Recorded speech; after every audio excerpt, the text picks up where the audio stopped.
So I noticed the obsessive compulsive gaming, the O.C.G, and hopefully I'm going live with Alone in the Dark.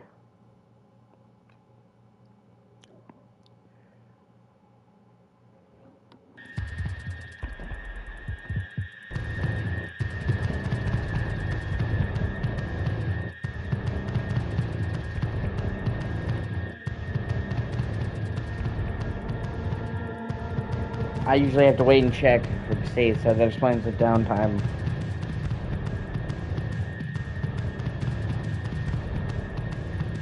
There we go, I'm live.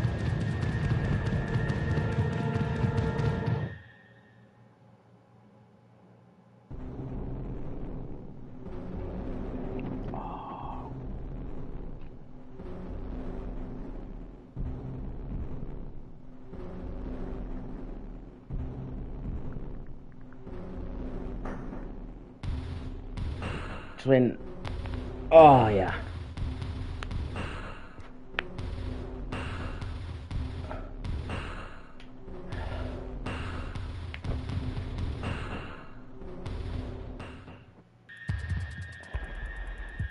Hey, how's it going, man? Yeah. I gotta fix it with my fucking... Yeah. I gotta fix it with my fucking headset, because it's giving me, like, static a little bit.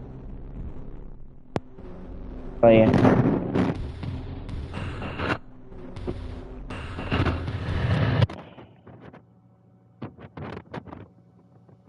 But, you know, like I said, dude, you didn't have to get off the stream. I was just waiting until you were ready.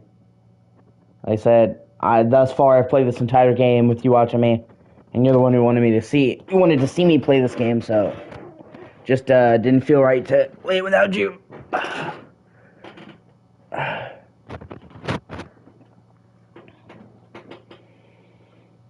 right.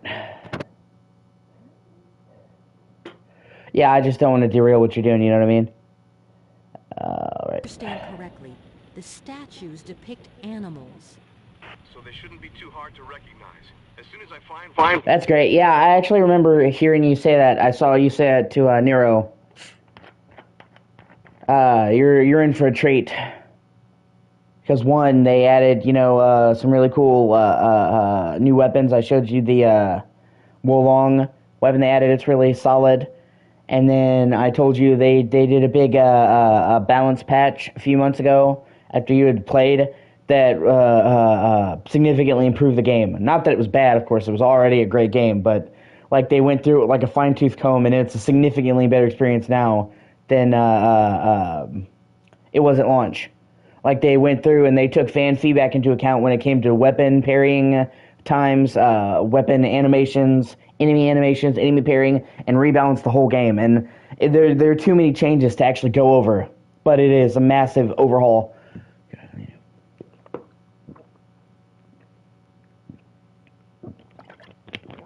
So they've also patched the shit out of Lords of the Fallen, so it's also worth revisiting that. I'll radio you back.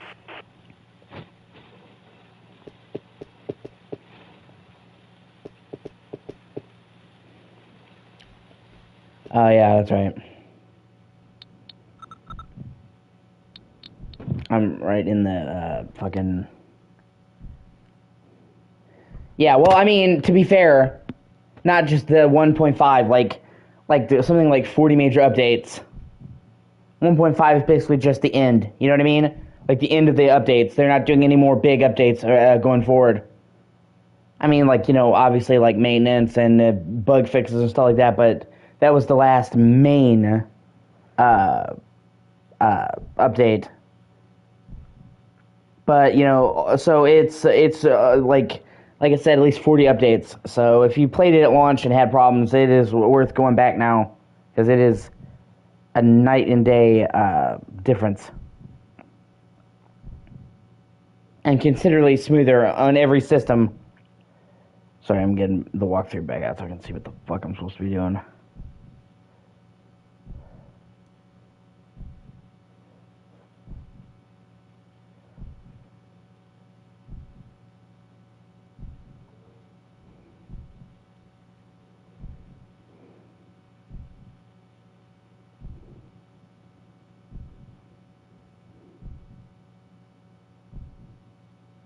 Okay.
I have never played it at all, actually. I need to.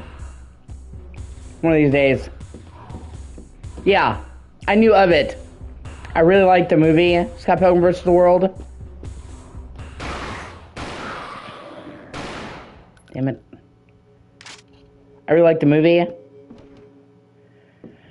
I watched it when I was a little kid, and I saw the game, and I saw it was from Ubisoft. I just never got around to playing it, and then they fucking delisted it from the store. So...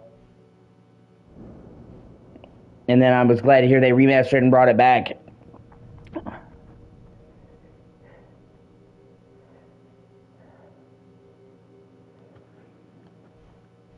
Grab the shells.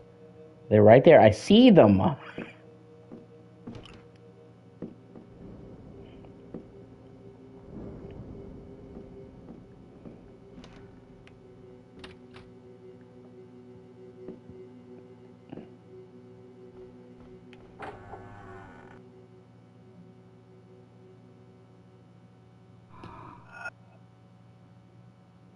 Okay, here we go.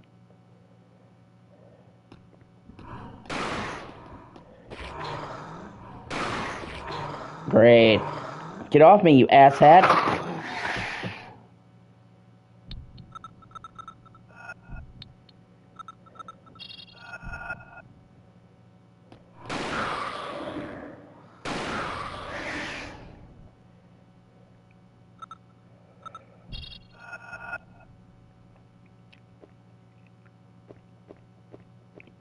Okay, yeah.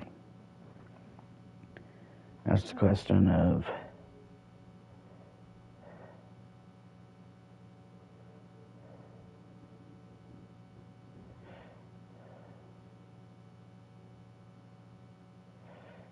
Just moving in the right direction.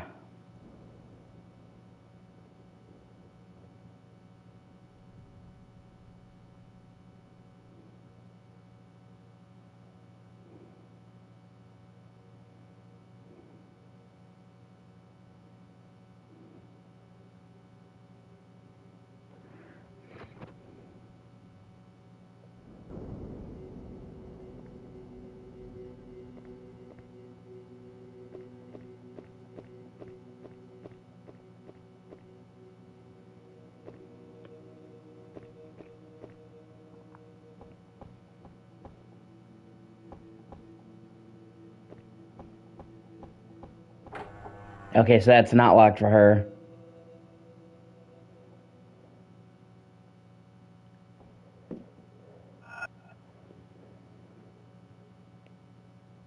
Yeah, no, it definitely seems to be working very well, man. That's great. Opens up a lot of opportunities for you, you know?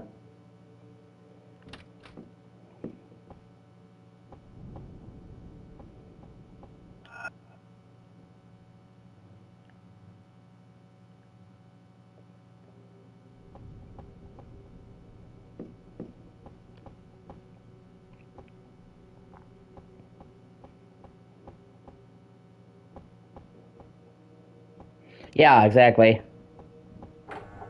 Hopefully one of these days I'll get a capture card. As soon as I get some money, I definitely will.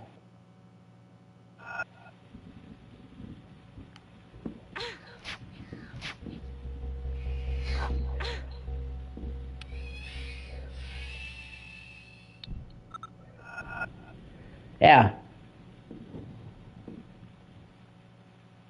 Oh, and you more than earned it.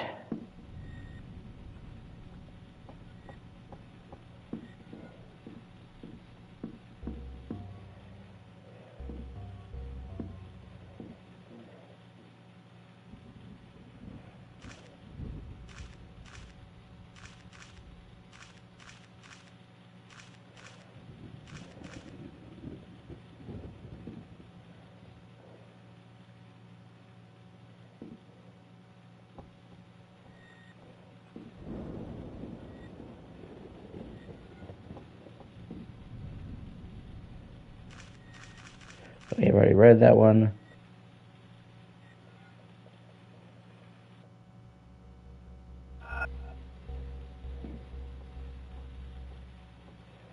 Okay, is that everything in this room? I think it might be.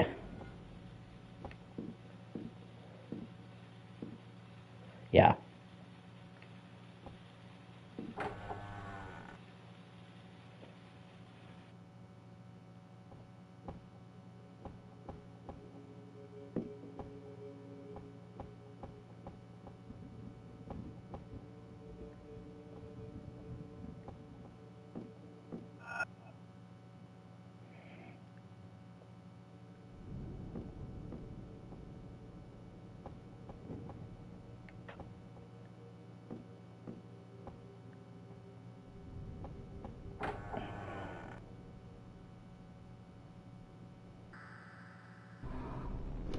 Oh, great.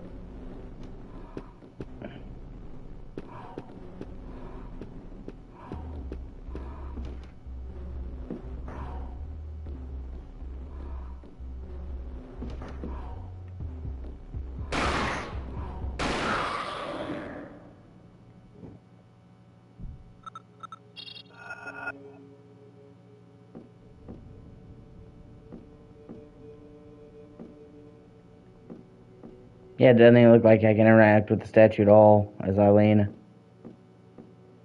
So, yeah. That's clearly an Edward thing. Well, just making sure.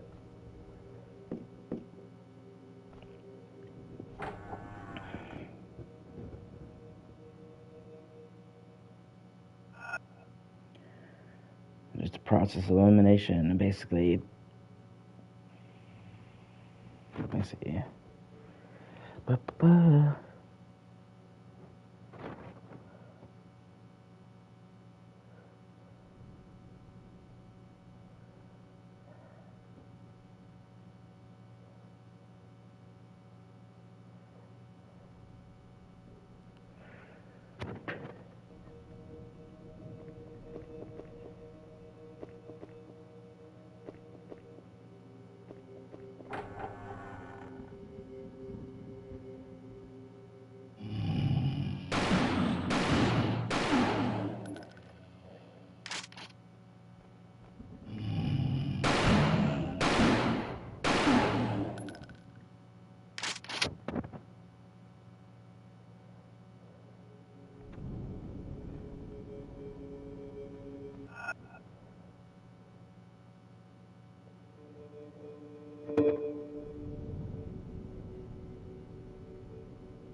Yeah, I honestly, I wouldn't have any idea.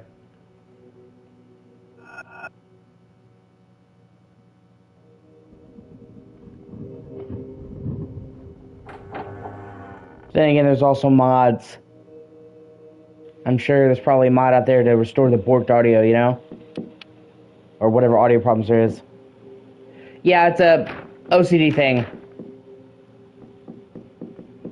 Hard to explain.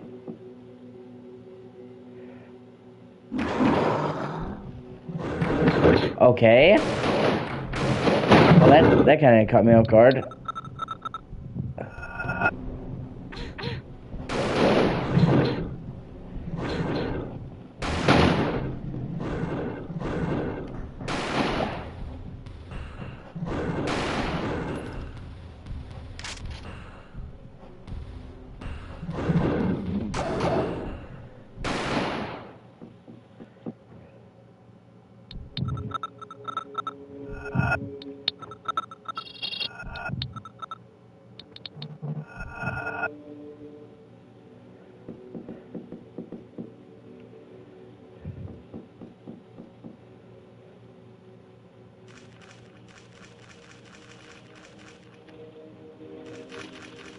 Yeah, I've already read a lot of the stuff.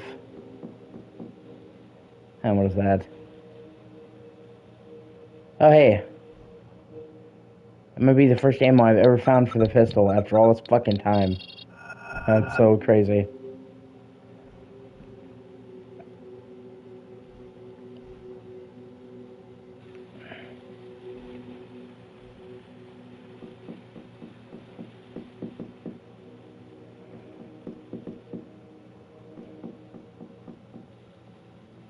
Doesn't seem like she can fuck with the M4 either.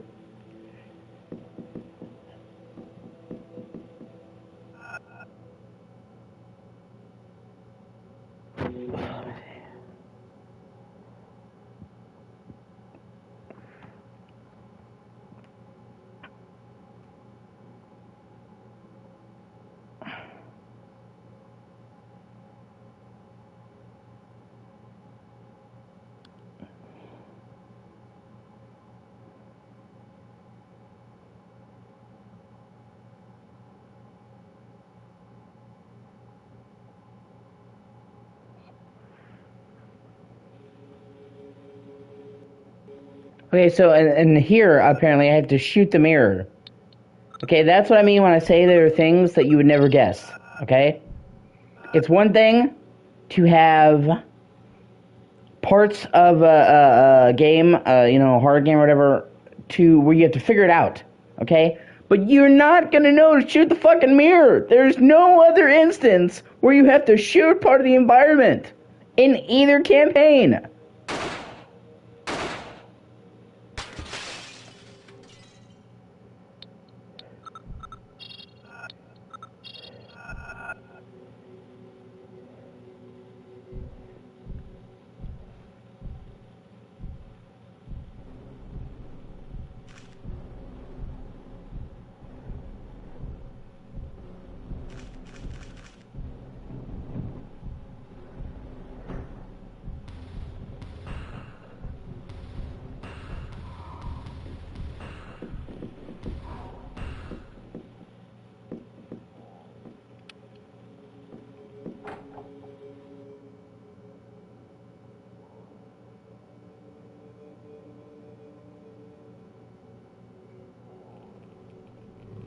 Okay, so they warped me all the way back to Lucy.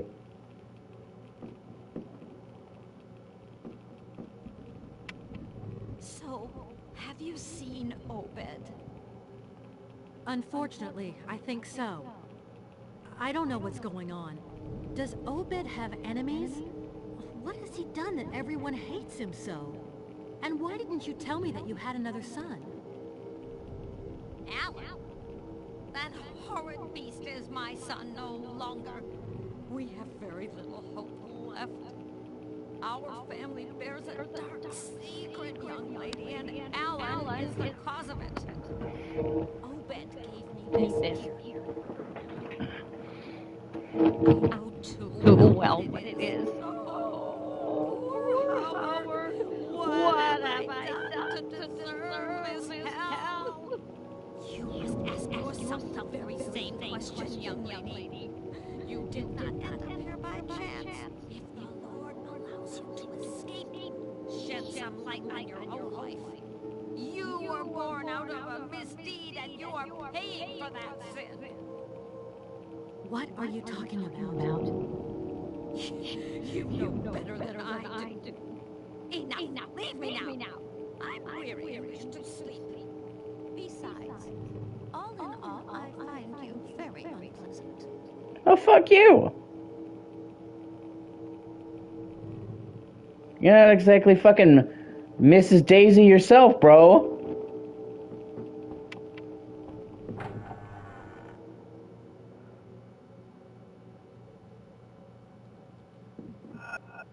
Spouting crazy doomsday shit is one thing.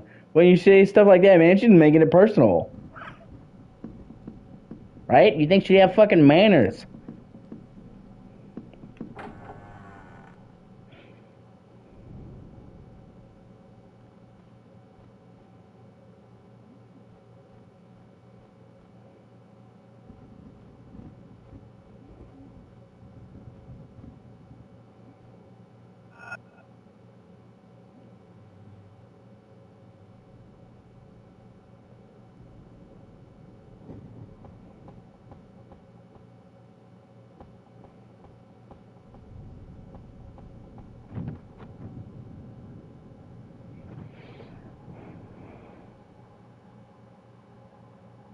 It really just depends what you're going for.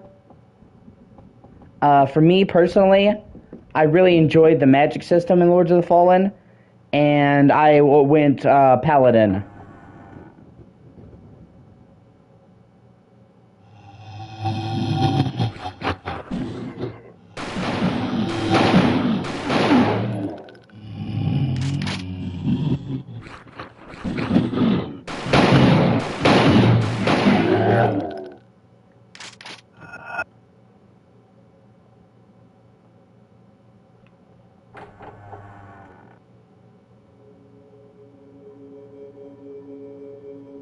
Okay, so now she's in the library.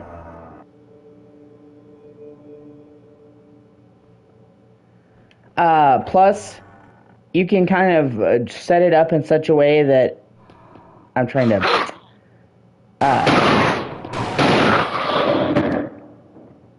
You can get a sword from the first boss, Pieta. You can get her sword. You just have to get enough umbral vestiges and get the bowl of revelations from Pilgrim's Perch. And it'll take you a while to get it. But her sword is like a fucking lightsaber, for one, and it scales off of holy. So, if you, you play Paladin, and you get her sword, you can basically input all of your points into HP and Radiance for your spells, and it makes your weapon stronger as well, allowing you to just basically focus on, those main stats, with, pump and encumbrance every now and then, stuff like that. But, you can do a lot of really cool stuff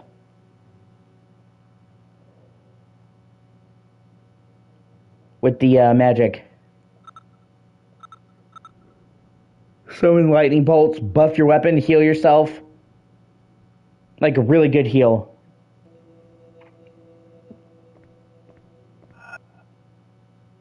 Yeah, I gotta go. I think it's the second floor.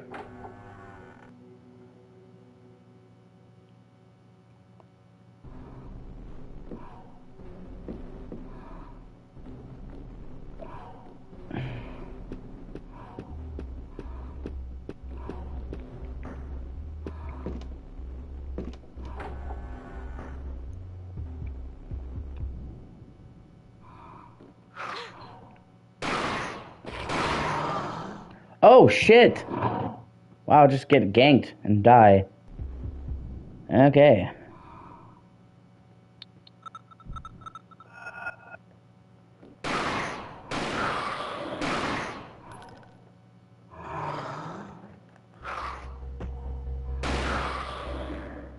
Oh, thank God for rewinding. And unfortunately, I'm also almost out of ammo, which is a problem. Okay, let me see. I gotta go back to that fucker's office. Which I think is somewhere over here. I think so. No, this is that one dead-end bedroom. Or is it that way? Okay, it might be that way.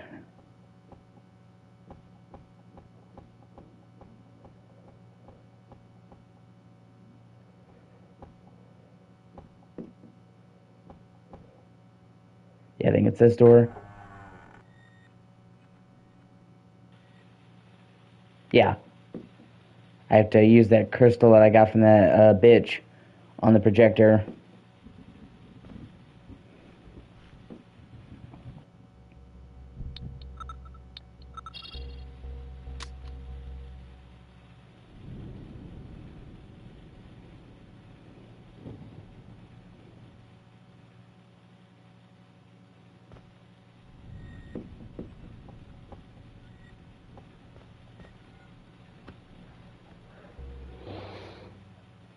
Plus, like I said, you can, the thing, magic in Lords of the Fallen is pretty much one of its best improvements over the standard Souls-like formula, because you hotbar all the magic to the left trigger.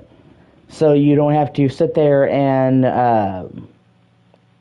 constantly shelf spells. That's like the main reason why when I play the Souls games, I don't almost ever go magic, because you have to constantly shuffle through the spells in the middle of a fight. If you switch to your staff, if you're a mage, I mean, switch back to your weapon, and it's just like it's a death sentence for me. Whereas in Lords of the Fallen, you have all of it hotkeyed to left trigger, so you can literally just be smacking somebody and then immediately switch and use the spell. You know what I'm saying? You don't have to slot it down. You don't have to switch out your weapon for another thing, interrupting you mid-flow. So, you can be in the middle of a combo and switch from melee to magic. And, that alone makes me actually use the magic.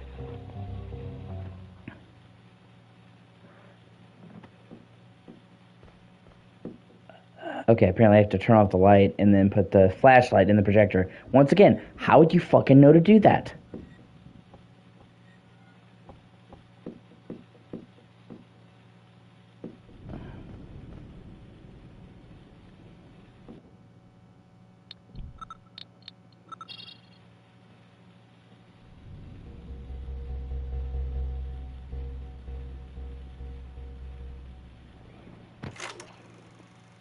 Why did you try and stop me in my path, Father?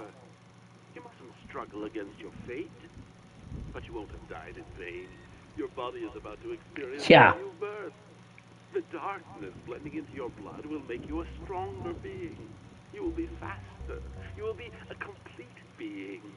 Oh, marvelously complete. First injection.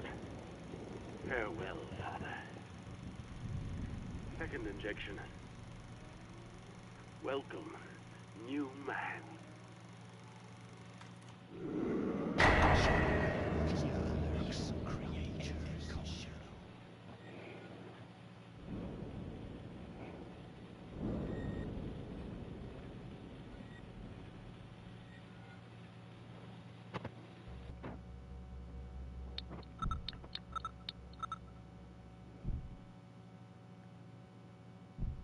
Okay.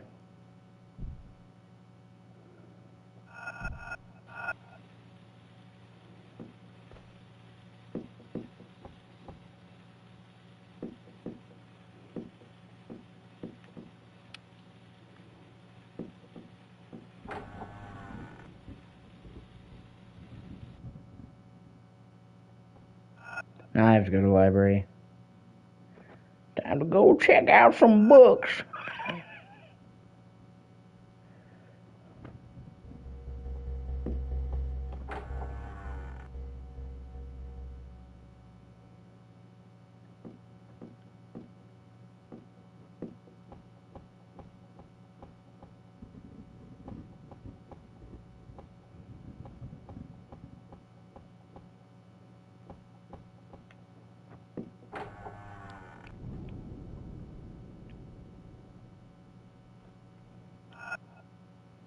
Yeah, okay. If I go here, let me save, because it's been a while since I saved. Something's bound to fucking happen.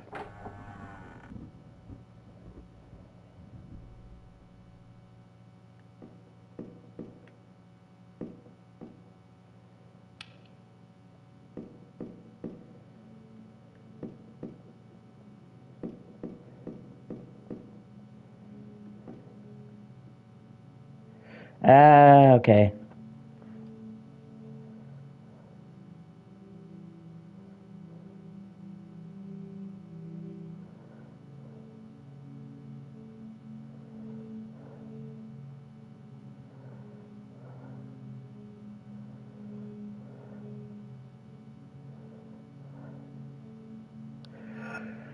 Okay, yeah, the numbers were on the fucking thing. I got the cube, the map. 1991. Okay, so 1991.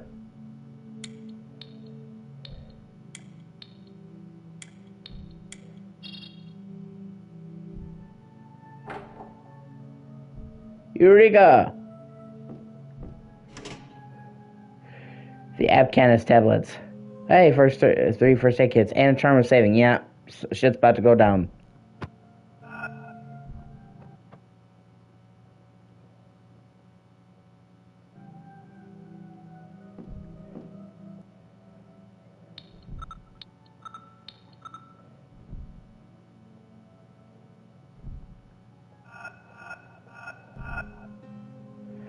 Knees.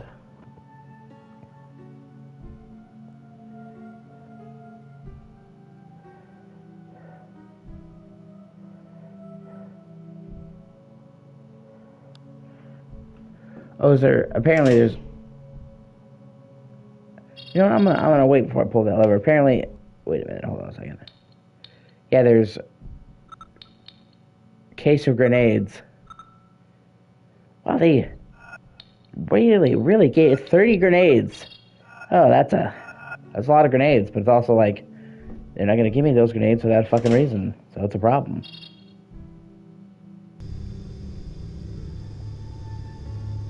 Okay.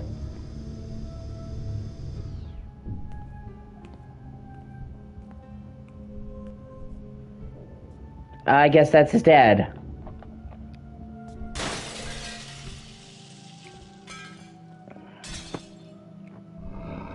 Well, this may be the only person in the game I actually feel bad about killing.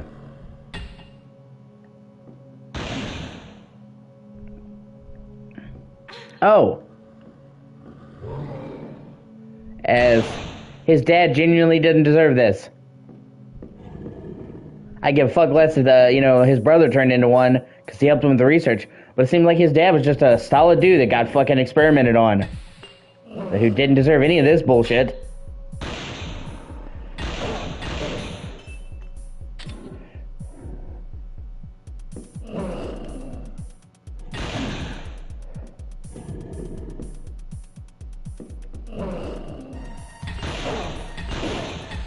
Oh, I killed him. Yeah. Lisa Trevor. Yeah, definitely. Sad and kind of fucked up. Yeah, Lisa Trevor.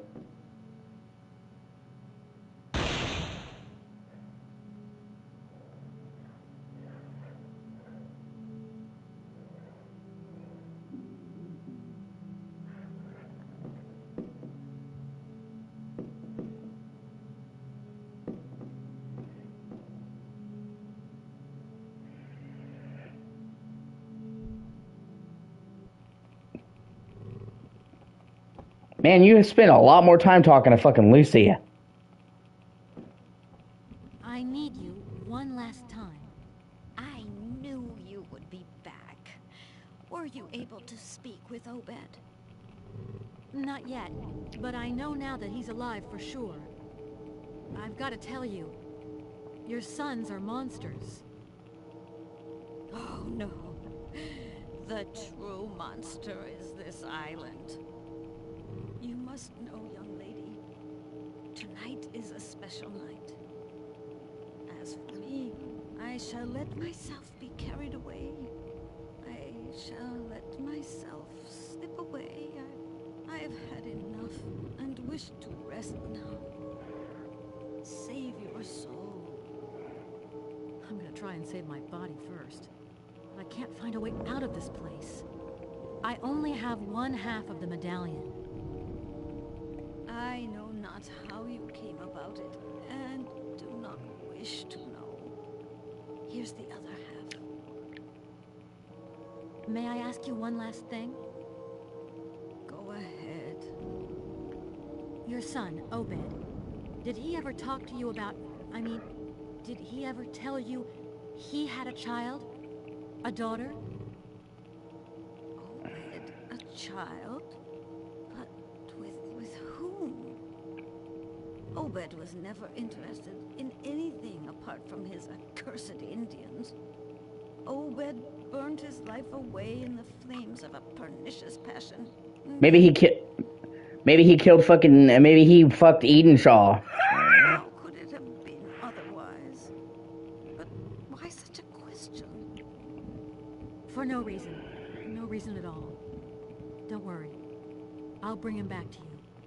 Don't worry.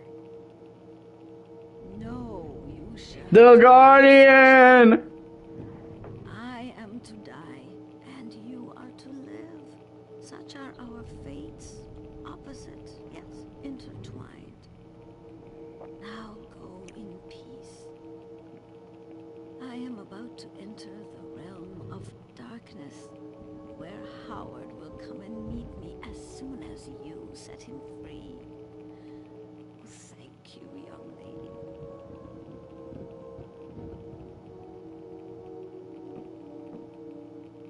Okay.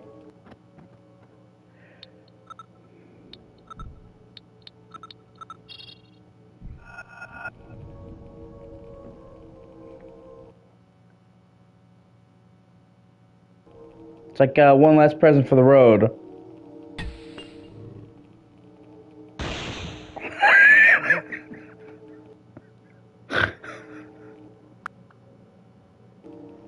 No, hold on, I got this. Cool people don't look at explosions.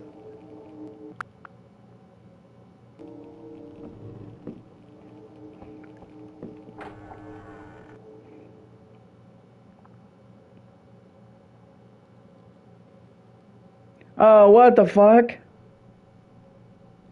Okay, so he didn't die.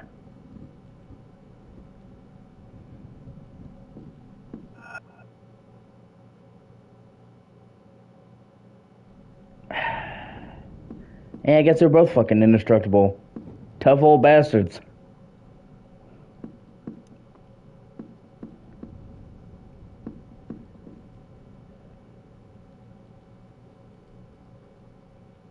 Oh, shit, okay. Oh, that's cool.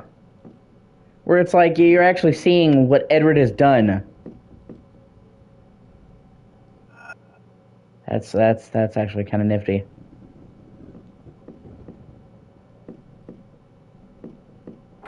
Yeah, because it had to have been him that opened up that path. He's the only one. Oh, no. Ah, great. So many of them. Terrific.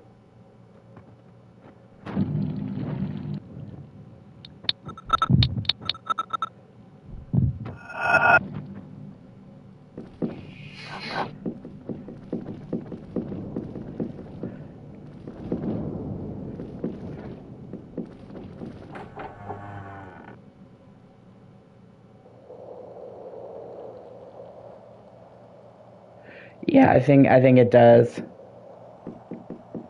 But for me, it's mostly just quicker just to fucking bolt. Okay, let me see. So yeah, I need to go to the other door.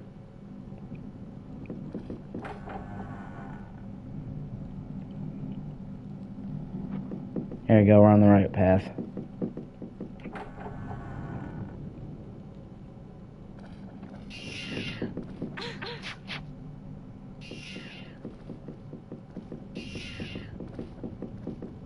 It's amazing how they teleport me right to the old bitch's room, then make me haul the long ass way back to the fucking lobby.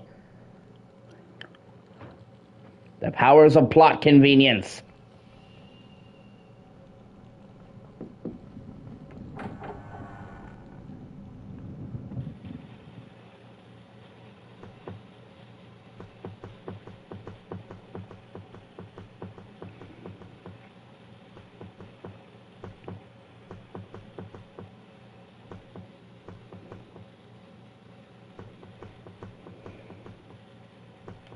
That's right, I need to equip this shotgun. That's the general all-purpose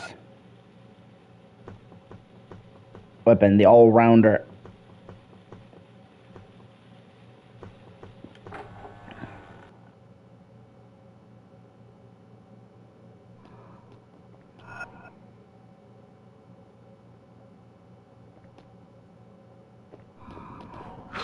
Ah, you bitch.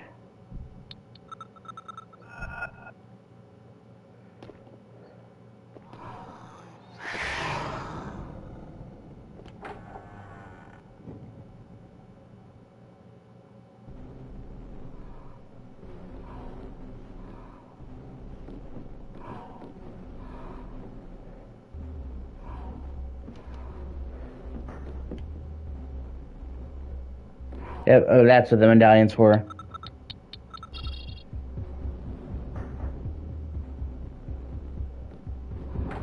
Open sesame! I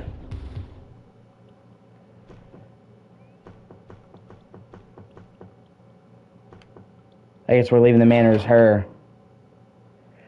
Okay, so I can't judge her campaign yet because obviously I haven't done the breadth of her campaign. But for me personally, my favorite part with Edward campaign was probably the middle-ish part of the game because you have the start in the mansion, and then you have, well, after you make the brief trek to the mansion, and then you have the end in the world of darkness. I personally liked the part outside of the manor the best as Edward. You know what I'm saying? Going through the woods, following the blood trail of the church, going to the plains, stuff like that. That, to me, was when the atmosphere of the game was at its best.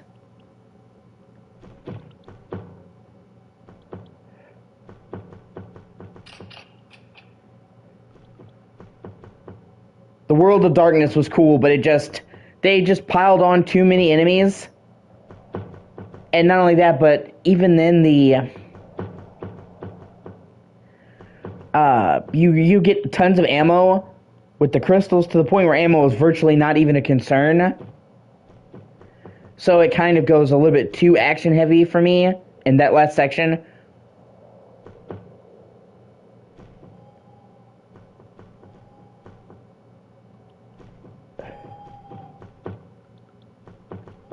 Oh, wait.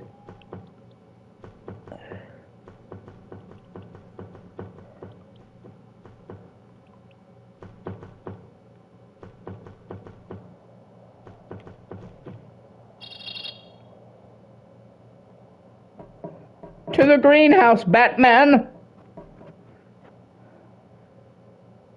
Oh, that's what the Allen wrench is for.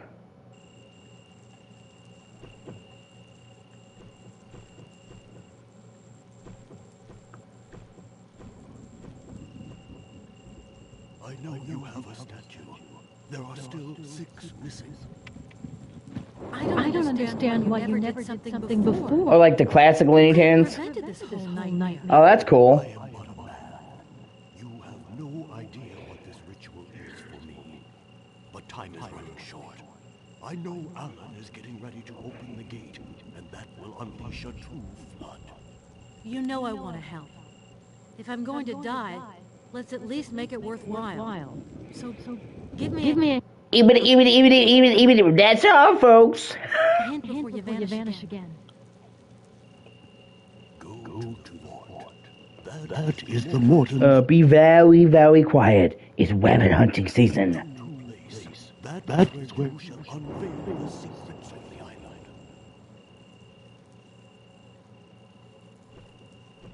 It's like every time he... Yeah, he was.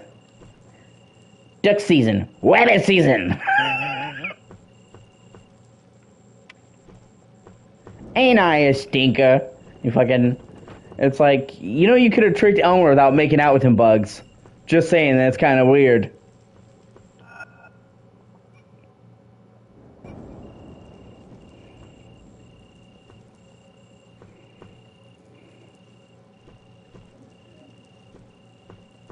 No, I need to...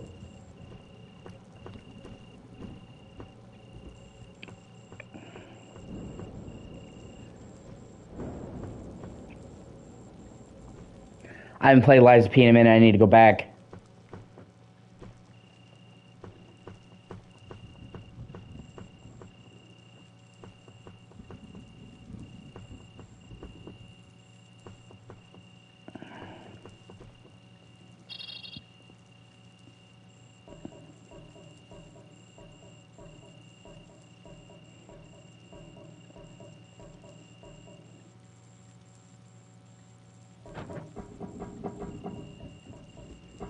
Yeah.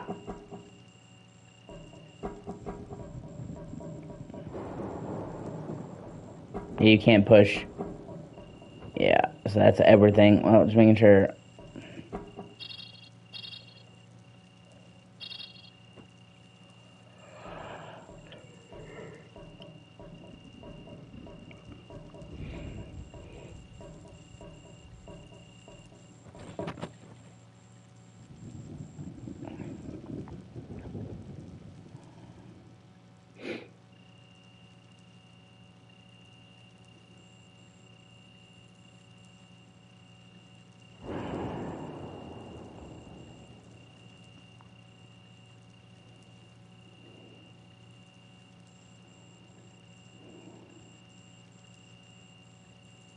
Hold on a second.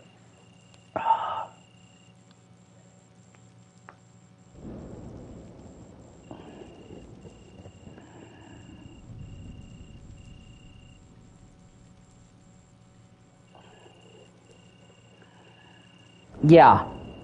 Dino Crisis 1, I like. I need to finish it one of these days. I played through the first chunk of it ages ago.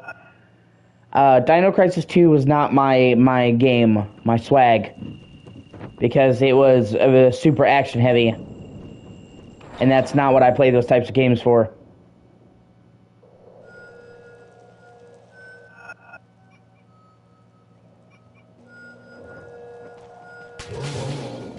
Oh shit.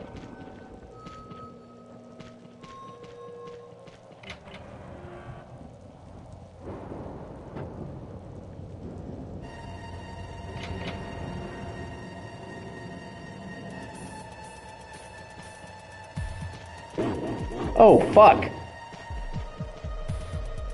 Wow. Look at him fucking booking it. Holy shit.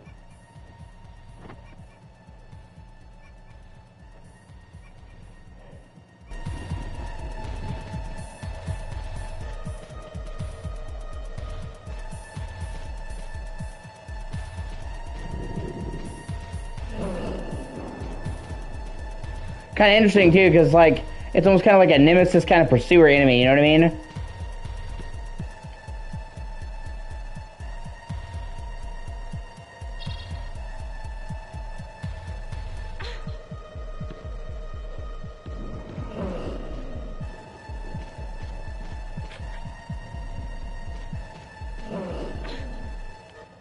Yeah. Dude, be our guest.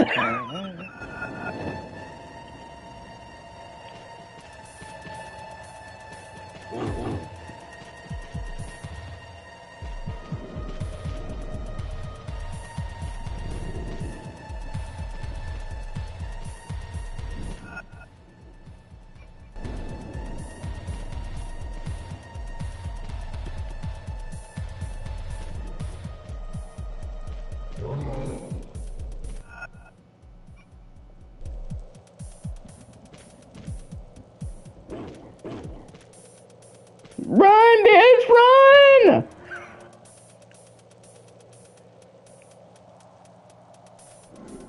Wow, and I know he has chased me across zones. Shit.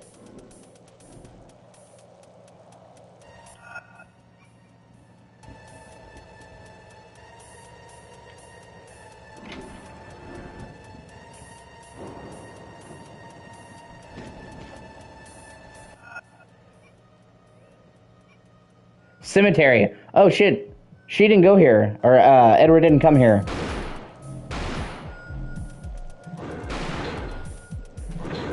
Oh, come on.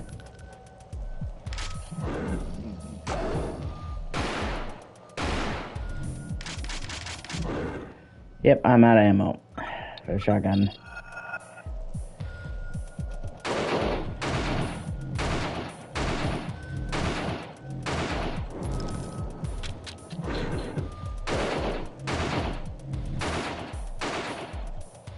Yeah, I'm gonna have to use the grenade.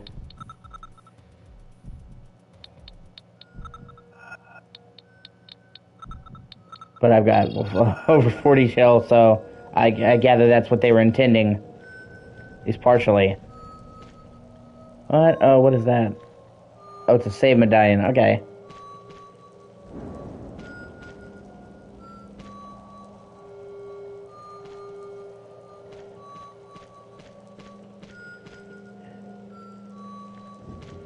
Okay, I straight up fucking saw, like, more grenades over there.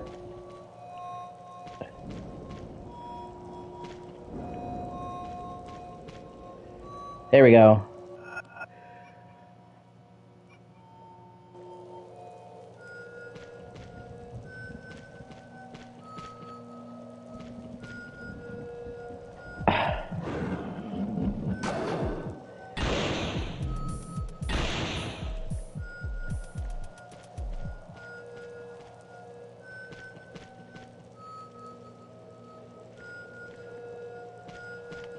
Sweet. More shotgun shells.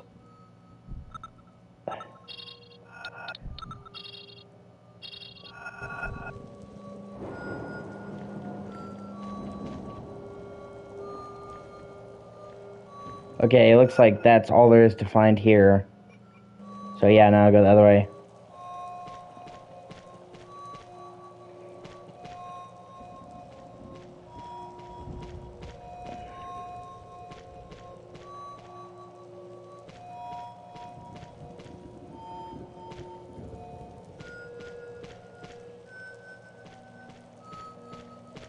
I would say if you're gonna play Alone in the Dark, you should just emulate the PS2 version, man.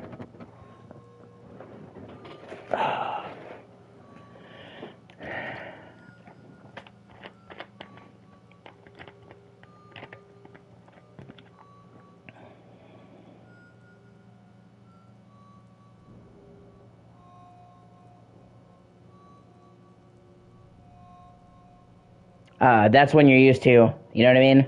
I know.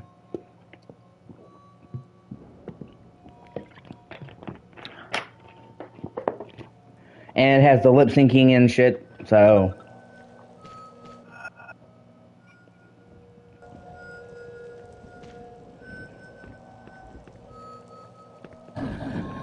Oh, God.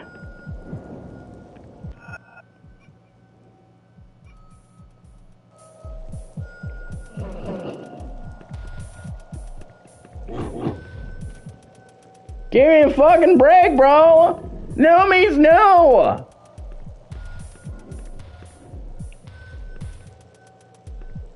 Right? Surprise, motherfucker! So why don't you go hunt your fucking son? You're the one that actually did this to you?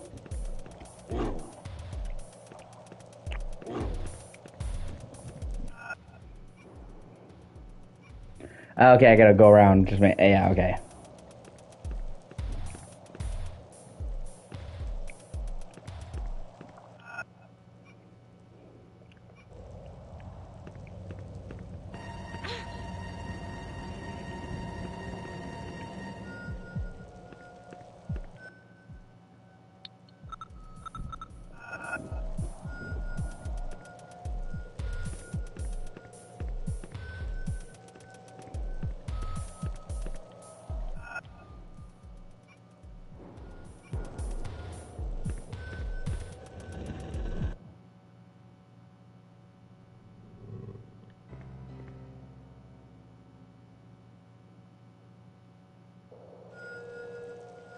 Okay, so he's just right there waiting for me. Fuck.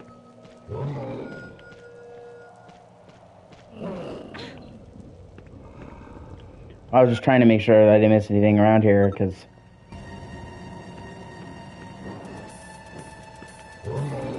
Nope. I guess that's why we have rewind.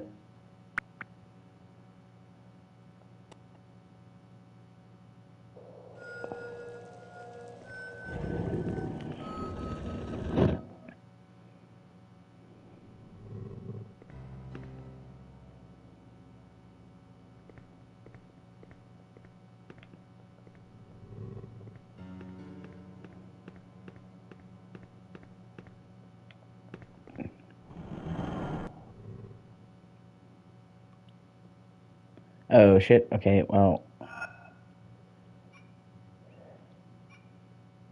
Oh, so the crypt is like an actual, like, full area. Okay. Oh, good to know. Oh, hey. Supplies.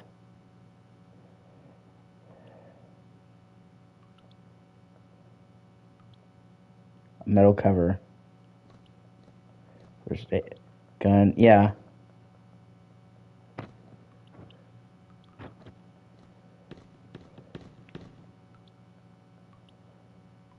Oh, the rocket launcher. Okay.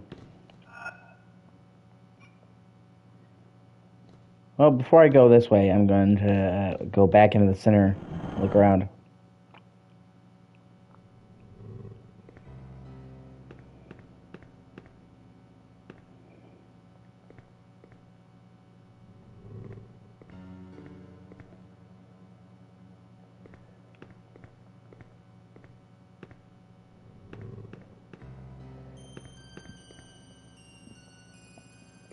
It's sealed up.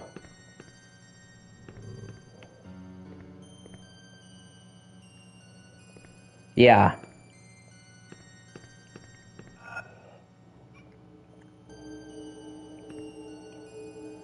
Okay.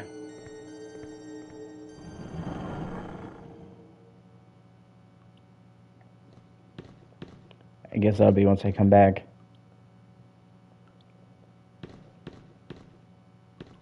Or not. Okay, let me see. Hold on. Objects. Cover for flashlight. Ooh, okay.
Ah, okay.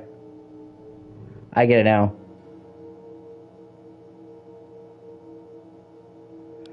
It's just the controls are a little bit awkward because you don't actually fully move the flashlight. Like, move it, it divots. And the second you let go, you're moved to the center.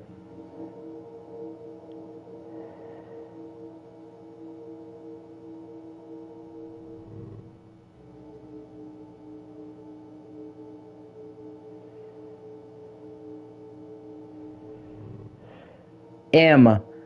I guess I should have realized that.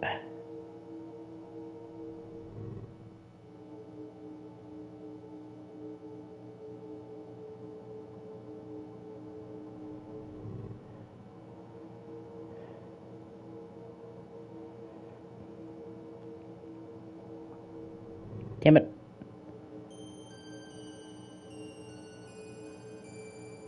So it can be tricky to get it to go where you want it to.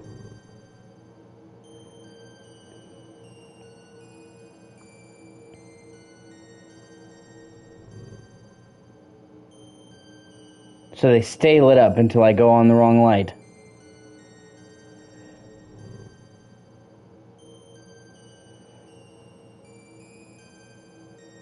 Damn it.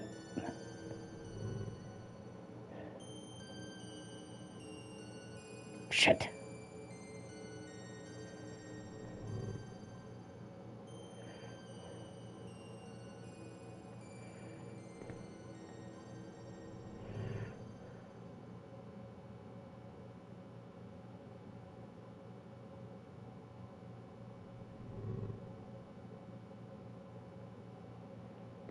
Ah, fuck, because I keep hitting I hit that other flashlight.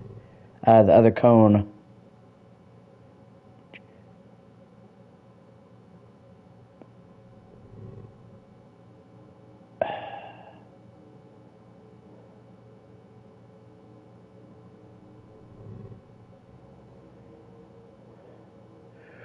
Woo!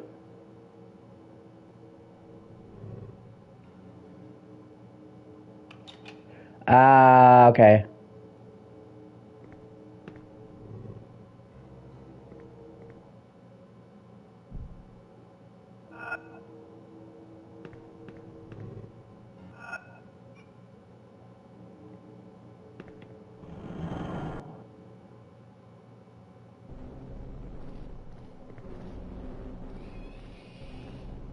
Okay, I think I need to take the cover off the fucking flashlight.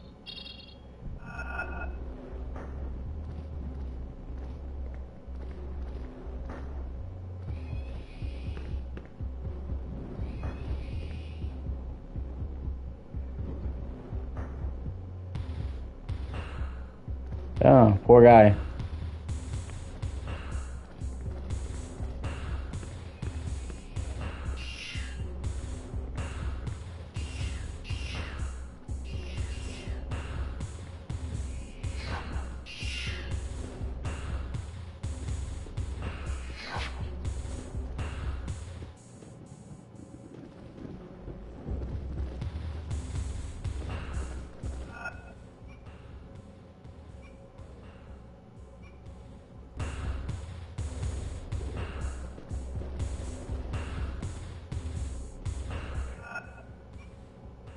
Let me see. I guess I'll have to come back later to explore those other two doors. Or... Oh. Disc 2!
Two paths diverged in a forest.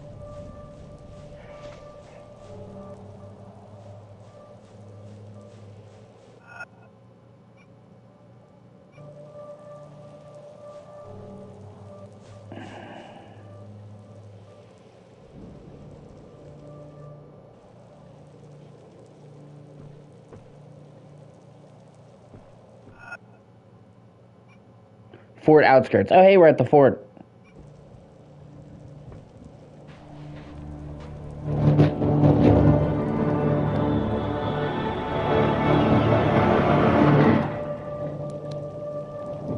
Which is interesting because, you know, Edward didn't go to the fucking fort at all.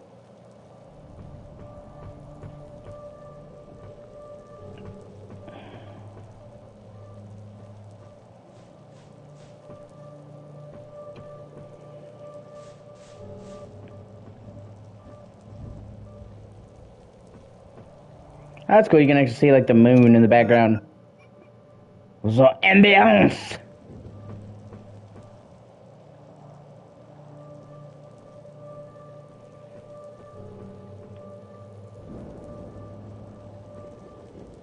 Yeah. A castle, a manor.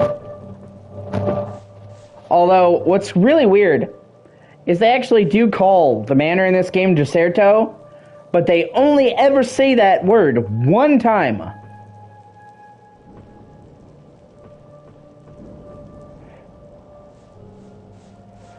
So most people could, like, totally miss the fact that this is fucking Deserto.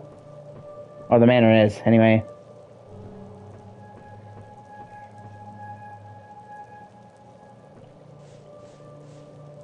Oh, wait.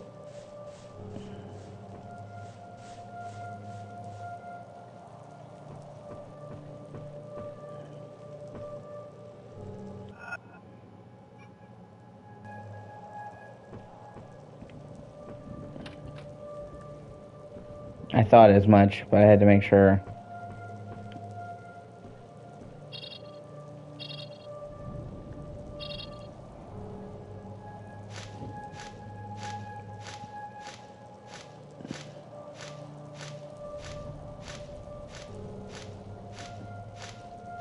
You better pray that's not poison ivy, Eileen.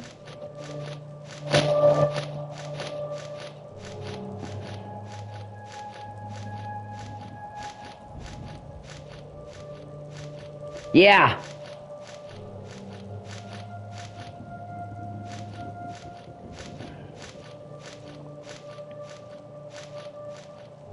Yeah, little by little, man. Every bit counts.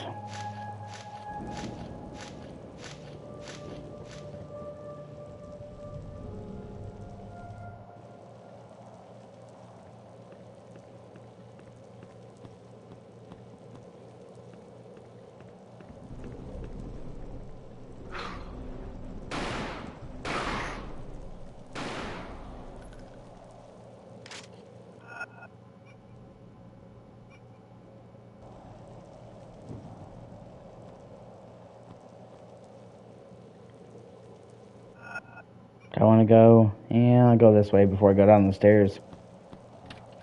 Oh no, it's locked. So no, there is no choice.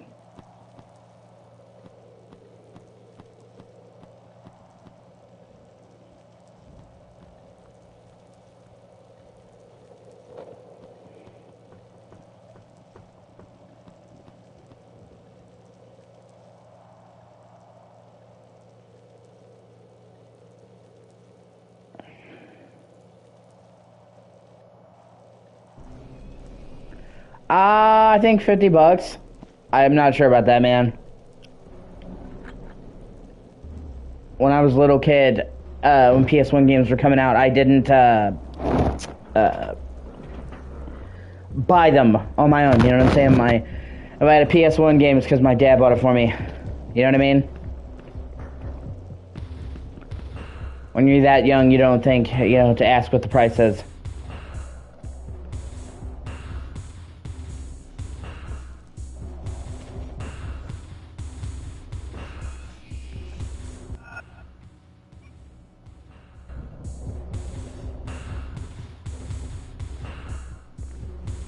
Well, first aid kits are always good.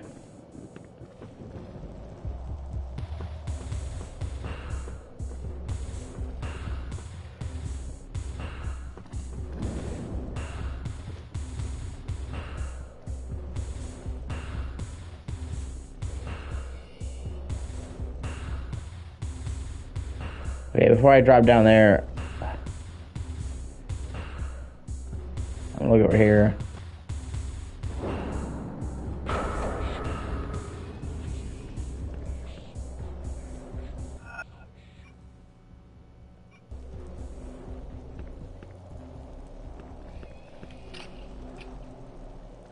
Oh, and there's what looks like a chest over here.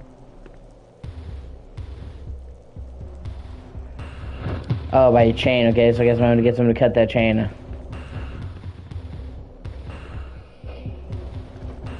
Yeah, so now I will climb over that. Alright, man. I'll see you in a sec. Yeah.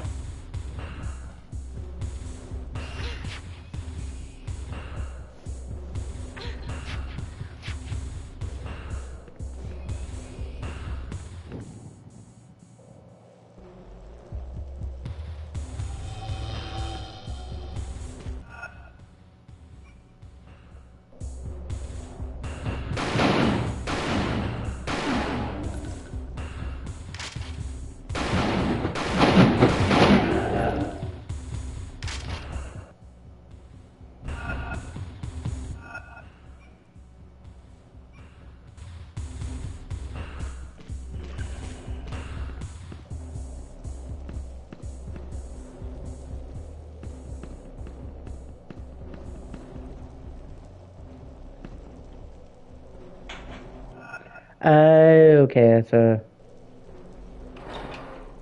shortcut, I suppose.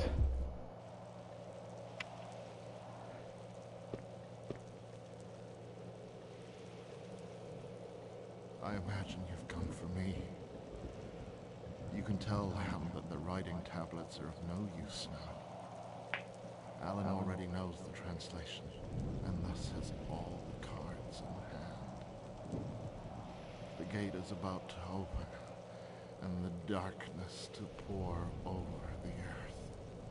The creatures will indulge in massacres that even all the armies of the world could never stop. Nothing can save us from the darkness now. You too should prepare to die. Night is falling all over the world. It has slipped its cold hand into my brain. Stop! Stop! I only want to find out if you knew Mary Cedric. Cedric. The name reminds me of a long gone past. But I want nothing to do with memories. I must stop it. I must stop it from getting to my eyes. Mary Cedric. Mary! My blood is curdling. I feel my bones snapping like a block of ice in my chest. Are you sure you never knew Mary Cedric? Are you sure you're not my father? Me? Your father? Me? A daughter? I don't know who put that foolish idea in your mind. But let me tell you, that is simply impossible. So now, let me gather myself. I wish to ready myself for the judgment. When one bears the supreme sin as I do, one must get ready before the darkness. But I can see.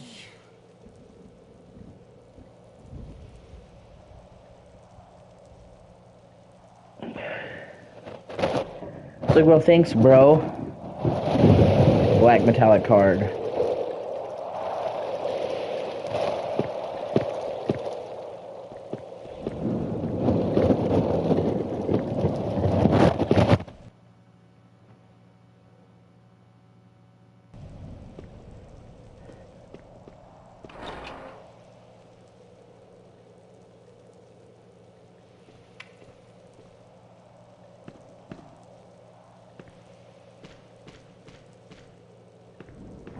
Oh, shit.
Hello.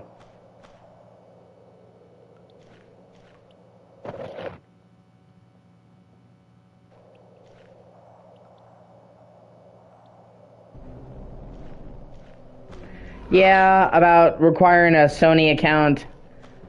I gotta be honest with you, dude. I understand why people aren't, like, enthused about it, but it's not like... it seems a bit blown out of proportion.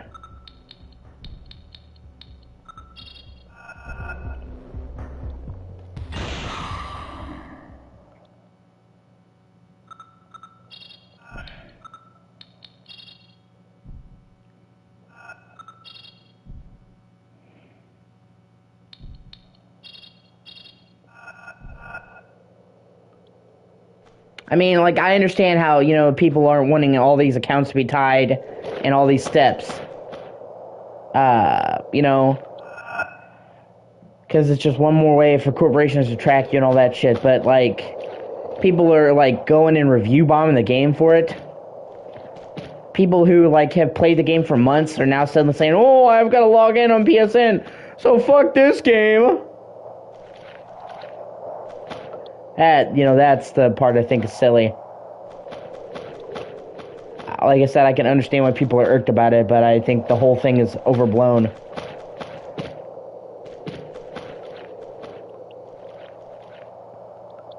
On top of which, they're fucking attacking the developers, and we all know it wasn't the developers that made that decision. We know it was the Sony fucking corporate execs that decided that. I will kiss your ass if it wasn't fucking Sony that made that decision.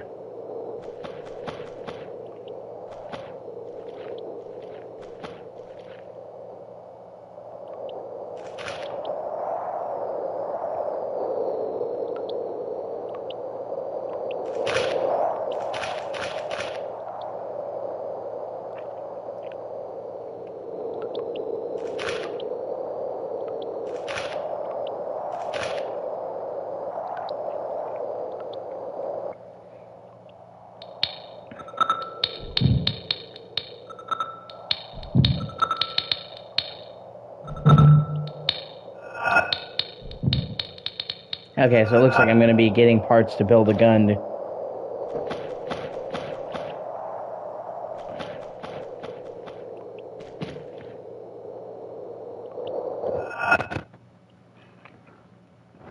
And you know what, I mean, don't get me wrong.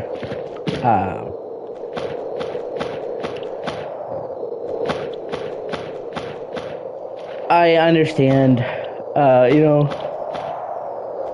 people's frustration, but like I said, review bombing the game, like, it's gotten to the point now where review bombing is just ridiculous.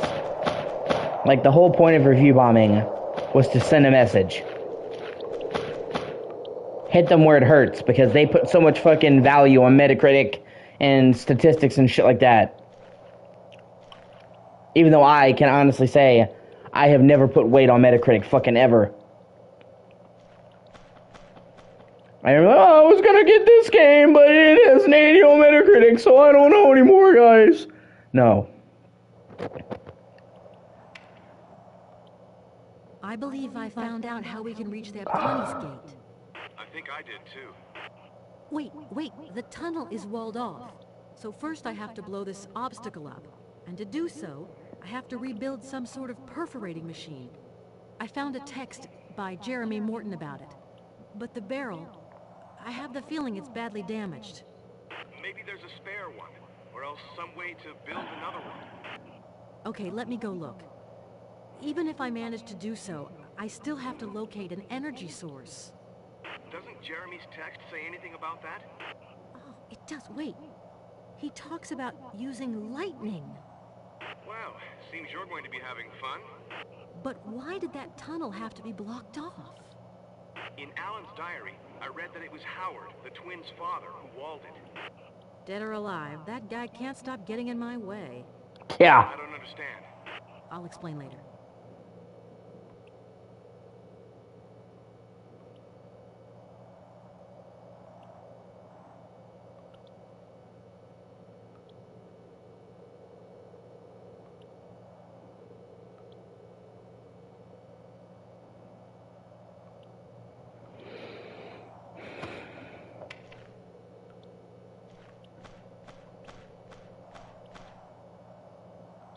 Yeah, there's, like I said, review bombing used to be something to show them, hitting where it hurts, because they care about Metacritic and all that shit.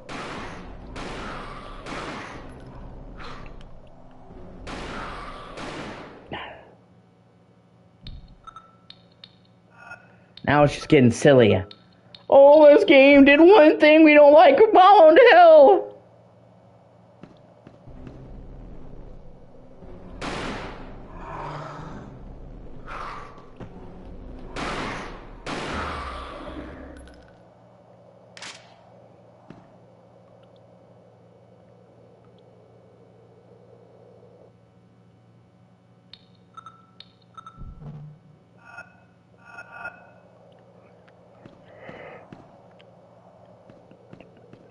Yeah.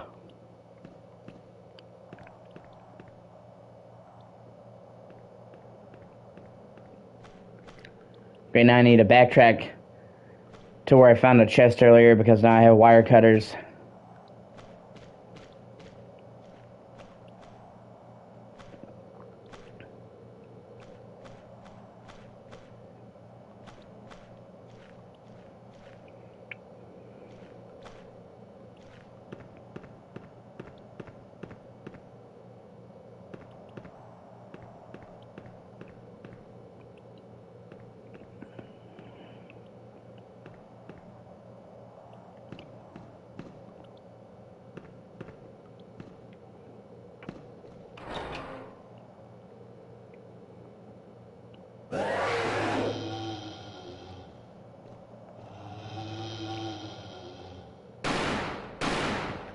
He was just fucking with me, man. I don't think he was really upset.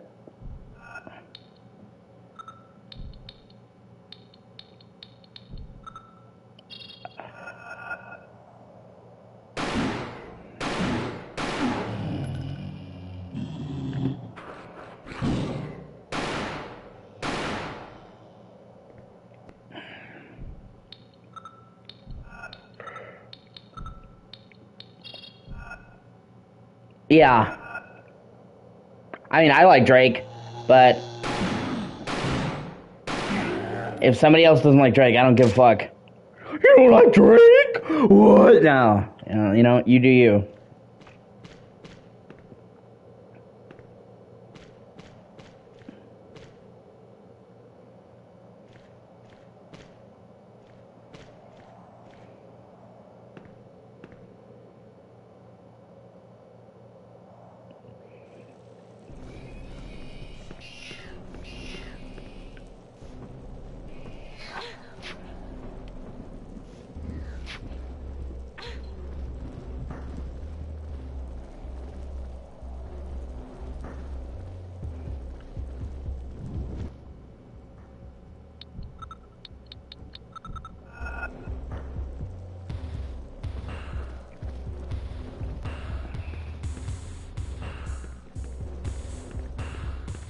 Here we are.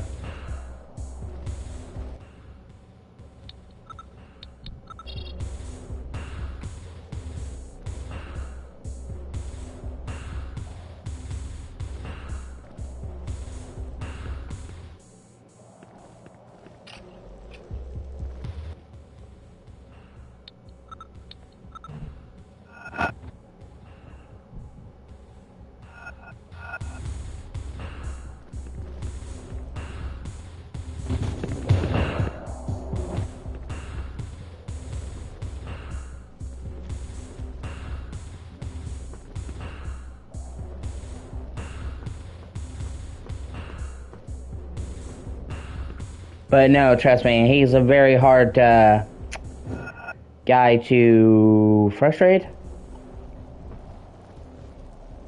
I don't think hardly anyone has actually ever seen him angry. He's normally a pretty fucking chill dude.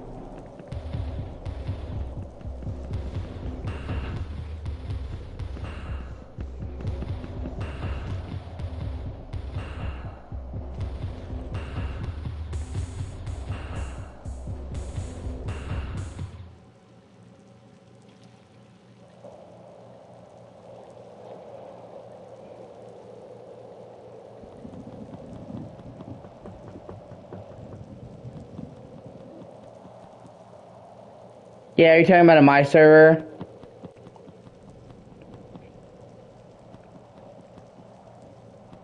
Or just in general?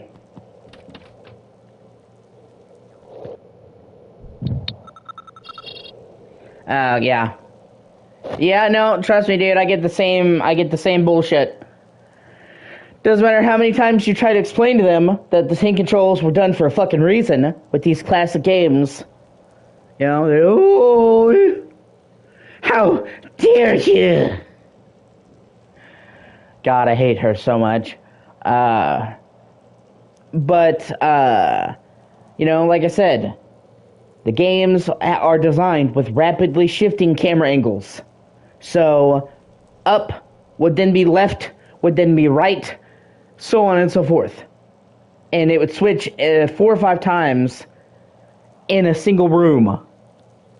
Okay? So, you may not like the tank controls, but they didn't just do it for no arbitrary fucking reason. They did it to support the design of the game. Excuse me. Now, if you have problems with like tank controls and like Tomb Raider, I will agree. Okay? Tomb Raider always had a behind the back fucking camera. There was no reason for that to have tank controls fucking ever. And whenever I played the Tomb Raider Remastered, I played it with the tank controls off. But in Resident Evil, with the snapping camera angles, it works.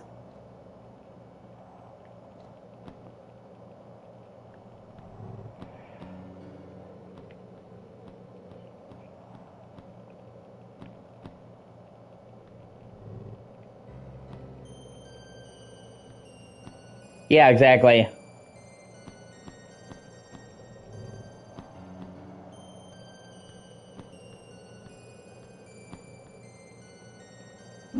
Oh shit! Okay, actually, that really caught me off guard.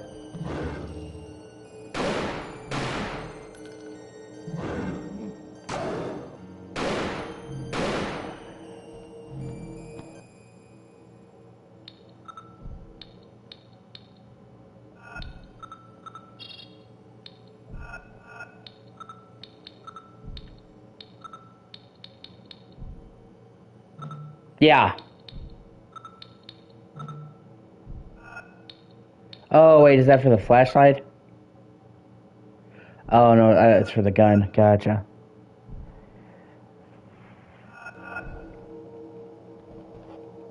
Another dog? Are you kidding me?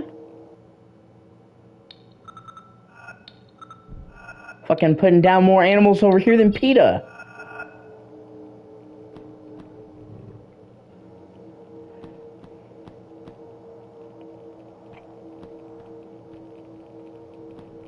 Oh, hey, sweet.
Ooh, okay.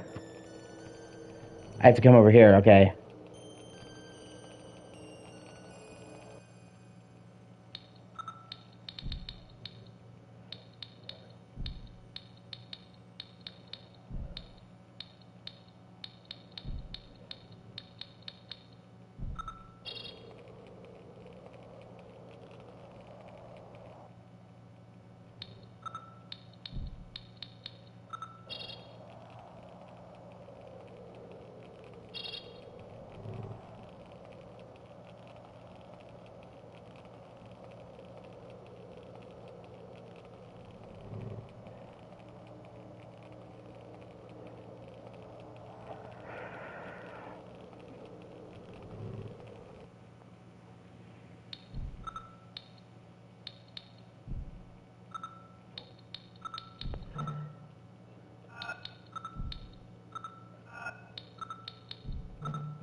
Okay.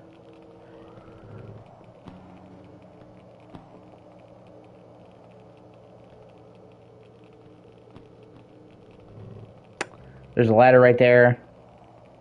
I think. Yeah, okay. Yeah.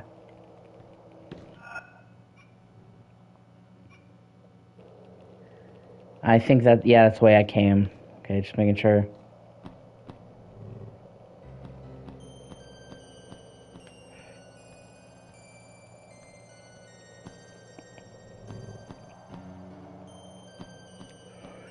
Okay, looks like I found everything in this room, so yeah, I'll go up the ladder.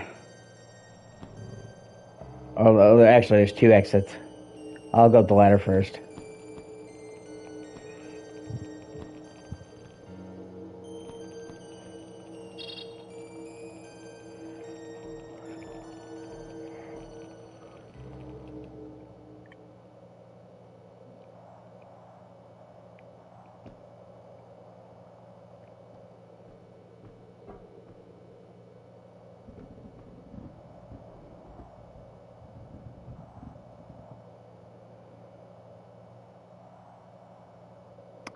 Okay, I think I'm headed the wrong direction.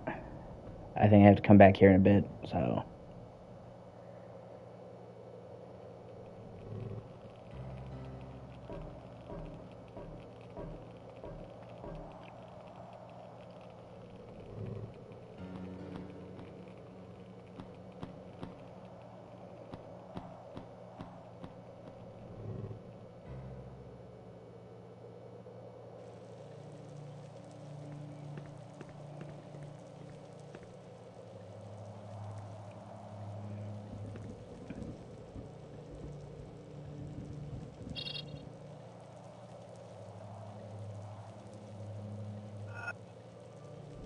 Okay.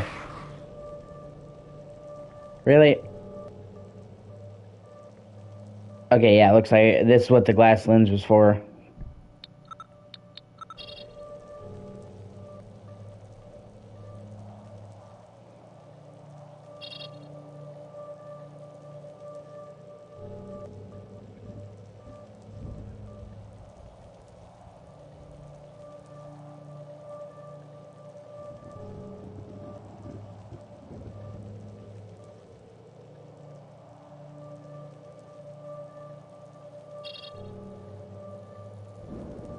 .400 zoom!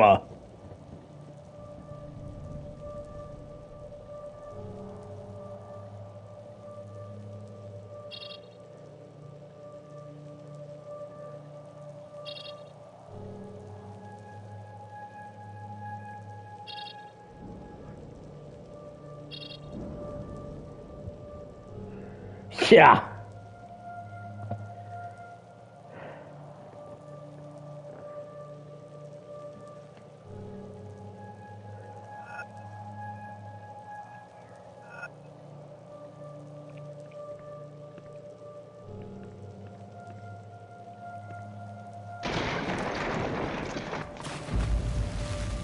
Okay.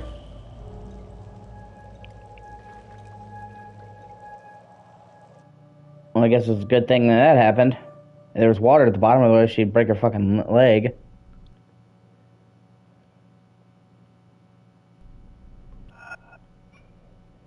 Underground reservoir, okay.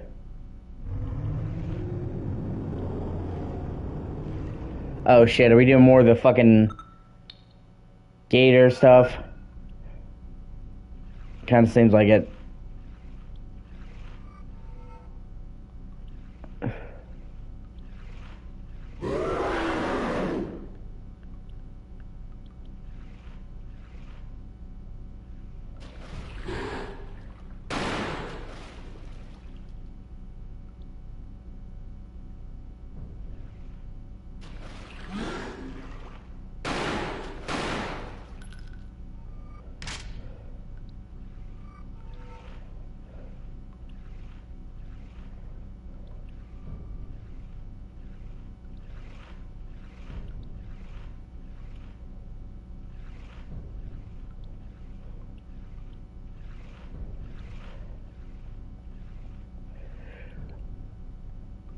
Well, at least if it's an underground reservoir, it usually means the water's clean, so At least you didn't take like a fucking bath in sewer water.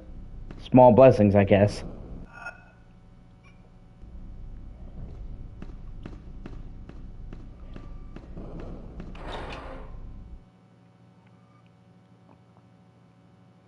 More shotgun shells, always appreciated.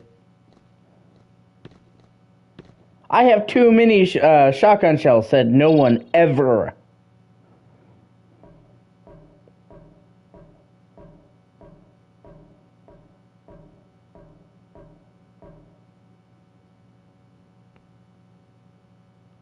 Oh, there's a chest. Golden metallic card, red metallic card, silver metallic card. Just got the whole set. Oh, unlock the door.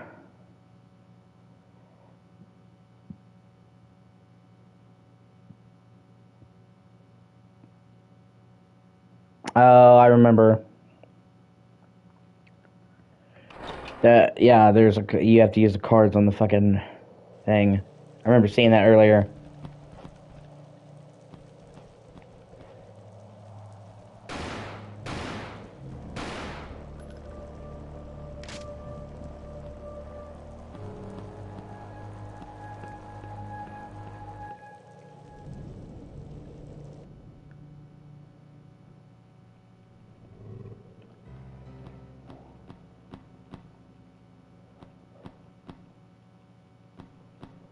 Okay, now I have to head back the way I came.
Which way do I go? Is it...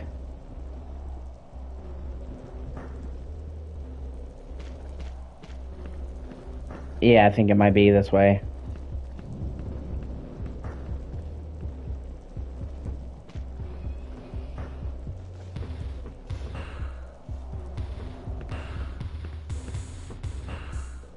Yeah.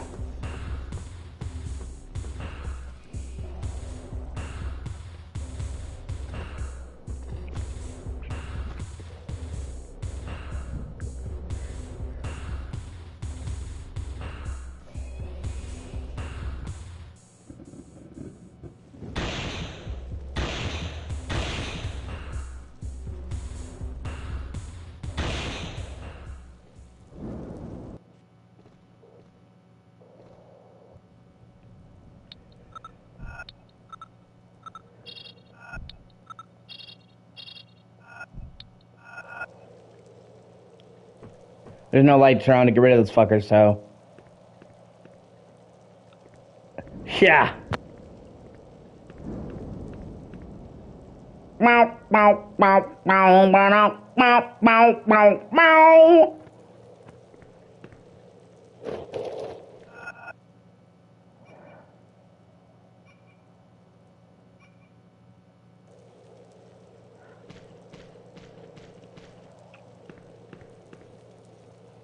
Oh, yeah, okay, I remember this.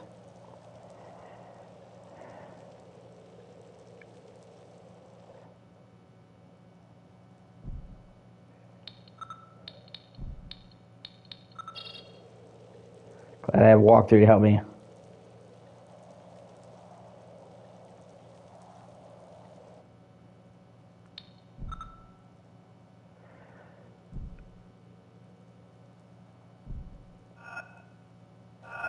Damn it.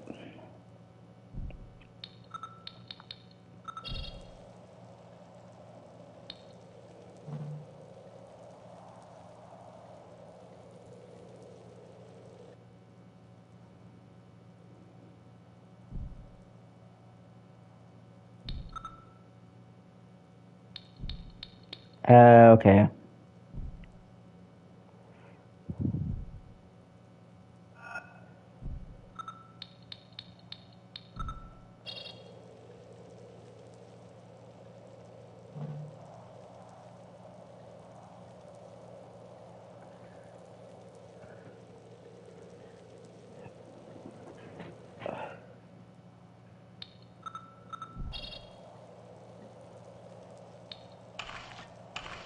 Oh, okay. I was getting it wrong. Gotcha.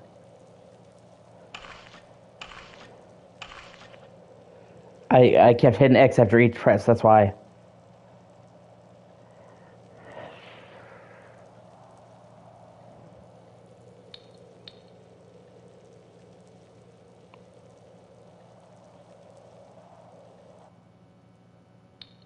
Which one is silver? Black. Because, like, the colors... okay, gotcha.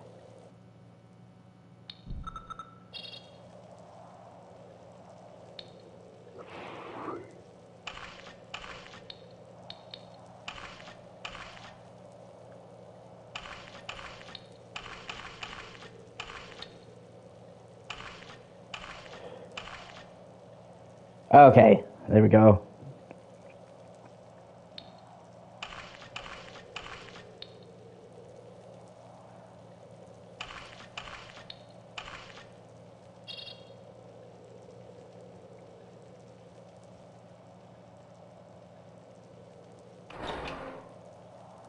Progress!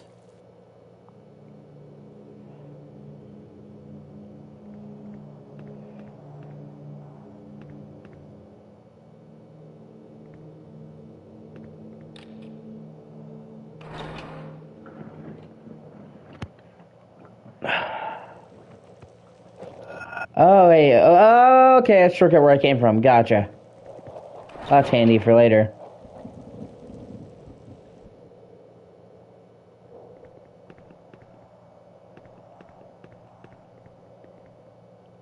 What is that?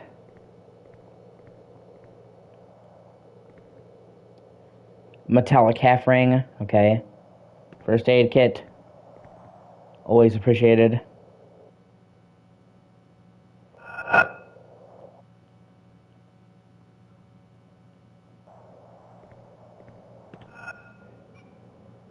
Okay.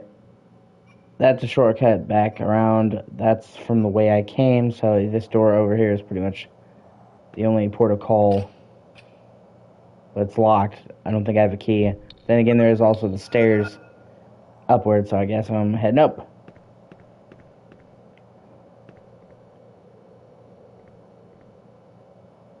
Oh, hey, the plasma cannon. That's cool.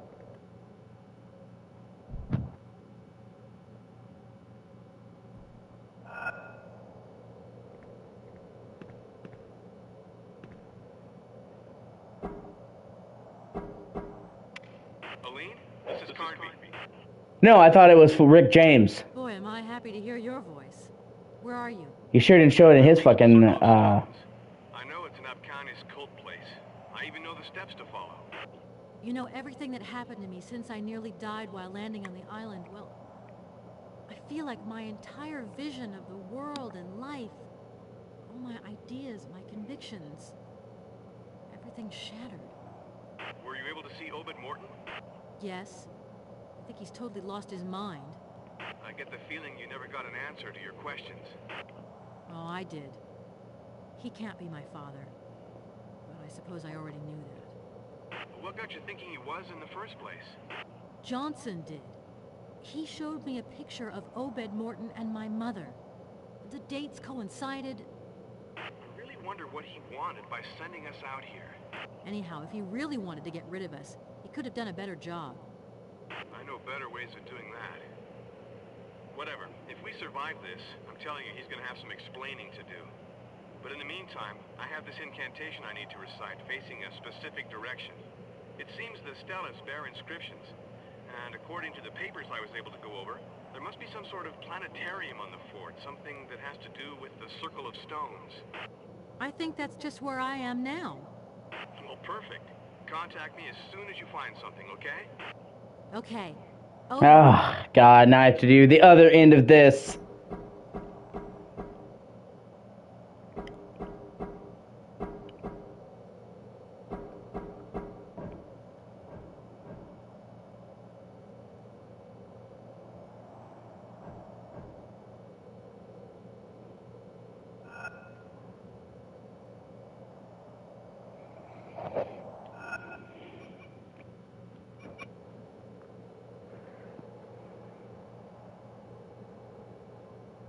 Let's see, doop doo doo, doo doo doo doop doo doop doo doo doo doo doo.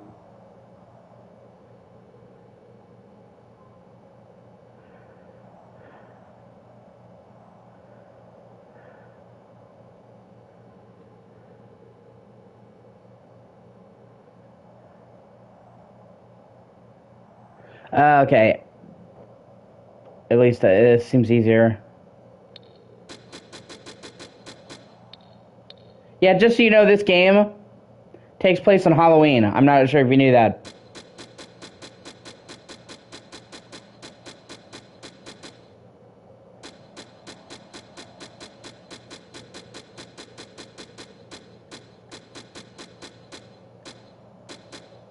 Yeah. Because if you pay attention, it starts out at like 9 p.m. at October 30th. And then the entire game takes place through the night, and the game ends at dawn. So it basically takes place Halloween night, into Halloween morning. And I'm about to put in today's date, and it's gonna be Halloween. Hold on a second.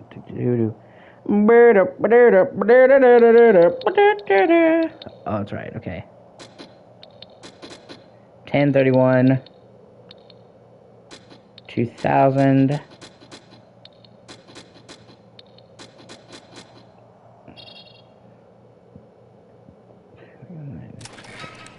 See, today's date. So this game takes place on October 31st, 2001.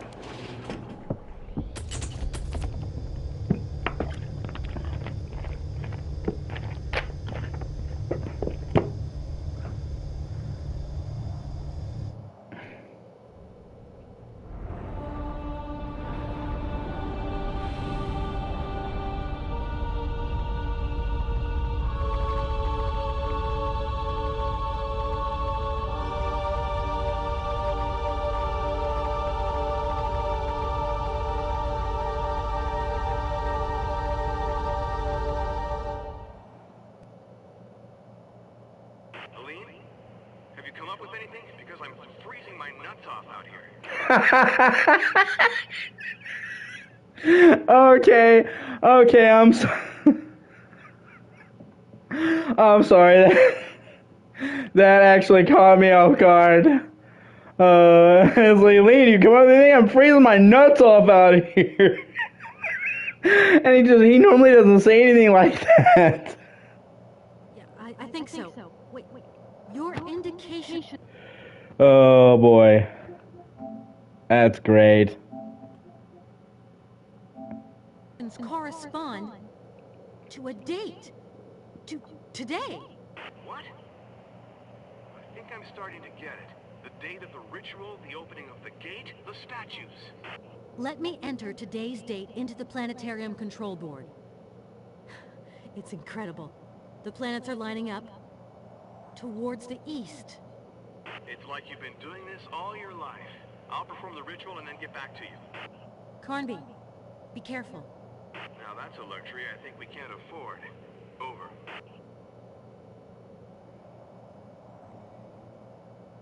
Oh, hey, sweet.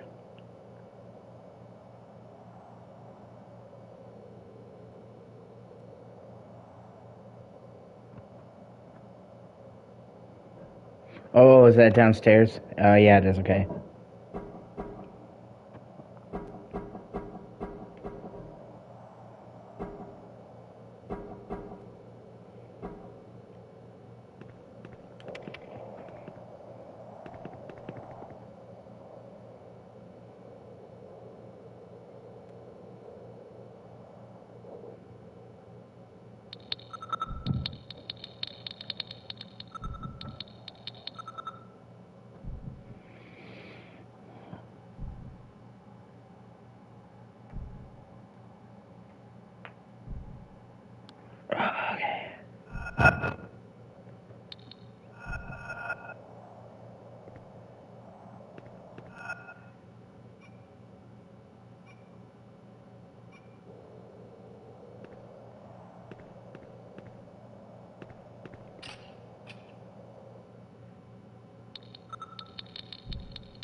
Okay, now I can open it.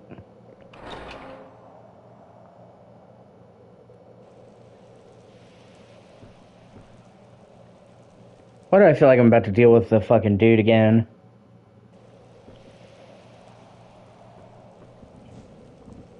Oh, looks like we're out of the fort.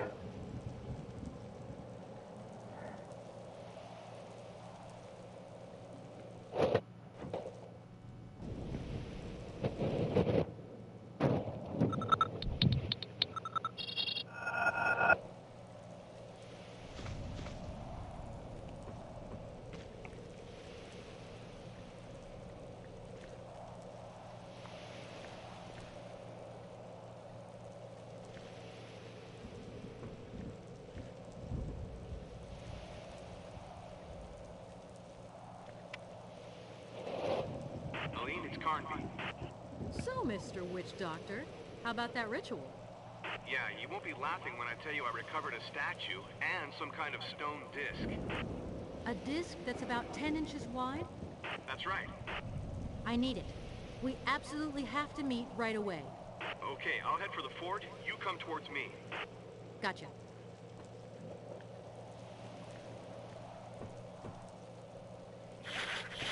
Ah. Fry, motherfuckers! Or not, I guess. I don't fucking, I'll just run past him. Yeah.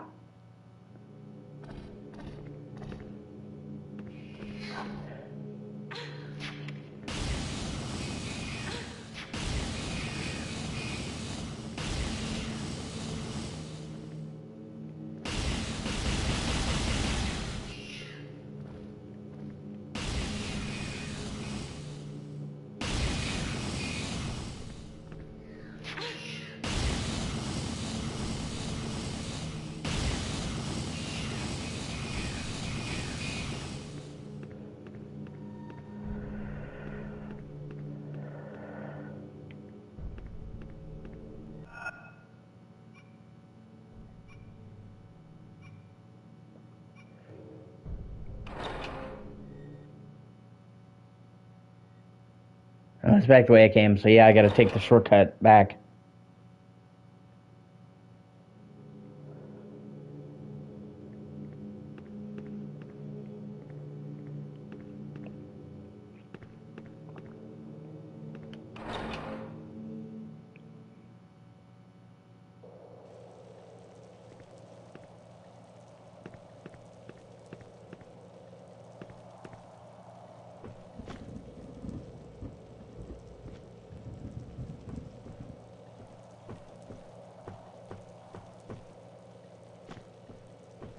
Yeah, it looks like now I've got to get the fuck out of here.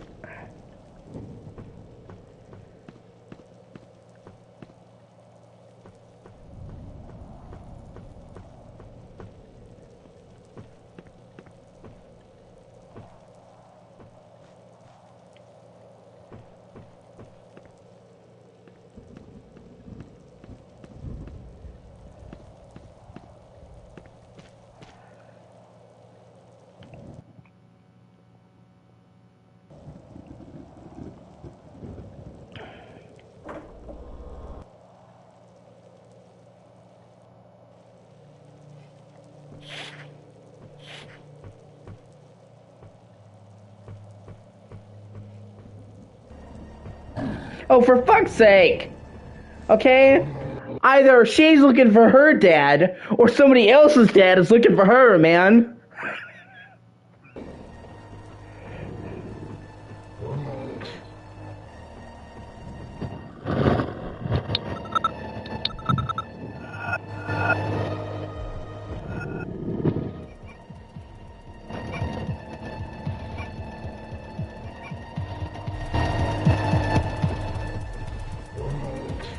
Yeah.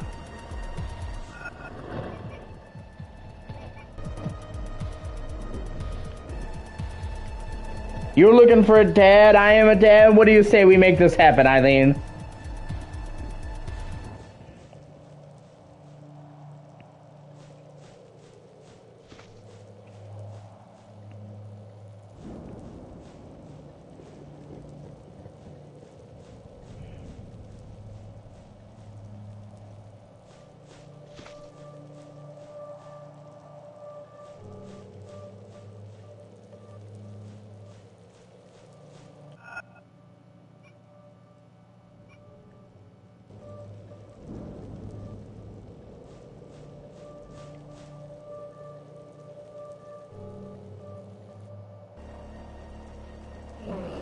Oh shit, I wound up making a loop. Fuck!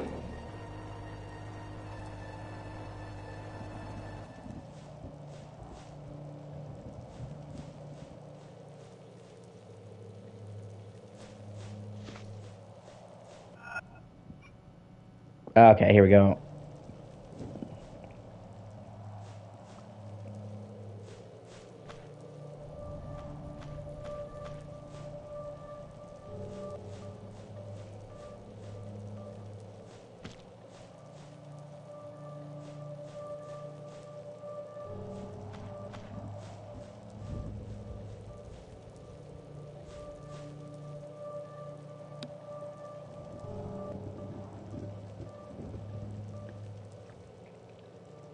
I'm warning you.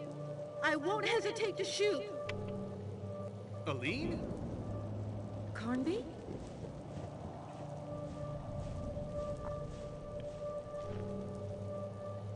You scared the daylights out of me. Sorry. Do I detect a regret? Stop kidding. I have the impression that all this is getting us nowhere. I found nothing but scraps of... Metal Gear!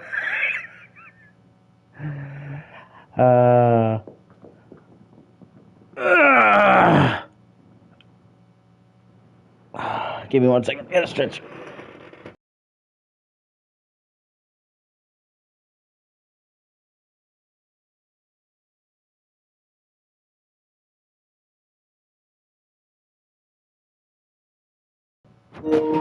Pieces of a puzzle that don't fit together.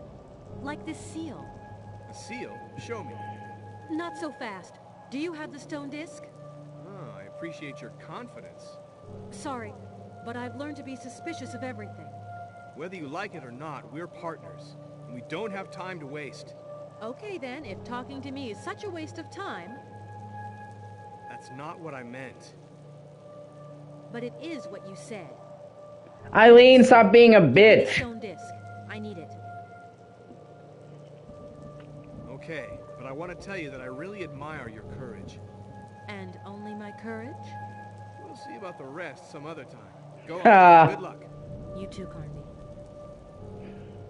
You admire these boobies?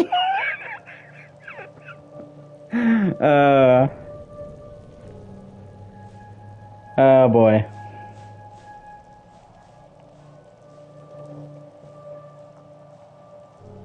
Right? He's like, we do not have time to argue, Eileen. Fuck!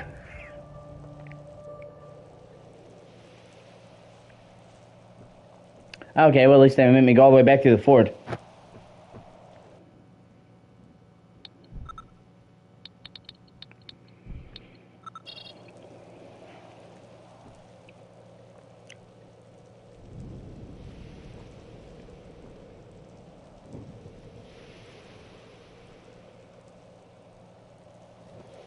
Carnby, I have 3 statues. Me too. And I hope Edenshaw has the 7th one. We have to go meet him at the gate. I think everything's about to unfold right now. But how do I get there? According to Alan's diary, there's a passageway that starts in the fort. Carnby, you're so helpful that sometimes I have the feeling I couldn't do without. Aline, let's stop wasting more time. Well, man, you go from insulting him to saying, oh, I couldn't make it without you. God damn it, Eileen.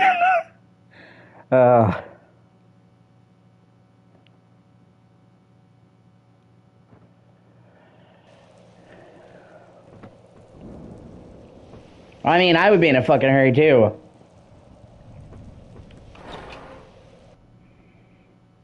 You don't want to spend any longer in this fucking place than you have to. That's for sure.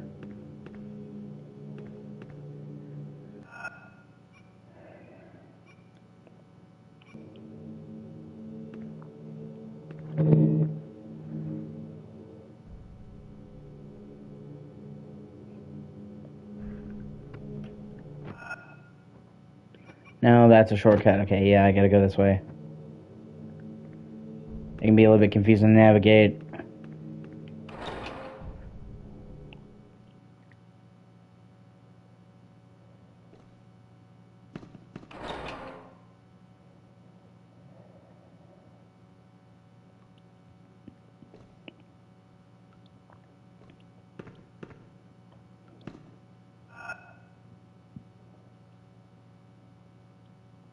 Yeah, I gotta get back to the workshop, and I'm trying to figure out head back into the planetarium, out the other wooden door, head up the stairs to the rampart, and go through the wooden door to the workshop. Oh, okay. I went the wrong way. My bad.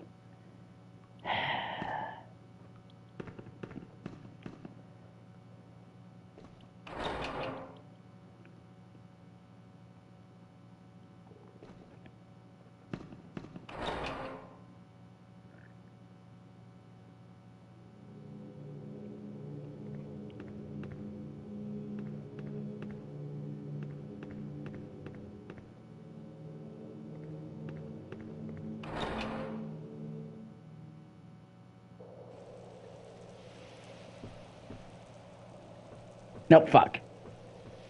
Okay. I was supposed to go to the other door.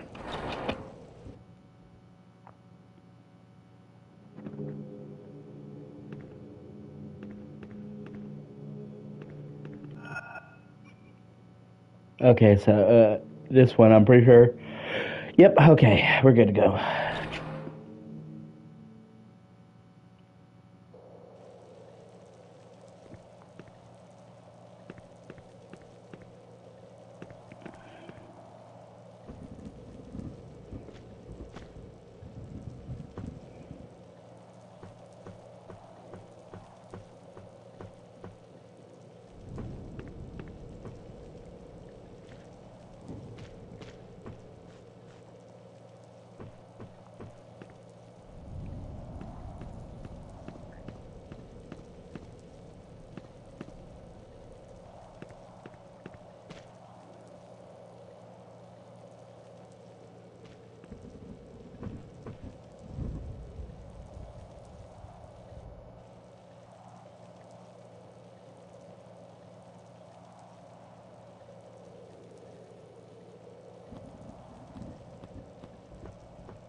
Here we go.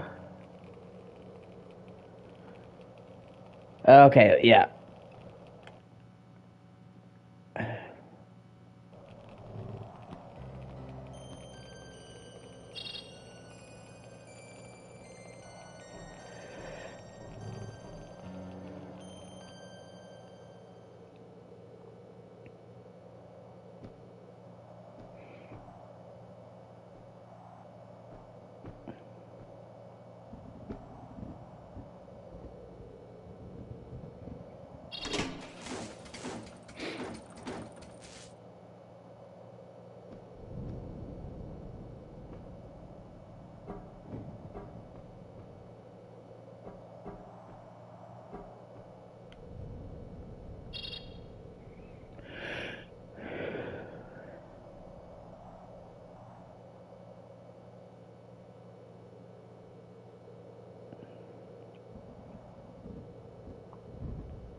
Okay, it looks like I have to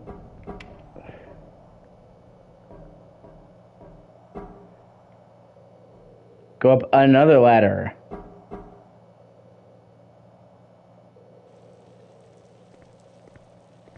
Oh, looks like that one at least kind of teleported me up. Hey, the top of the fort. Hold on, I think. Yep. Wire cutters or pliers. Oh, small padlock key. Gotcha.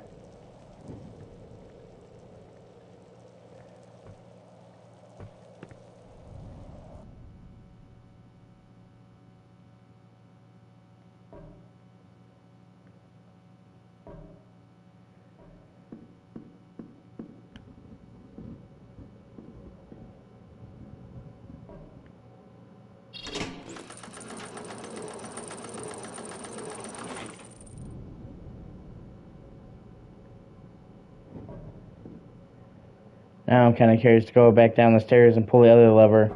Because I also got a scene of that being stopped by the fucking padlock.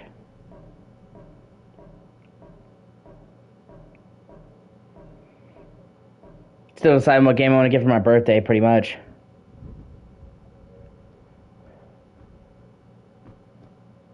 Part of me wants to get Final Fantasy VII Rebirth. Another part of me wants to get Rise of the Ronin.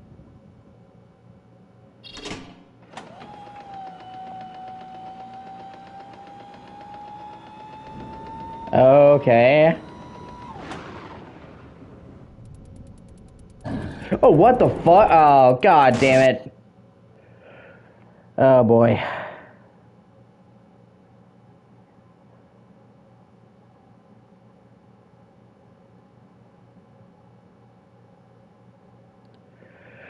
Yeah, apparently I have to get him to jump. Apparently I have to get this fucker to jump into the lightning.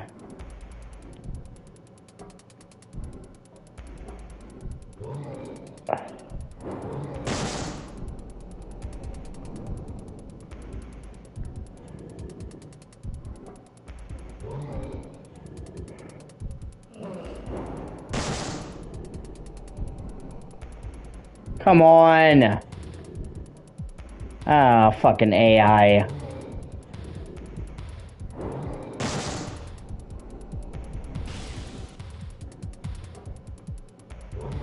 Fuck.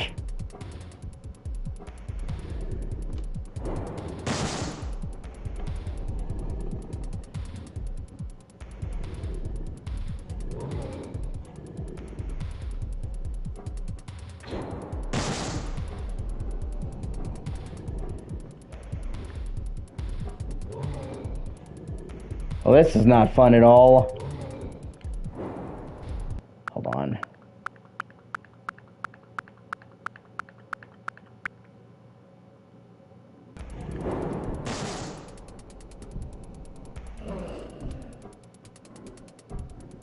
It's really hard to predict. Oh my god! Fuck you! It's really hard to predict when this fucker's gonna jump.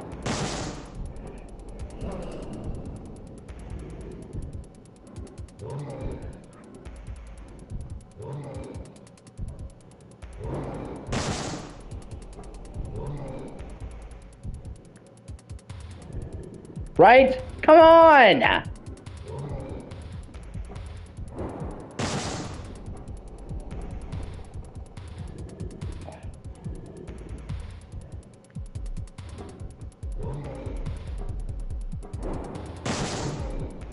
That's one time.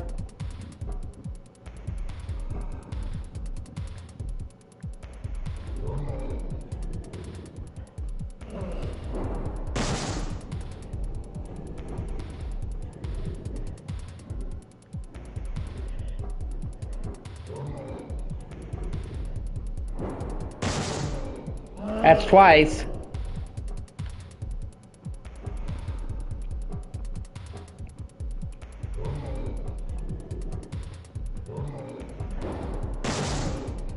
You're from, motherfucker! Oh, shit.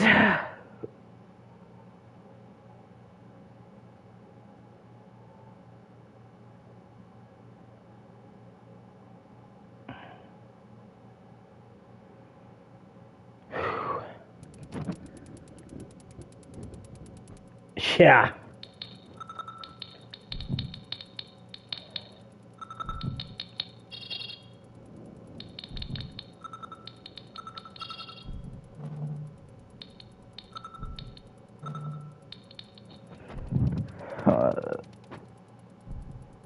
Combine the ring with the energy stone. Oh, I'm glad I have a walkthrough because I would not know how to fucking combine all this on my own. That's for fucking sure. And then the tripod with the perforator barrel.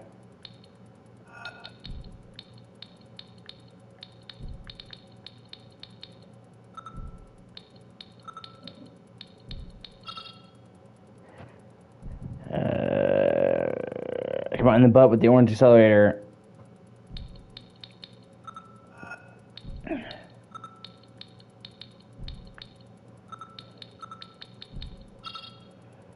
And then combine combine the weapon with the... Okay, and the butt assembly with the barrel.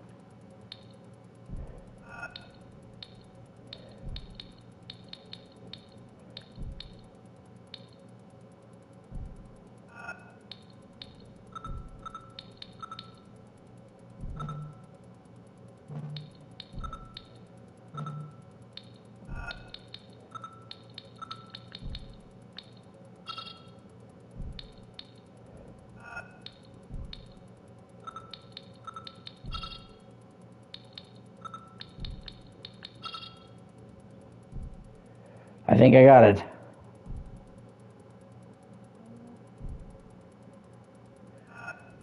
Okay.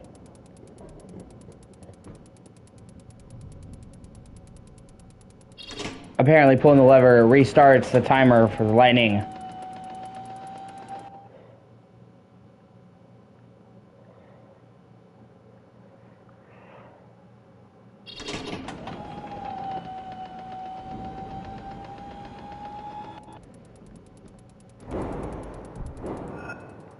Okay, so now I've got to make my way back down.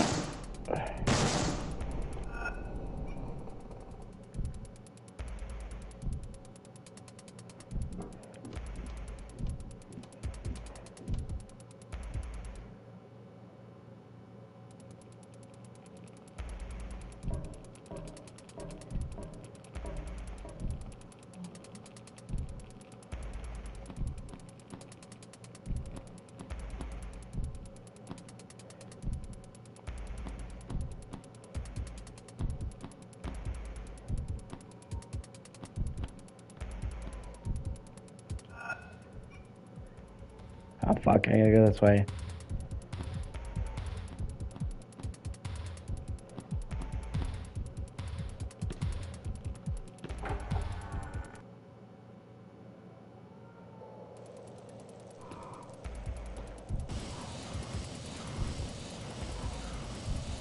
I made my way down to the oubliettes, which actually I'm gonna... Yeah, because I need to go the other way. Oh, fuck this shit, I'm out! And while I'm at it... Oh, okay.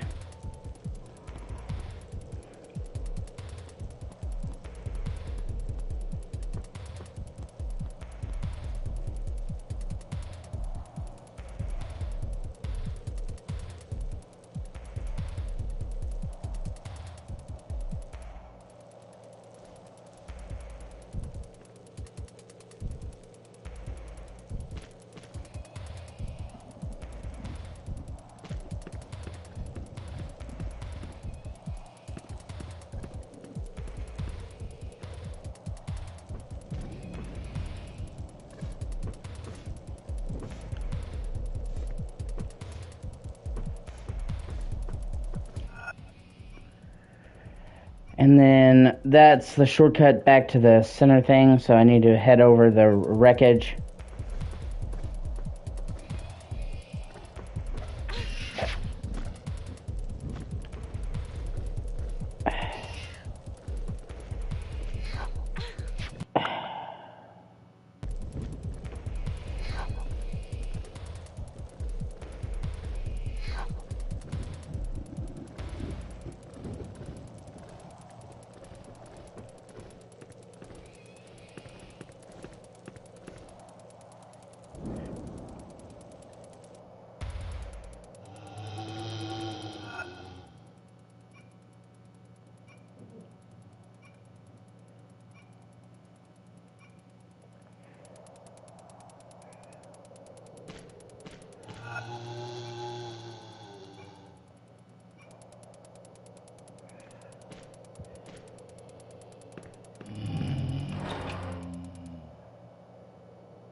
I need to the oubliettes. But where do I go in there?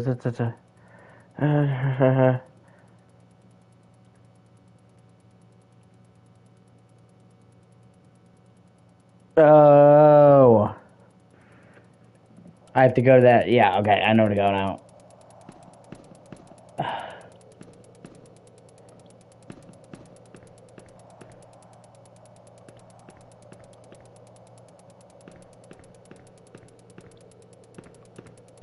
Fuck.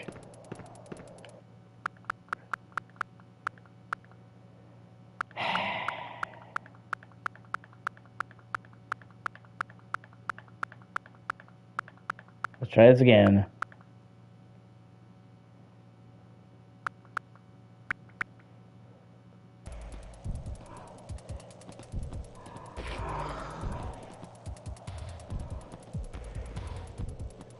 I mean, they make the time to get down there really fucking tight. Plus, you're dealing with enemies as well.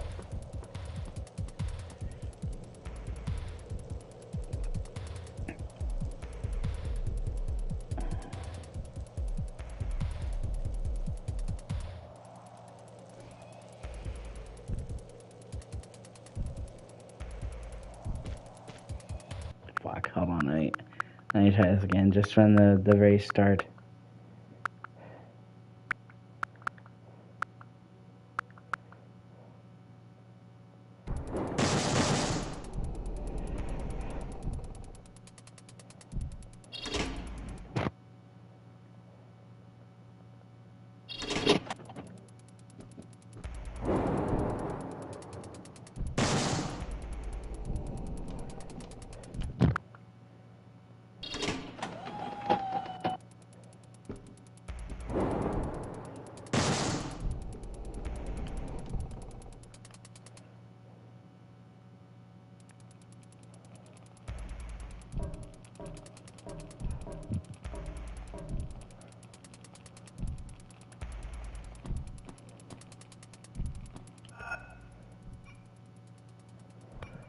Hold on 1 second.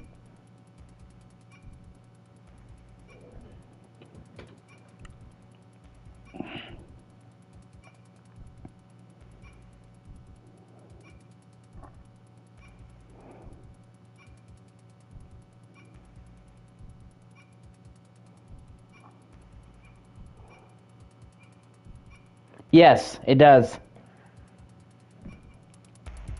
You have to finish the repeat missions, or there is a second way to do it that I don't hear a lot of people talking about. It also counts if you do side quests.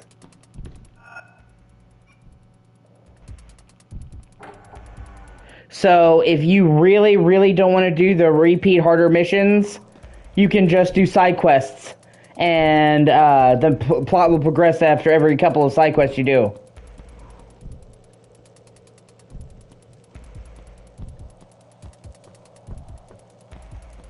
And it absolutely does have an ending.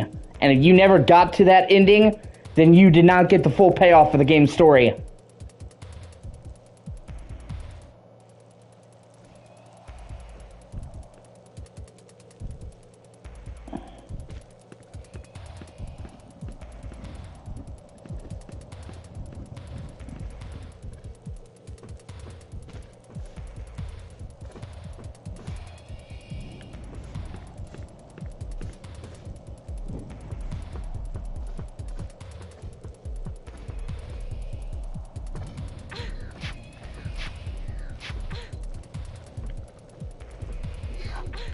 Fuck.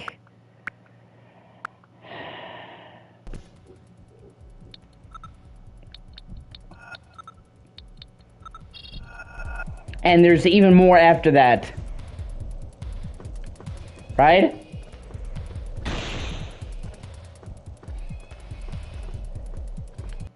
Fuck.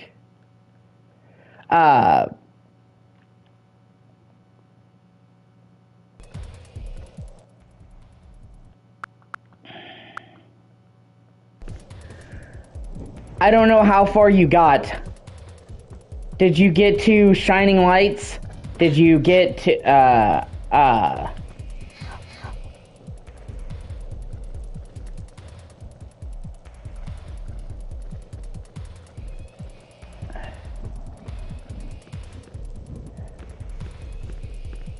Oh god, dude. Oh man. Dude, now I feel bad for you. You missed the main fucking story payouts. After the shit with Ghostface, you see what happens to Huey, and his plot thread is concluded. You reach the end of a plot thread with Eli, Liquid, and Psycho Mantis. You reach the end of the plot thread with Quiet, and you see another final mission that recontextualizes the first mission. And then after that, you unlock a bunch of important tapes that connect to the rest of Metal Gear and finish Zero's story. Like, you missed a lot of shit.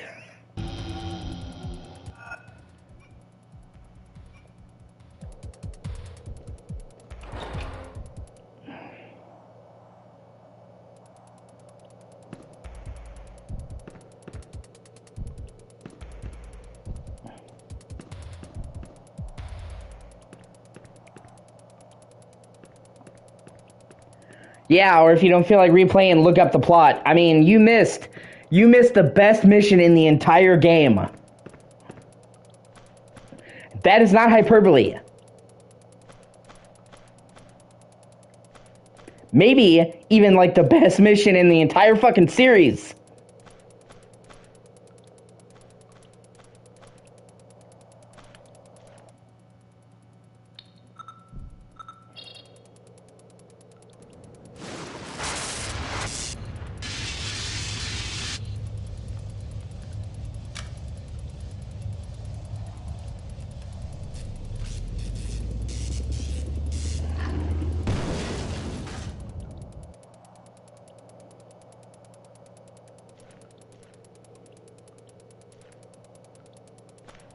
Oh shit.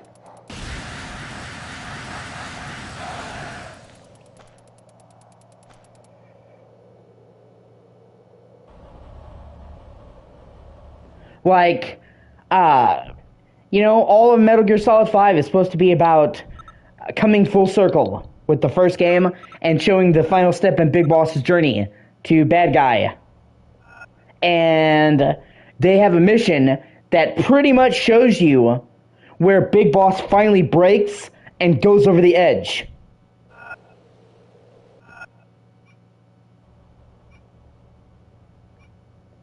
And it is a fucking heartbreaking mission. It made me cry like a little bitch.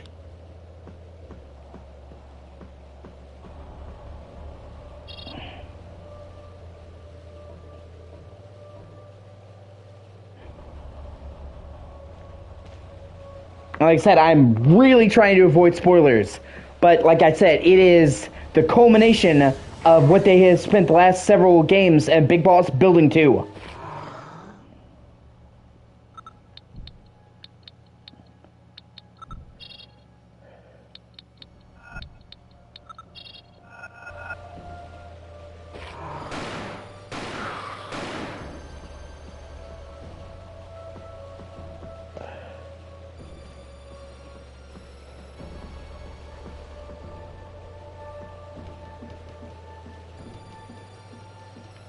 And it pretty much fully links back into Metal Gear and Metal Gear Solid 1.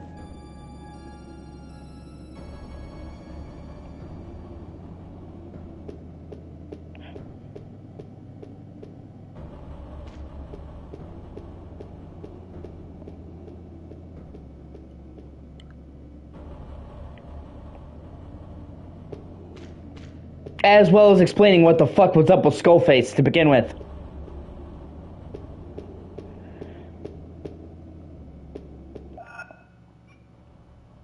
If you can't stomach replaying all of Metal Gear Solid 5, because it is definitely an incredibly long game, I would definitely look up the scenes online, because you're missing the key part of the story where it comes together and bridges the gap. Yeah, no, like I said, they explain exactly why he hates fucking Big Boss so much.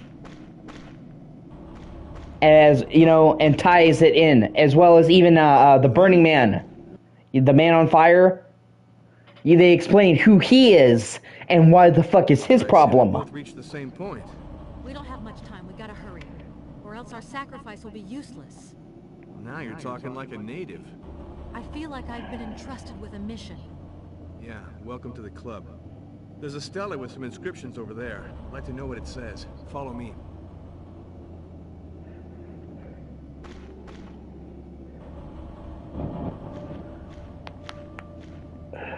So, can you transcribe it? Wait. Yeah, I think I can. The gate is now before thee. The gate that holds the darkness back in the folds of the earth. Thou who are about to open it, thou must know. And you know, it sucks because you know, I don't blame you. Like I said, you get to it, you see the end of the first act or the first chapter, what the fuck ever, and the missions start repeating, and you know, you're like, oh fuck, it's over, and you know, a lot of people quit, and that's you know, that's the sad and unfortunate part of that, because that entire thing was only because of Konami. The missions repeating was due to Konami not letting Kojima finish the fucking game. And so a lot of people didn't, you know, see the final payoff in the final end of the story. And on top of that, there's even new missions. I just so you know, by the way. Like, you will do repeats of missions, but there is entirely new missions sprinkled throughout. So it's not just repeats.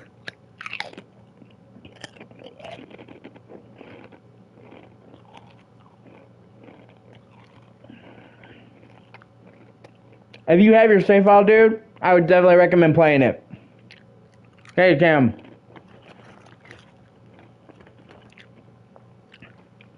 And like I said, dude, you don't even have to do the repeat missions. After every couple of side missions you do, the side ops, the game will then progress the story and give you the new missions. So if you don't want to do any of the repeats, you literally can just do side missions until you see the end.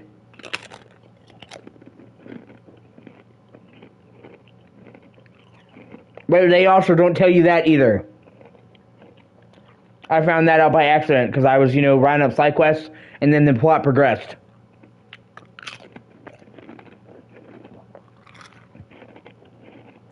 But absolutely, dude. You're a huge Metal Gear fan like I am, okay? The payoff is worth it. It fucking finishes Big Boss' story, finishes Zero's, finishes Skullface's, fully sets up the Patriots and the events of Metal Gear Solid 1. And absolutely connects everything together.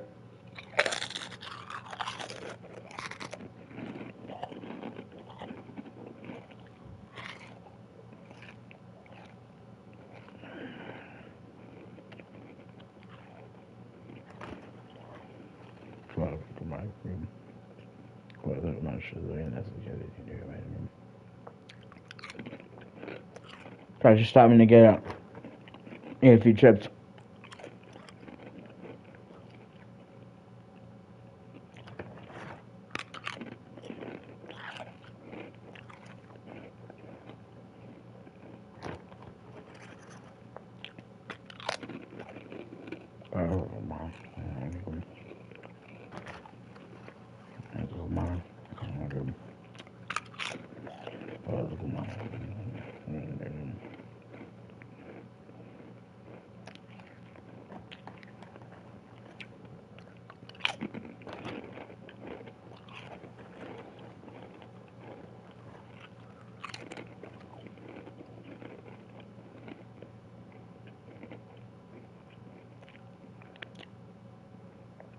Actually, no, give me 1 second. Real quick, I'm gonna make some sandwiches. I'm not gonna end the stream. Just because I'm very close to beating this game as Eileen. If I made another stream for this, it wouldn't be that long. But I am hungry. So I'm just gonna really quickly eat some sandwiches and some chips.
Alright, sorry about that. Just gonna eat for a bit and then back to it.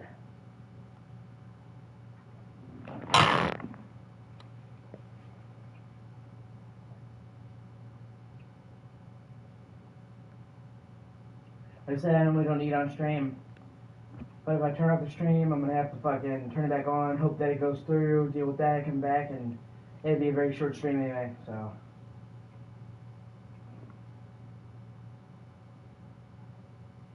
Looks like right now it's pretty much just me and you here, so. I don't give a fuck.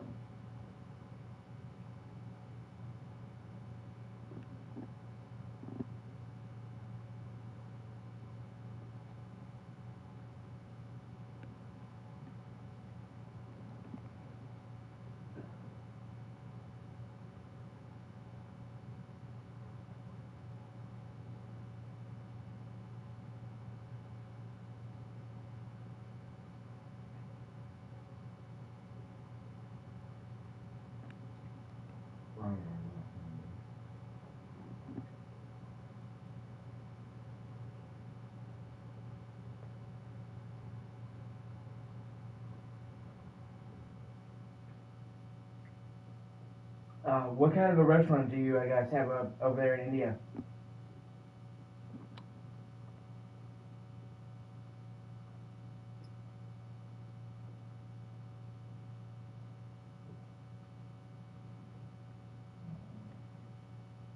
Okay, I know. I know you can have like the big ones.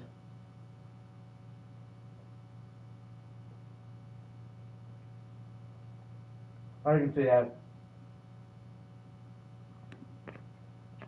I've heard that, but I've never had Indian food. You know what I mean? I've never had curry or anything like that, so I wouldn't know.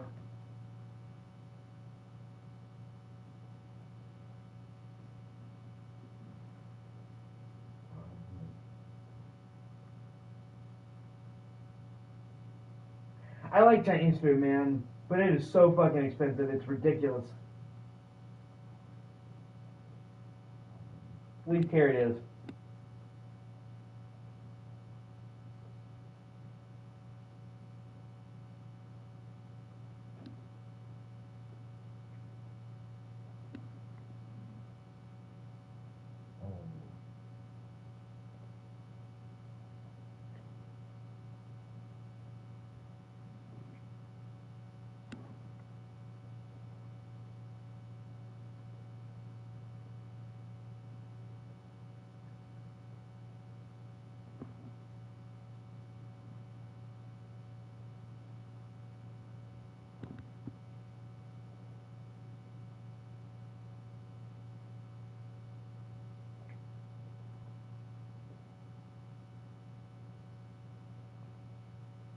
Yeah,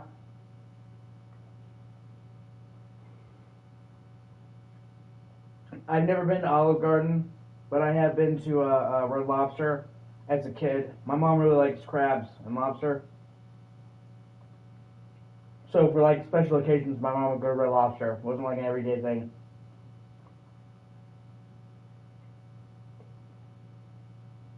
And then one time she gave me some lobster.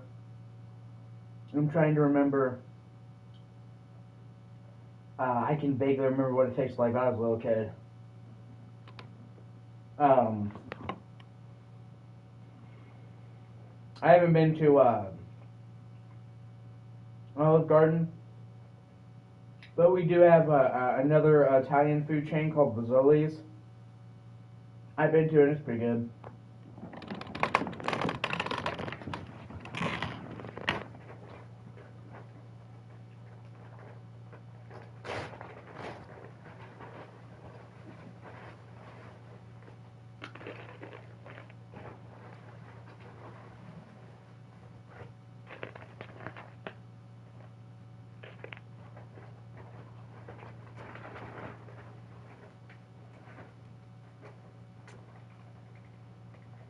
Yeah, yeah, that's fair. Yeah, I don't really know what the hygiene situation is like in India.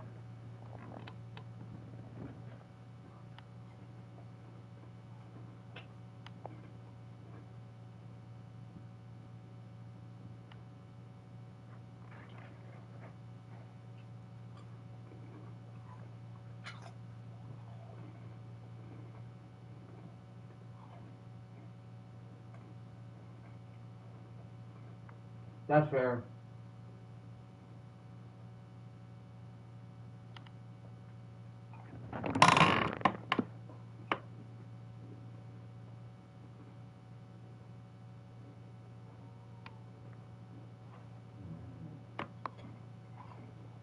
What about the hamburger situation? You guys have any good burger places over there? I love a good hamburger, man.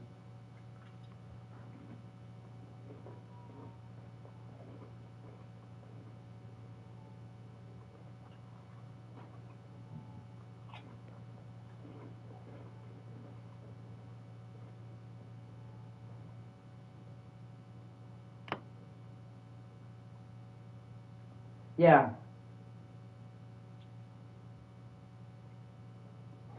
Do they even sell like cow and stuff like burgers and just every places? Because if I'm not mistaken, doesn't India like don't they hold cows be sacred?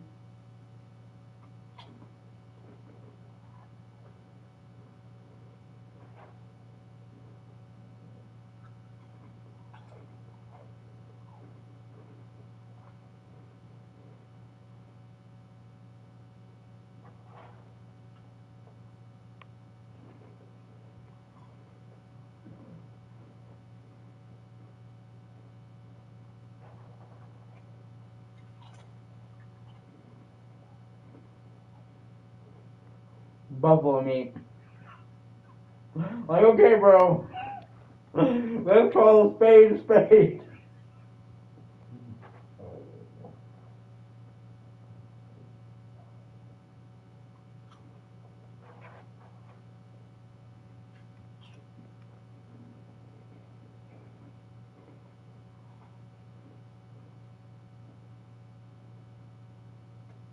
Do you like living in India, or would you leave if you could?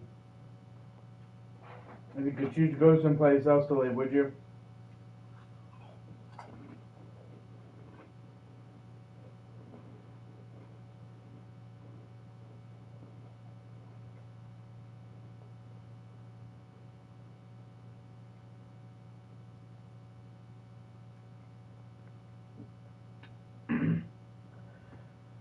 Do you like living in India? If you could choose to live someplace else, would you?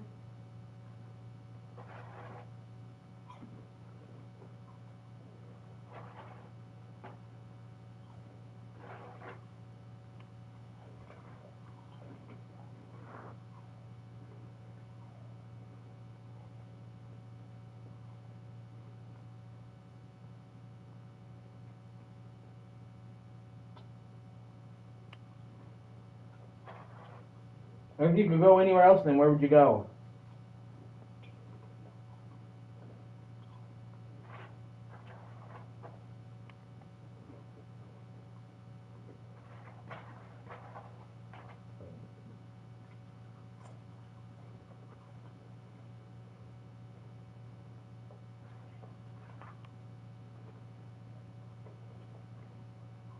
Well, that'd be cool. I always wanted to go to Europe. Yeah. Yeah, exactly. Just get a cottage. Alright, give me 1 second, man. Uh, those chips are greasy, and I never want to get any grease on my controller, so I will be right back. I'm just going to go quickly wash my hands. You know what I'm saying? I always try to keep my hands clean. I'm very, big on hygiene, and keep my controller as intact as humanly possible, not greasy or dirty or anything. People who like sit there and eat Doritos and then play with games drive me fucking crazy.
Okay, sorry for the delay.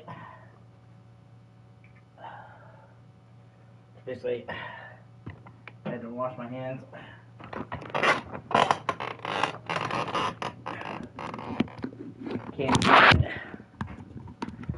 Can't stand it when my hands are dirty, or the thought of getting something greasy and nasty on my fucking controller or my stuff drives me crazy. Okay, alright. That the night pushes the darkness back into these caves, while the sun calls them out.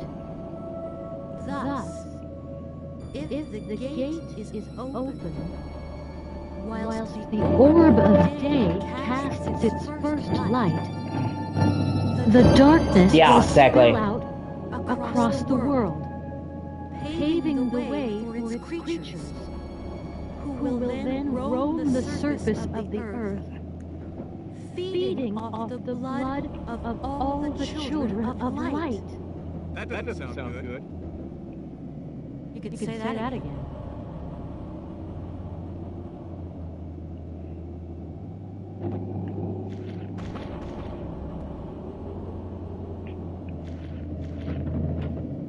I think these must be the 7 gods of light.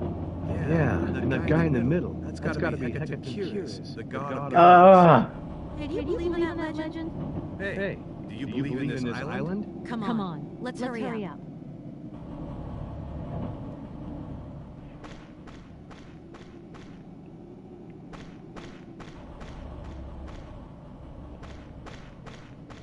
Every time they say Hecatoncheires, I fucking cringe. It's Hecatoncheires. Hecatoncheires.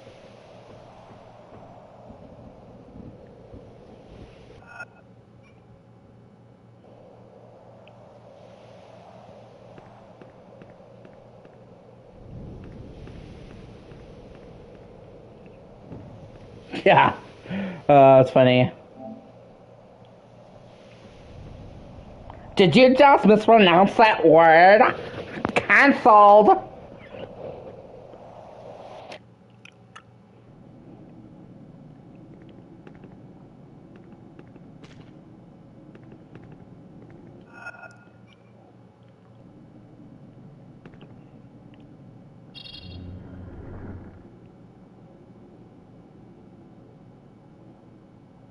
Oh, so now they're giving her the lightning gun.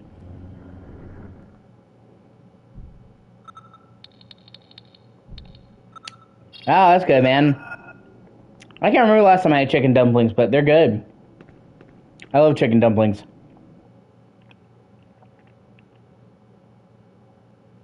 This fucker.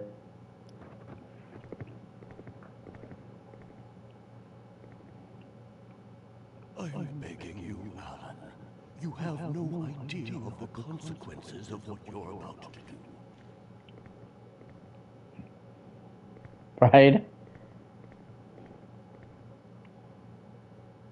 Edenshaw. For years now, you've been watching me. So many like problems in this game could have been solved if they literally just shot him in the middle of his fucking face while he's monologuing. Nope. Expecting this moment, just so you could see if your powers of witchcraft were still alive. But it's too late. You should have come begging long ago. You and I know that today is the day, or the night, actually. You're shaking. Yet you're like all the others, fascinated. I realize that only my father was able to fight the madness that courses through all of the Mortons. And that is what killed him. I am the one who killed him. And you want me to give up now? I've spent my entire life waiting for this moment. I never cared for your human world. My research has paid off. I have created a new being. A being with no conscience, no feelings, no pain. A being who will know neither doubt nor hope. Soon, my children shall rule the earth. And my brother, that coward, will be one of them. I know what this statue represents, and that is why I am taking it with me. You thought that by destroying my world, you'd fulfill your destiny? Don't expect me to let you have that happy end. Get out of my way.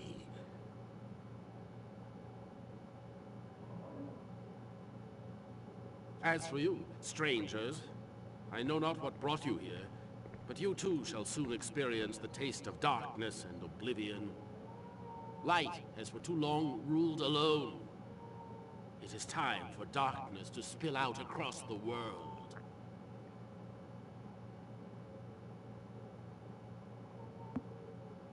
Bonazza ternas guru heli. Clatuborada netto!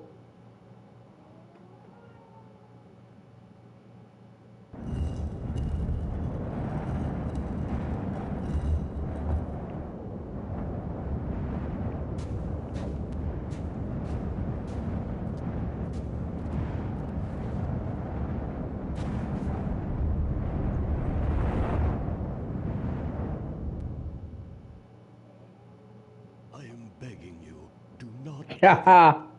If I do not recover the seventh statue, we are all doomed. But Carnby is dead. I'll never be able to make it on my own. Your friend is not dead. If he were dead, it would mean the gods of light have given up on us. And then we would have no choice but to kneel down and wait for the shadows. Believe me, Carnby is not dead. I know what Alan wishes. He wants to make the seventh statue disappear in the depths of the shadows, thus preventing me from carrying out the ritual. You must stop him before the sun comes up and the shadows spill out. Do you realize what you're asking me? I came here to authenticate a translation and meet Obed Morton, and I end up risking my life every 5 seconds fighting terrifying creatures. Yeah, I will say I am on Eileen's side in this. Finally, she's just like, bro, I'm a fucking archaeologist. She's like, I didn't sign up for this shit. Our fate is written, but we do not know how to read it. Learn to remember your dreams and make your mind up. You know very well that I can't say no. I've come too far already. Beyond the gate, you will have to survive.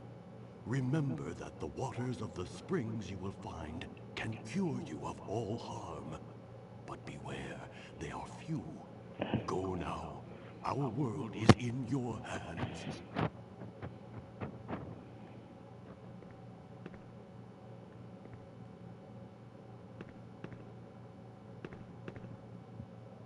Right? Well, in this case, I can kind of understand. He's all fucked up now. But earlier, what he said made sense.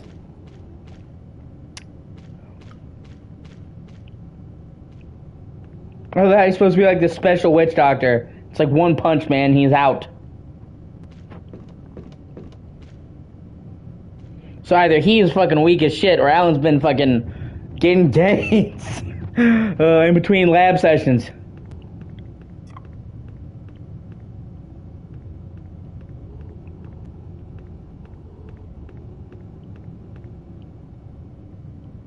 Aline? You have no idea how happy I am to hear your voice. Aline, I had this strange dream. It's the first time I ever remembered one of my dreams. Then you must be on the right track. Where are you? On a rocky outcrop, above an abyss. You were lucky. Whatever happens, we've got to get Alan's statue back before sunrise. Edenshaw told me that the waters of the springs had powers of healing. That's good news. I promise you, we're going to make it.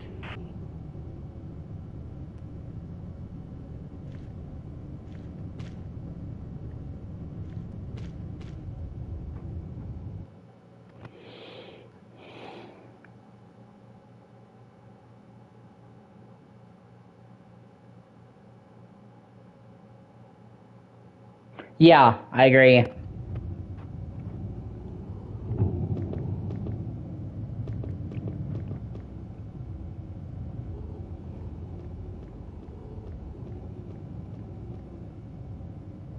Yeah, they're just full of shit, dude.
It depends.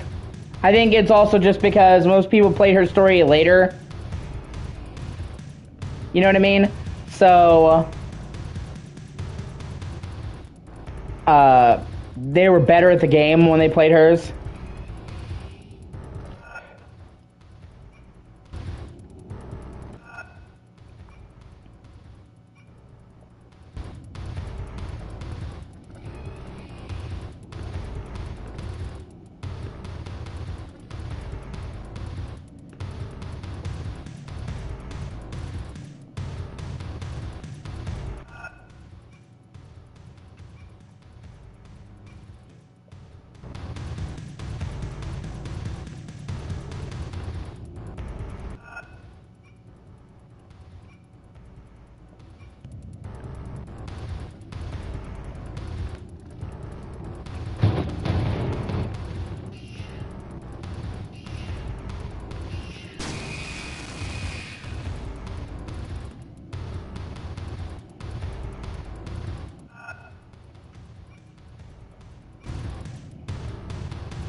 Oh, hey, this is also another place that he didn't go to, which is funny because this is also a fortress.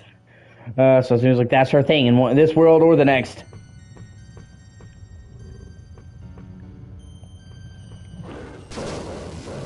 Yeah. Sometimes it gets like that. It's silent. Too silent. I think some of them were just having too much fun on Friday. And now they're regretting it on Saturday.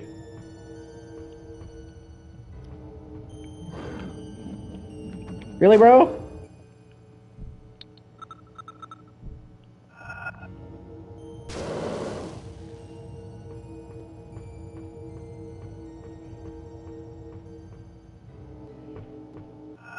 Plus, Steph is currently in France, so he's busy. Yeah. I don't think I've ever talked about fucking Fortnite more in my entire life, man.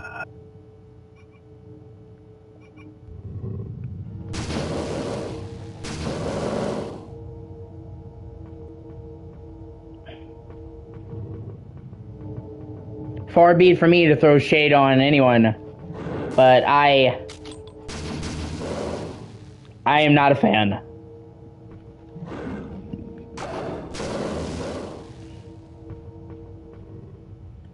One of these days I will reinstall it just so I can try out the Lego Fortnite mode, because that actually looked kind of cool. That honestly grabbed my attention more than anything else.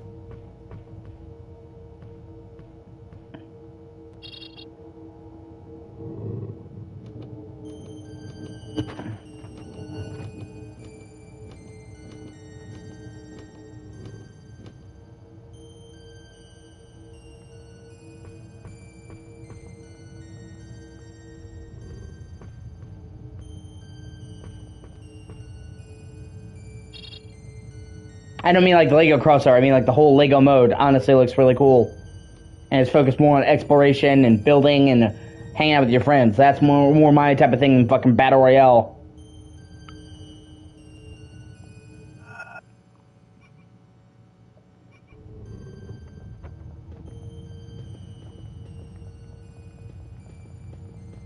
Yeah, like Minecraft, but with Lego.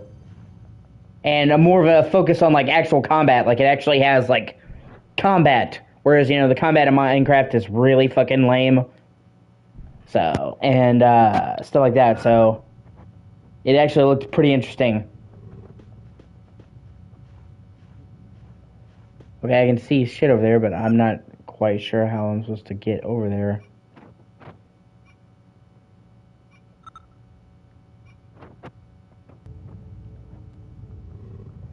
I guess I'll have to come back.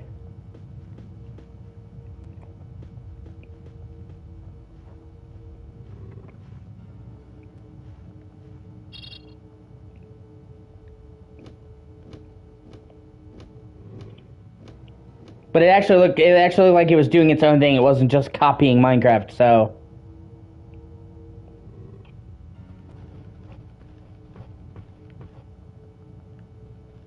One of these days I'll give it a try. I just never got around to it.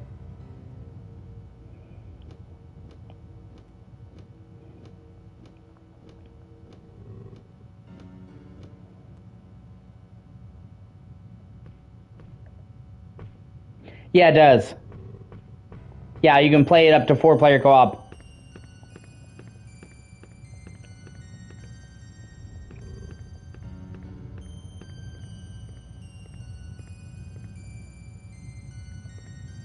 It actually has like dungeon crawling and stuff like that, like actual dungeons that you explore and kill monsters and bosses. So it's like elements of Minecraft but Lego, but more focused on building and dungeon crawling and RPG elements. It honestly didn't look too bad. It looked pretty interesting. Yeah. Well, I mean, at the end of the day, it's totally free, so you know what I mean. You're not losing anything by trying it out, other than time installing it. And also, they have that Rocket League racing.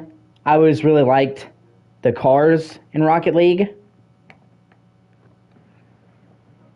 but never the actual point of Rocket League. So they have like an actual regular racing game with the Rocket League cars and shit, and I was interested in trying that out as well. Because I like arcade racers. I've always preferred arcade racers to, you know, like realism, like Forza.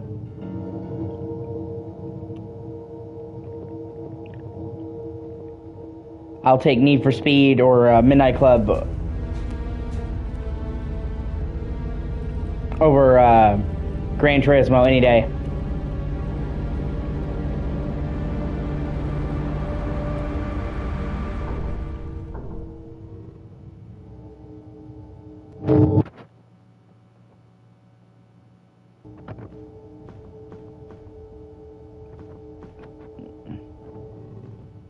Yeah, I'm gonna look around before I grab that. And we unfortunately don't seem to be getting a whole lot of arcade racers these days, so.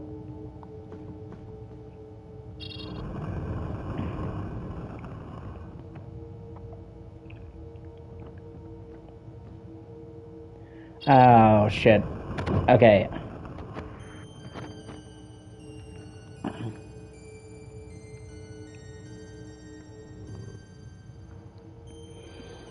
The only thing that fucking they do that really bothers me, especially with fucking Nim, is, yeah, we need arcade too, that is fair. It's fucking Nim saying real all the time. And in all fairness, I've literally told her that that bothers me. Yeah, like Burnout. Burnout's look great, I agree. Take me down to the paradise city where the grass is green and the girl is pretty. I want you, please take me home. They're actually doing a modern successor to Burnout Paradise this year. If you're not aware, and I've talked to other people in the group who like Burnout, They did a game called Dangerous Driving, and that was like a modern successor to the original Burnout games, made by the same team. They left EA and made their own team and did Dangerous Driving. Well, they're doing Dangerous Driving 2 this year, and it is an open world game that is meant to be a modern successor to Burnout Paradise. And like I said, it has a lot of the same team behind Burnout Paradise, so that's really exciting because Burnout Paradise was a game that really deserved a fucking sequel.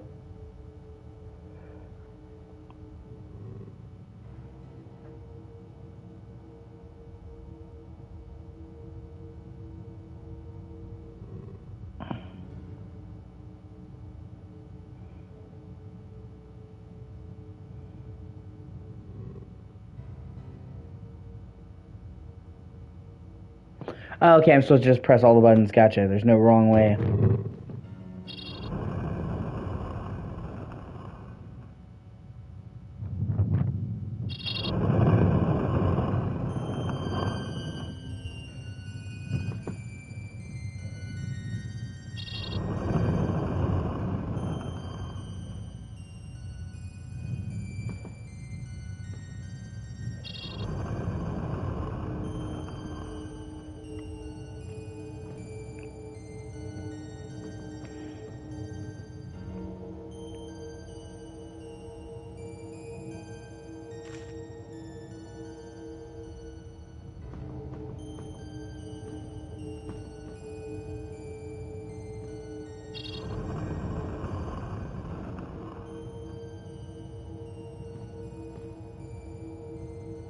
But yeah, it is definitely something to look out for.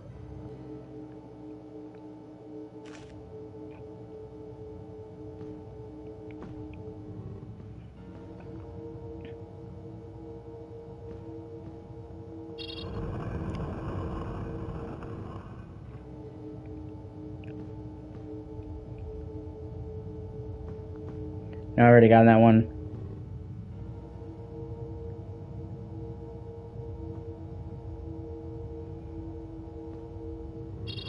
And since EA fucking sucks, it's pretty much the closest we're ever gonna get to a modern Burnout.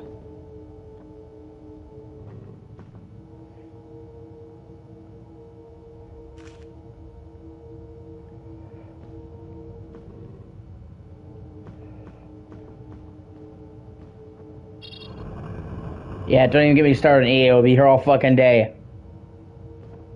They are a cancer to gaming, yeah. And whenever they come out with a good game, it's in spite of them, not because of them. Because I can't say, I don't like anything EA makes, because that would just be untrue. But the games that I like are in spite of them, you know, like Mass Effect, Dragon Age,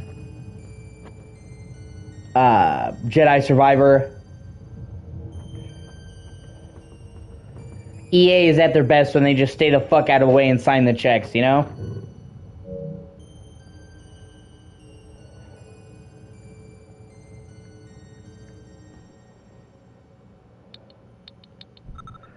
One, two, three, four, five. Okay, so I only need one more seal. Anytime they you know, the best times for EA, okay? The best times where EA has shined has been when they found developers who knew what they were doing and gave them the money to make a good game. Like Mass Effect. Yeah. EA, challenge everything. Yeah, that used to be great. I used to love that slogan. EA Sports, it's in the game. I don't even like fucking sports games, but that shit's catchy.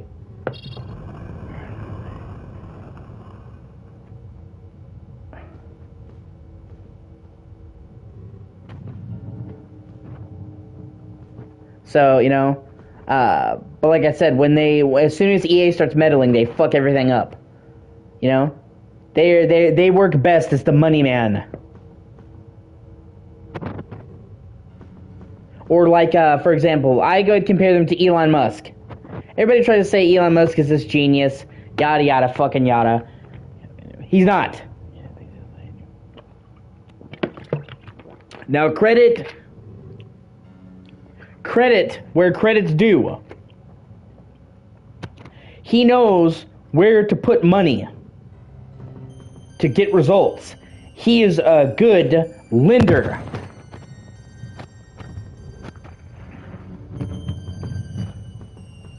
You know what I'm saying? Yeah.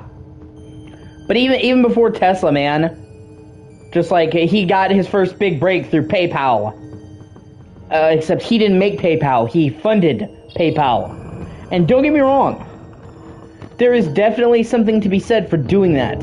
Okay? He was able to look at what they were making, find the projects that were worth funding, and fund them. There's definitely something to be said for shrewd investing.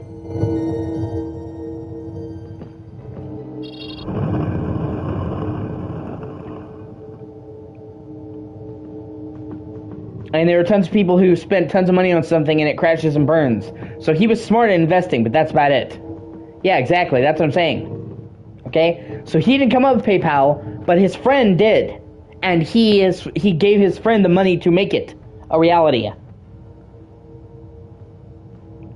When nobody else wanted to give his friend the money. When other businessmen turned it down. So he saw the potential. So he's obviously not stupid. And like I said, it is a skill, seeing the potential and knowing where to invest. Being ahead of the curve. But at the same time, he's not a fucking some whiz kid. He's not like fucking Bill Gates, you know? Say what you want to about Bill Gates, but he knew what he was fucking doing when it came to programming. He was a genius. Same thing with like, it pisses me off because people like compare Bill Gates to Steve Jobs. Steve Jobs was like Elon Musk. He was a businessman, okay? Steve Jobs, Steve Jobs is great at doing what he did. He could sell a product like nobody's fucking business. And he helped bring a lot of the products to the mainstream because he says, you know, selling to PC enthusiasts and tech guys is all well and good. We need lots of people to buy our product. This needs to be something that everybody can understand how to use. We need to break it down into ways that the common person can use. And that was absolutely the right fucking decision. You know what I'm saying?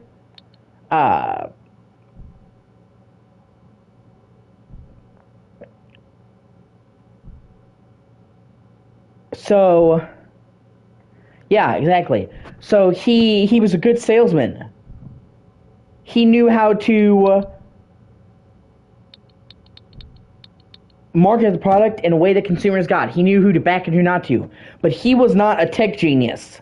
It was fucking Bill Gates. Bill Gates is the one that understood technology. And, well, even after him and Bill Gates parted, it was Steve Wozniak. He's the guy behind the tech at Apple.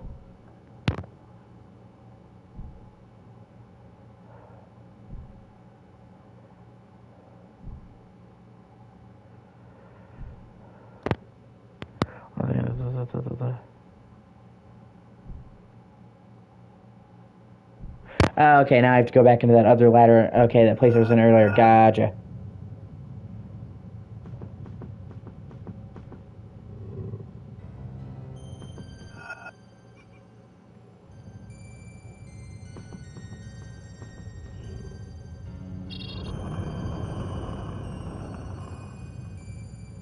It's like you think fucking Elon Musk knows the first fucking thing about how a car works, about engineering, about mechanics, mechanical engineering? No, obviously not.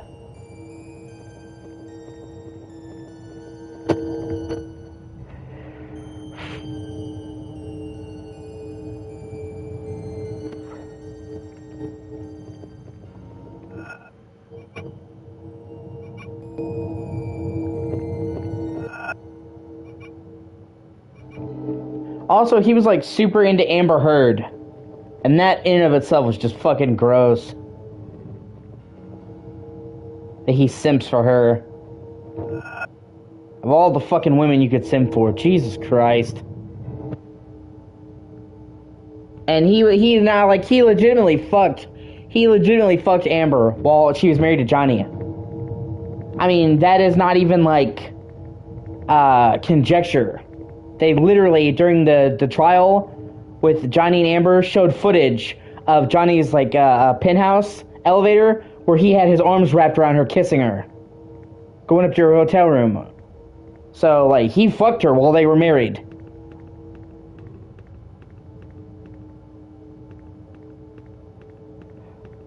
And yet another reason why he has stayed silent. You'll notice, like, during the whole trial with Johnny and Amber and all that thing, that Elon Musk never said anything. That's one of the reasons why. Because the second he jumped into that, Johnny Depp could be like, well, you know, you were fucking my wife.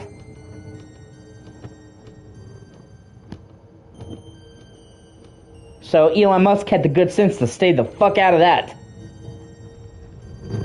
Because the only thing... oh yeah, he has. He totally was, yeah. He was nowhere near as vicious as she was. I mean, she was fucking treating him like shit, abusing him, cut off his fucking finger, fucking other dudes. Elon Musk was just one of them. She also fucked James Franco, and we know that because once again they have footage of him and her. So,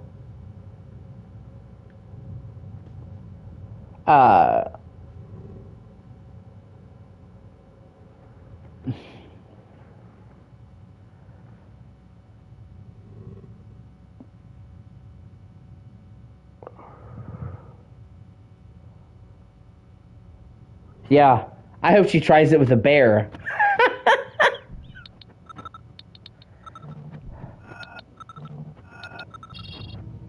Since that seems to be what all these women are into now, is bears.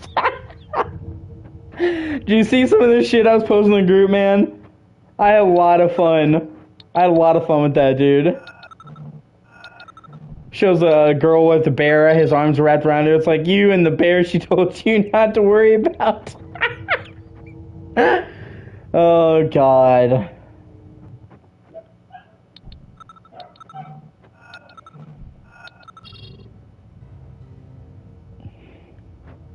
And then these women are like, we understand that it's not logical. It's a test. You're supposed to understand the fact that we were afraid of of men more than the bear says how we feel about men and change.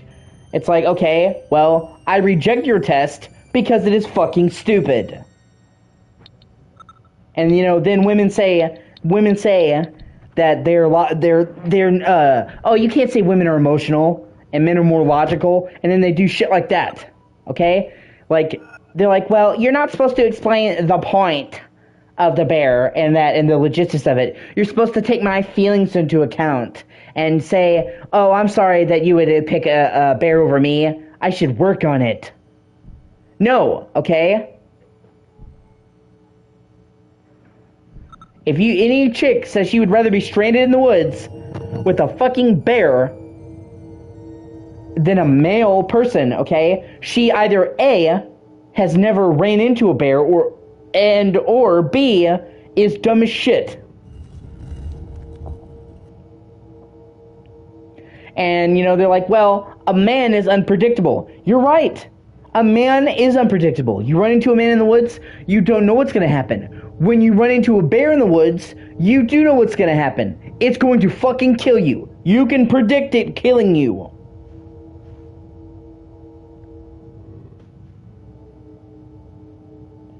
You know, with a man in the woods, it's unpredictable because you might survive. Even if the man turns out to be a monster, you could still outrun him. Try to get away from him, okay? You can't outrun a bear. Bears are not as slow as people think. People have this idea that bears are slow, dude. Bears can run it up to 40 miles an hour. Okay? You can't even outrun a bear. So, you know, let's say worst case scenario, you get into the woods with a man and he wants especially in the woods, where you can bob and weave. You know what I'm saying? You get with a bear, you're dead. Okay? Because you can't outrun the bear, and even if you try to, like, climb up a tree, bears can climb up trees after you. It will climb up fucking after you and eat you.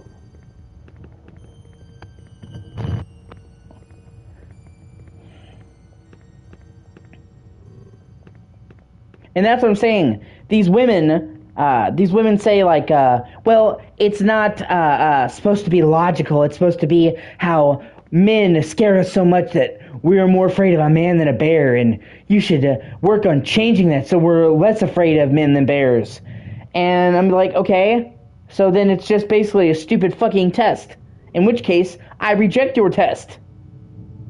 And once again, it is just one more way for these modern fucking feminists, and I say that, but I should say it with quotation marks, okay, who literally just shit on men 24/7. It's just one more way from the shit on men. Well, I would rather be in the woods with a bear than a man. Basically saying, well, all men are trash. It's just another way, you know, and honestly, I'm tired of it.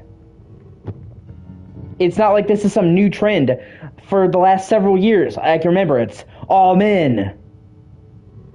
All men are trash. Fuck men. Men are the problem with the world. Men this, men that. Like, it has been going on for a while. The bear shit is just the newest form of it.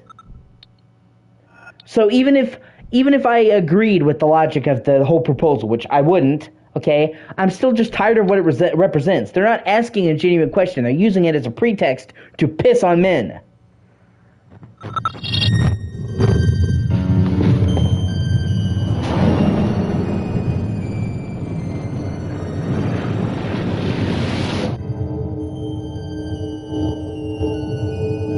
And it just gets on my nerves.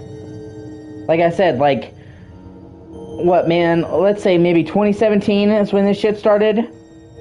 Well, when it started, like, hardcore with the Me Too shit. Okay? Me Too was a fucking mistake. Now, you know, it kills me to say that, okay? Because, as I've talked about before, and I'm not going to go into details again, I was molested. Okay? So, if there's anybody who would say, well, you should listen to victims of sexual assault, it would be me, because I am a victim of sexual assault, okay? But even as somebody who was sexually assaulted at 16 and abused, I think that Me Too did more harm than good. Yeah, a couple of fuckers we got rid of. You know, Harvey Weinstein went down, Cosby went down, eventually R. Kelly went down. It didn't happen right away, but that's ultimately led to it. Those are good, okay? But for every one genuine asshole that went down, that got what was coming to them, another 5 guys just got falsely fucking accused and dragged in the mud. Or people saying just the dumbest shit. Like, if you know who Aziz Ansari is, comedian, he literally had sex with this chick, and then she accused him of rape because he didn't ask for consent. She said she sat there. She said he tried to have sex with her. She did not stop him. She did not say no. She did not say she was uncomfortable. She let him have sex with her. But since she didn't say yes, it's rape. Okay, dude? You're literally, if a guy is touching you and trying to bork you, and you just sit there and you let him, and you don't say no, you don't push him away, you don't show any sign of disapproval, like you don't even sigh or something, how the fuck is he gonna know? And she was on a date with him. Okay? Ideally, yes, you would like to have written consent every time you have sex with somebody, okay? But 9 times out of 10, even when women do want to have sex, they don't say, well, I give you consent. They just fuck the guy. Like, how often do you know of, even in totally consensual sex, just like, do you consent? Yes, I consent. It doesn't happen. A guy goes for it, and if the girl isn't having it, she'll say, I don't feel like it. I'm not in the mood. I don't want to fuck you. So for most guys, we are conditioned that if we make a move and she lets us, that's the green light. Okay? And we're saying, well, he should ask. Okay? But by that logic, if she's having an issue, she should fucking say something. She's an adult woman. She's capable of saying, no, stop. I don't want to. Okay? And it comes back to literal mind reading, okay? So, like, she dragged Aziz Ansari's name through the mud, and he went on a date with a girl and had fucking consensual sex with her, and she wasn't too thrilled about it afterwards. I'm sorry it doesn't work that way. It'd be different if she was like, no, don't touch me, and he did anyway. That's getting diddled. And she even admitted that. She even literally said, well, I never said no, but he should have known. How was he supposed to know if you didn't say anything, if you didn't move away from him, if you didn't push him away, if you didn't even have a bad look on your face? How was he supposed to know? Tell me.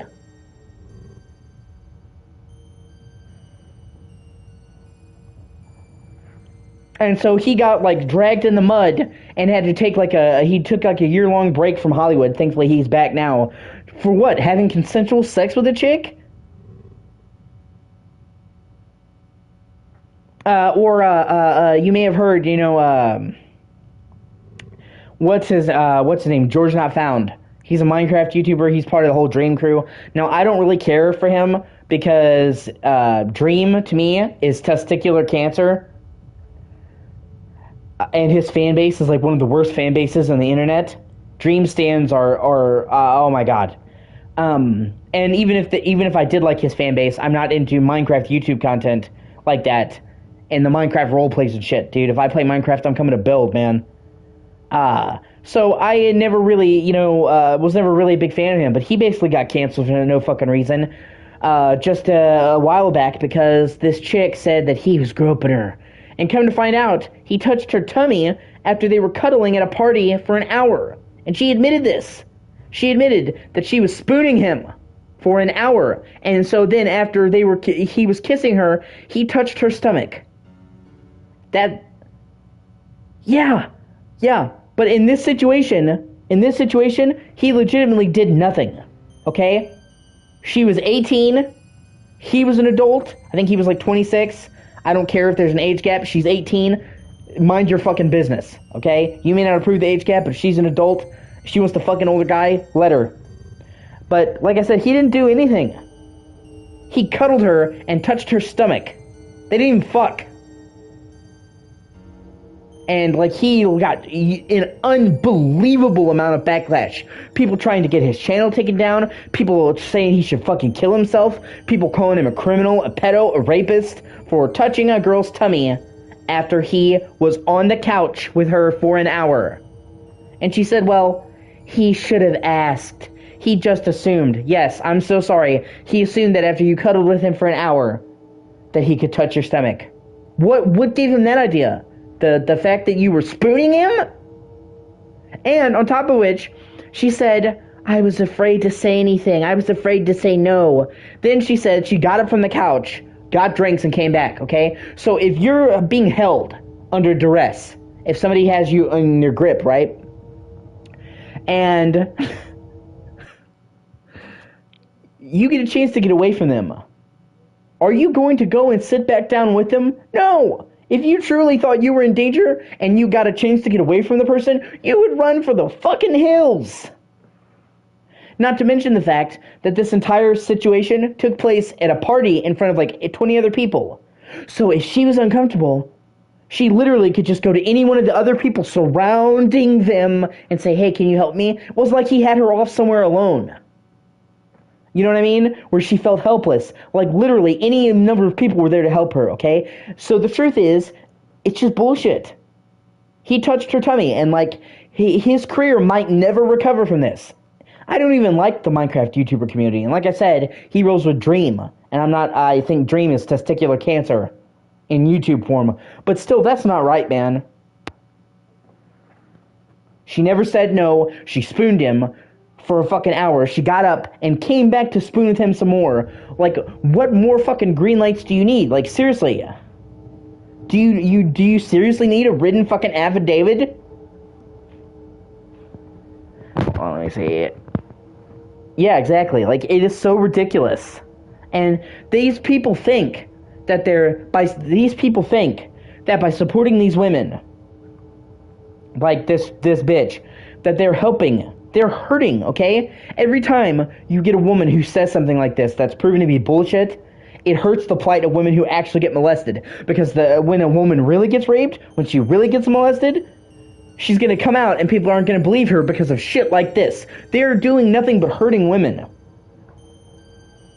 Every time a big, high-profile female does something like this and it's proven to be false, it 100% makes all the other survivors look bad. Except, yeah, I would say it's even worse than the boy who cried wolf, dude. Okay? Because with the boy who cried wolf, they didn't believe the boy.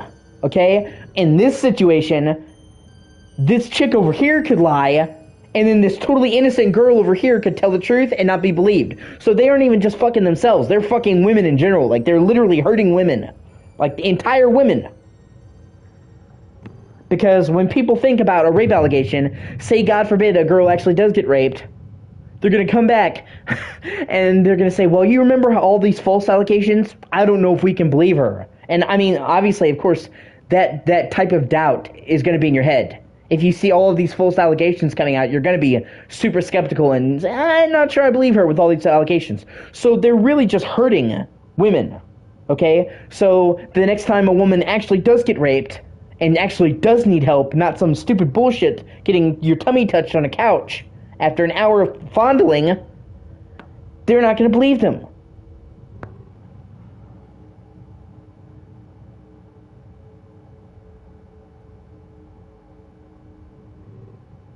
Okay.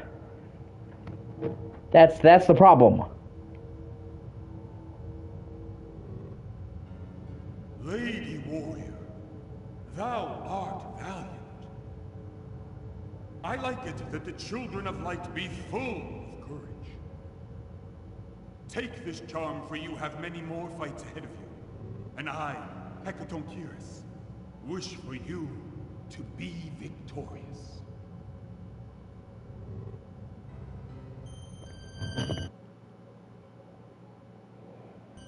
Let me see. Okay, I'm supposed to head back the way I came. Gotcha.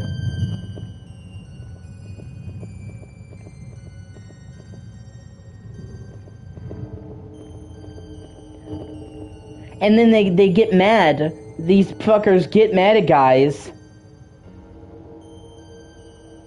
for then be super cautious.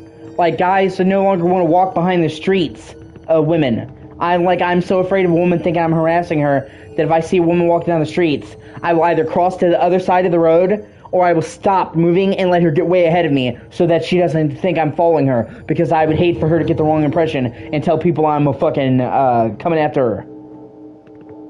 Or, you know, like at work, women were saying, all my male coworkers avoid female coworkers. They'll hang out with the guys, they'll pal around with the guys, but not us. Yeah, because they're afraid that if they get too chummy with you, you're gonna fucking accuse them of diddling.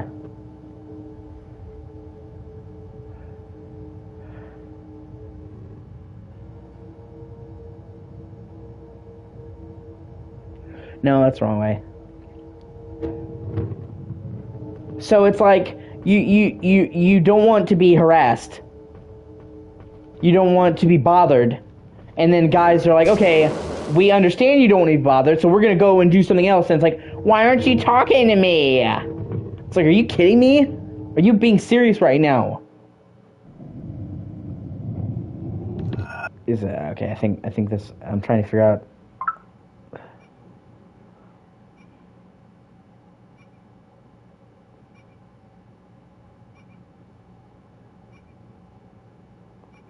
Fuck. Yeah.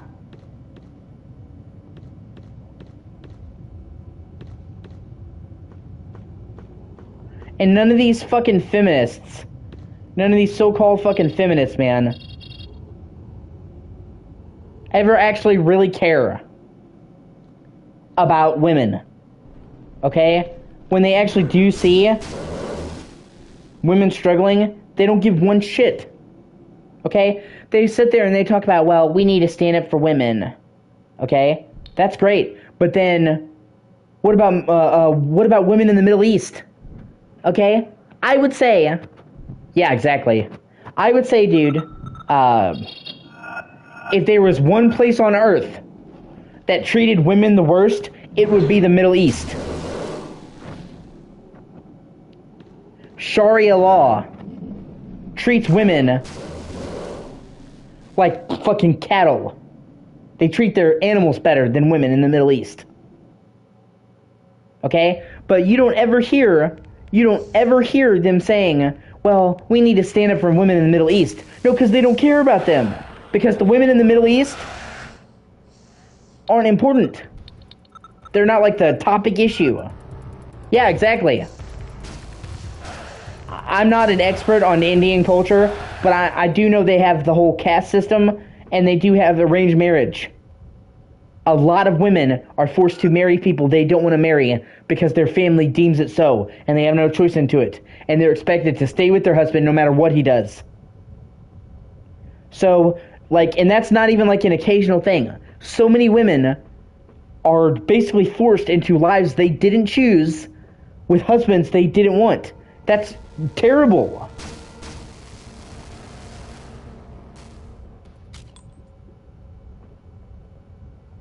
But you don't ever hear any of these SJW women's, these feminazis, ever say, can we stand up for the women in the Middle East? Can we stand up for the women in India? It sucks. I'm sorry, man. People who hit women are fucking scum of the earth.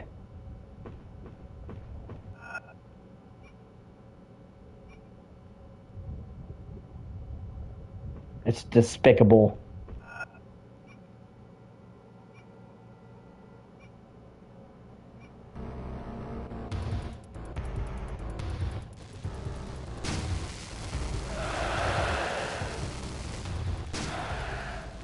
Yeah, I'm sorry. That sucks. Or fucking Africa.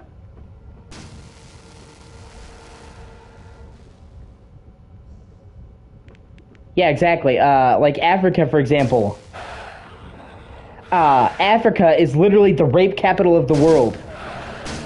More women get raped in Africa than in the rest of the world put together. I want you to think about that.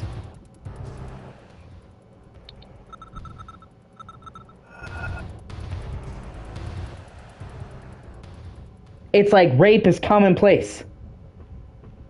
They have endless civil wars in Africa. I would honestly say Africa is in a near constant state of civil war. Okay? Anytime they go over to a village and take it over, all the women there are getting raped. Like, it's not even like, it's commonplace. Like, rape happens so often, so much in Africa, that it's just to be expected.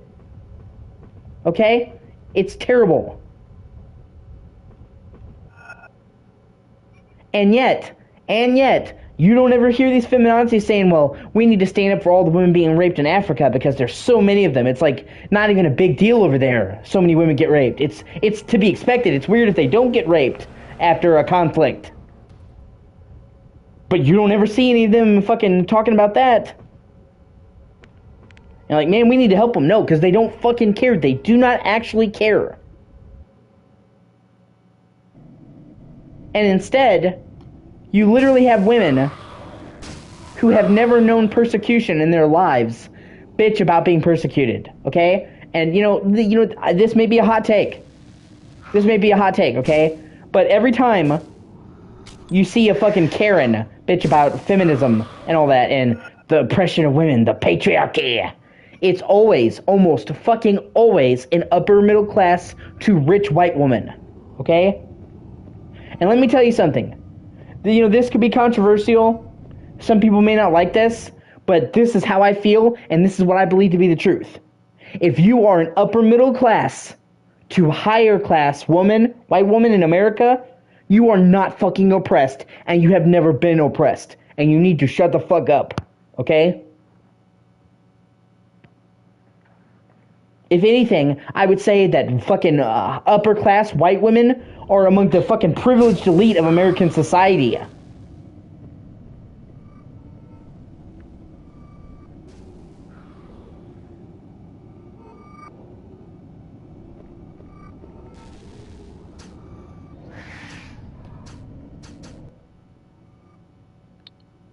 It's fucking terrible.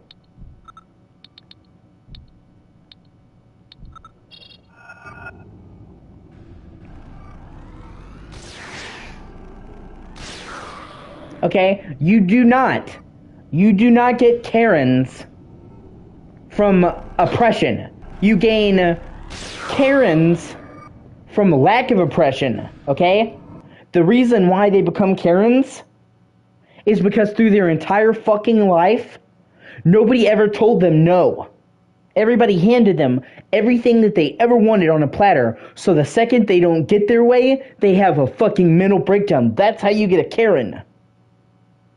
And that's why just about every time you see a Karen running her mouth or popping off, and then you see her get hit, or, you know, like Karen gets what's coming to her, I'm sure you've seen YouTube videos, you see the Karen stop. It's the second somebody pushes her or gets in her face or calls her on her bullshit, she's either scared or running for the cops.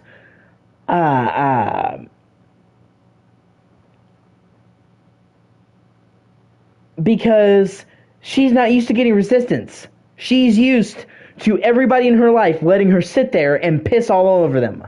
So the second somebody's like, no, I'm not going to take your bullshit, she doesn't know what to do. And that's why you see them fold. Because they like, literally, you do not get Karens from oppression. You get Karens from spoiling women. From women that literally didn't have to work a fucking day in their entire life. They had everything handed to them on a single fucking platter. That's how you get a fucking Karen. Okay? So you're having women that have spent their entire life having everything handed to them. Money, love, affection, hot guys, good education, good living place. They've never had to go hungry. They've never had to do without. They've never had to worry about being homeless. They've never had to work a job doing fucking manual labor every day, day in and day out. They never had to even go on the fucking 9-to-5 grind. And they're sitting there after literally living their life, a carefree, wonderful life, and then saying, women have it so hard in America, while they're sitting there at Starbucks, typing on their laptop, sipping their no-fat, extra foam latte. And meanwhile, they won't even look the cashier in the eye as they give them the coffee. Because they're beneath them, okay? That's what I'm saying. Oh, shit.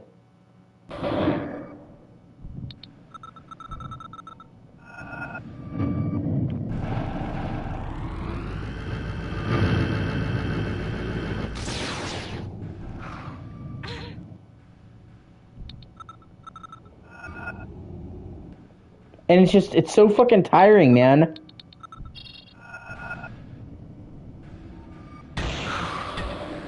Or, they wanna sit there and shit on men. And usually it's men who provided their entire life for them, okay? If you were with a man, okay? If you're with a man, and you do not have to work, he pays all of your fucking bills, literally buys you clothes, takes you places, because, these upper middle class women usually expect to be,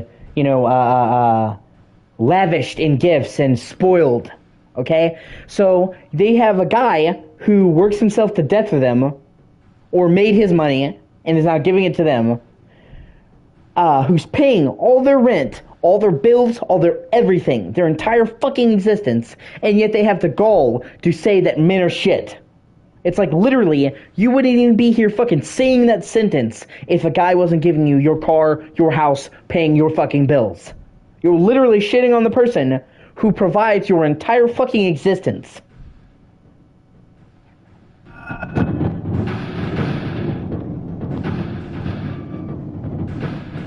And it's always the fucking women. It's always the women who say, I don't need a man, that then have a man pay for all their rent. Because, okay, don't get me wrong, excuse me, allow me to go on a tangent real quickly. Okay, I believe in feminism. I believe in equality of outcome. I believe that women are entitled to the same rights as any man and should never be considered as lesser because they're not a man. So I believe in feminism and self-sufficiency. I think that every woman should learn skills and talents. Every woman should learn self-defense. Every woman, ideally, should be packing heat. Okay? And be self-sufficient. They should be able to fully take care of themselves. And if these feminists were saying that, well, you need to be able to take care of yourself, so you need to learn skills, I would be 100% on their side. I would be 100,000 fucking percent on their side. But they're not telling women, well, you should become self-sufficient. You should look after yourself. They're telling women, well, be strong and independent. But have a man pay all of your bills. That's not being independent, bro. And you know what? If you want to sit and be taken care of, if you want to be taken care of by a guy, and the guy wants to take care of you, more power to you. But don't call it what it isn't, okay? You're not fucking independent if a guy is writing all your checks. And I mean, if you two adults want to have that situation, fine. But let's call it what it is. And they are literally encouraging women for men to pay for them. To find a guy who can pay for their way of existence. Yeah.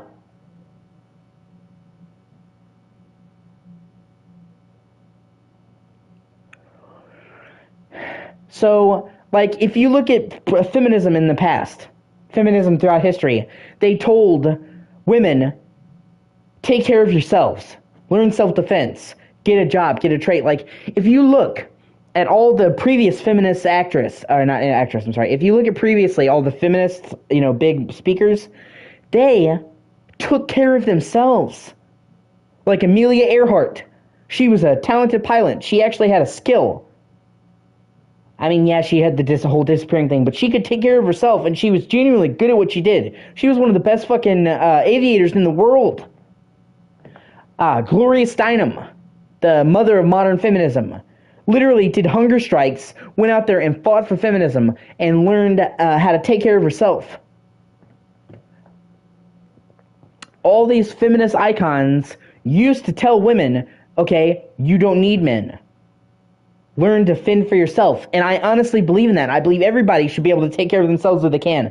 I'm not talking about, people who are disabled or people like me who have physical issues. I'm talking about if you're able-bodied, you should learn to be able to take care of yourself.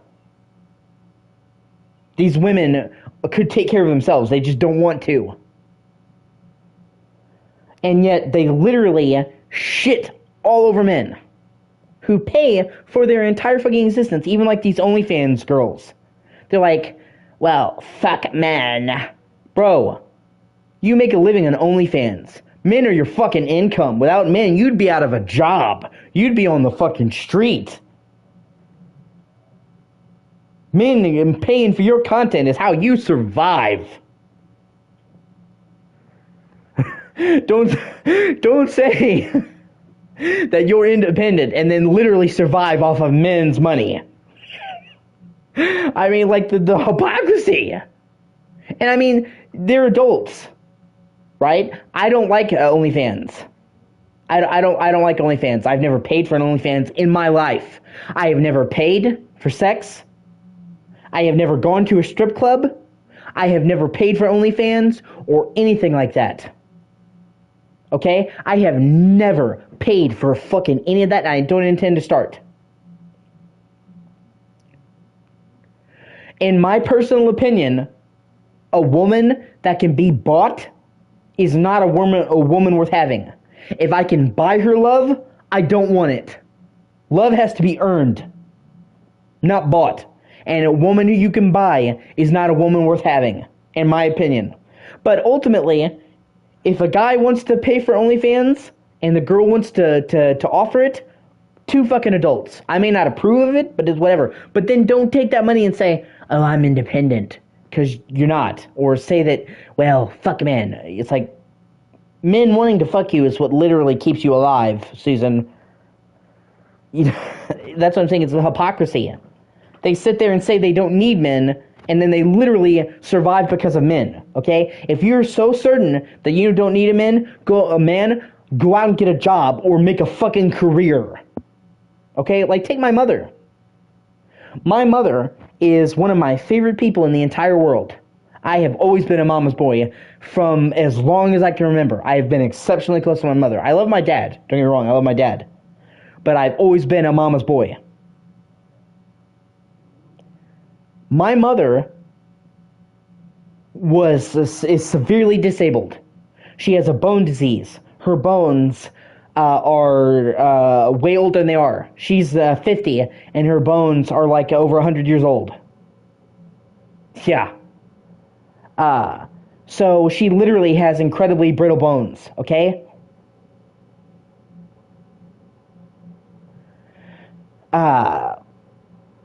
So she still worked her own fucking job. Was self-sufficient. She became a manager at Walmart. Back when working at Walmart used to mean something. Like, she literally met Sam Walton, the guy who created Walmart, back when he was still alive. Okay? That's when Walmart used to be good. And rose up through the ranks and became manager of several different Walmarts. She literally, and did that disabled, okay? And she only stopped doing that when her disability got to the point where she could no longer. And then she took care of me and my sister, and she truly supported my dad in everything he did. She was a team player. They were a team in everything. She took care of the house, looked after us, did everything. Like, she didn't just sit on her ass and have him do everything. She was on top of it. I couldn't have asked for a better mother. Okay? So, my mother is like the epitome of what a fucking feminist should be. She didn't rely on my dad to make her way through the world. She didn't rely on men. She did it her fucking self. Made her own career. Came up from nothing. Became manager of multiple stores. And she did that with a disability. And the only reason she quit was when her disability literally became so bad she could no longer do it. Until she could no longer do it, she was providing for her fucking self. And damn good at it. And was always there to take care of the house, to take care of my father like a good wife should. She did not leave him to do everything. Even when she retired from working a full-time job, she still did everything around the house and took care of everything, okay? My dad would literally work himself to death. Even now, my dad works 6 days a week. He literally only doesn't work on Sunday. My dad works brutal fucking hours. I've got nothing but love and respect for my dad. He has always worked himself fucking stupid trying to provide for our family. Sometimes over 100-hour weeks. I mean, just brutal manual labor. My dad is an insanely hard worker. And so while he was out taking care of our family, working himself to death, doing 12, 16-hour shifts, my mother was home fucking taking care of everything that needed to be so he could. They were, and they still are, a team. My mother and father have been together for 30 years. And they've been married for 28. Going on 29 this June. Okay? So they have literally been together for over 3 fucking decades. My dad has never cheated on my mother. My mother has never cheated on my dad. They have never wavered. They've never gone to counseling for couples. Like, throughout my entire life, they have been like the definition of a loving couple. My dad would do anything for my mother, and my mother would do anything for my father. Okay? So, I used to identify as a feminist. Because my mother was my favorite person in the world. And I grew up seeing her being strong and independent. I grew up her telling me that women should be able to take care of themselves. That if a woman wants a man, she should want a man, not need a man. In my sister, I have a twin sister, she told her, don't depend on a man for your life. Okay? So I was raised around a strong woman. In fact, most of the people in my house were female. It was like me, my dad were the only males, and then it was my sister, my mom, my aunt, and my grandma. So it was like I literally spent most of my life around women. and who were all strong and independent. My grandmother, who I talked about who died, she ran her own fucking restaurant and bar. She owned her own bar. That was highly acclaimed. And only quit when she became retiring age. Okay? So she literally owned her own fucking business. So all the women in my life were strong, independent women who pull their own fucking weight. So I of course I identified as a feminist because I was surrounded by female family members. I saw what a female could do if they did their own thing, and I was always taught that women are every bit as equal as men. Okay, and in my heart, that is what I believe. I will never say that a woman is lesser than a man, and I would fight to defend women's rights because they are people. But I can no longer say that I'm a feminist because I feel like modern feminists have made the word fucking dirty. I don't want to associate with what it means. Modern feminism is so fucking toxic and nasty, I want nothing to do with it. And people assume when I say stuff like that, like I hate feminism, that I hate women. No, I hate what the movement has become. I love women. You'll never meet somebody that respects women more than I do. I yes ma'am, no ma'am, hold open doors for women, fucking do the heavy lifting so they don't have to. I am a genuine gentleman, and I'm not sitting there trying to toot my own horn. I'm saying that I live my life to this shit. I've never treated a woman like less than a man because she was a woman. I just can't associate myself with modern feminists because I think that the modern feminists are just the fucking worst. They're the worst. They've ruined the movement. Feminism should be about men being equal to men, or women being equal to men, because they are. Men need women, women need men. We're literally designed to need each other, yin and yang. If you didn't have men, we'd all die. Human race would die. If you didn't have women, we'd all die. Like, we literally are two halves of the same whole. You can't have, you don't have one, you're fucked. Human race literally built around men and women together. They are two parts of the same whole. So, I can't deal with modern feminism. And like I said, I always think it's funny because I've had several people try to accuse me of being a woman hater. Who actually knows me knows that I have done more for feminism than probably any of these fucking feminists have. I put my money where my mouth was. I've lived that shit. I fucking voted for Hillary. I rallied for Hillary. I support my mother. I love my mother. My mother is like one of my favorite people in the fucking world. And I've literally seen a guy attack women. I once saw this guy try to attack 3 elderly women, and I literally didn't know these women, and I literally got in his way and made him leave, even though he was threatening to hurt me. And put my life at risk to protect women that I didn't even know because I wasn't going to sit there and see this fucking dude threaten 3 elderly women and just sit there and watch. He was super drunk, and he was threatening to beat the shit. Yeah, thankfully, he was a coward, and after somebody stood up to him, and I told him, I said, if you don't leave them alone, we're going to have a problem. He was like, rah, rah, rah, and then left. He was a coward, okay? But if I had to, you're goddamn right, I would have fucking went to blows with him. He's such a big bad man that these women were literally like in their 60s, dude. They were clearly very elderly women, and he thought he was going to bully them. What a fucking coward. And like I said, I didn't even know them, and I fucking got in the way and made him leave. So that's literally me putting my life at risk, because he could have pulled a gun, he could have attacked me, he could have hit me with a bottle, because he had a bottle. I could have been seriously hurt to protect women that I didn't even fucking know, because I wasn't just going to sit there and let that happen.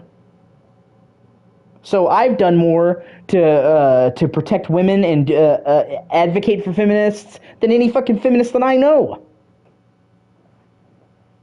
Which is why, like I said, whenever a woman, I have women on Twitter and all that try to say, oh, you hate women, okay.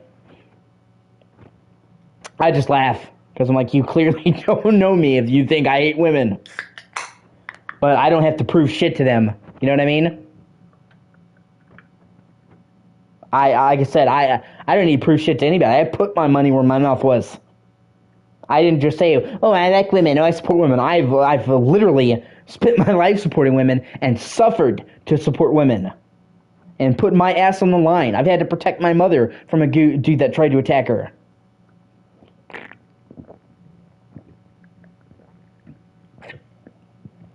One time, this dude tried to roll up on my mother because he was just being an asshole. My mom didn't do anything to this guy, and I literally fucking slammed his ass through a wall. Nope. And we were going to get into a fucking knockdown, drag-out fight before he decided to walk away, wisely. Somebody tried to come for my mother, they're going to fucking have to go through me. You better put me in the fucking ground. You better bury me. If you come for my mother, you better fucking kill me. Because I would rather die. I would rather fucking die than let somebody get to my mother. Like, that is not hyperbole. That is not exaggeration. I would literally am ready to die for my mother at any given moment.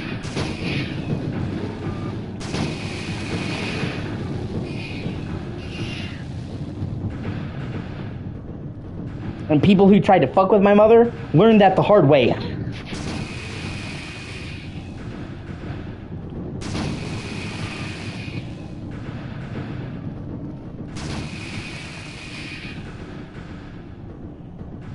Okay, are you gonna let me collect the crystal game? What the fuck? But yeah, sorry about the whole tangent. I'm just saying, like, that's what I'm saying. It's all talk, you know what I mean?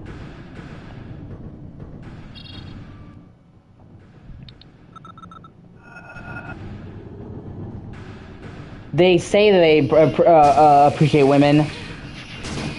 They say that they approve of women, but they don't ever put their money where their mouth is. Say what you want to about me, man. I put my money where my mouth is.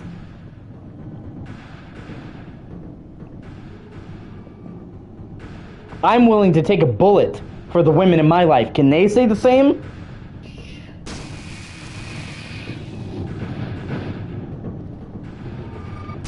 God, so many of these fuckers.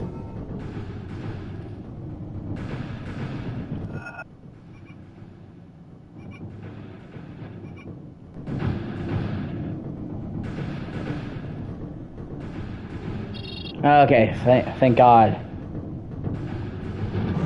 And I just immediately get mauled by like 3 dogs. What the fuck?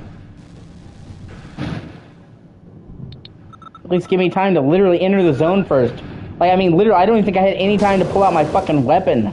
Just bam!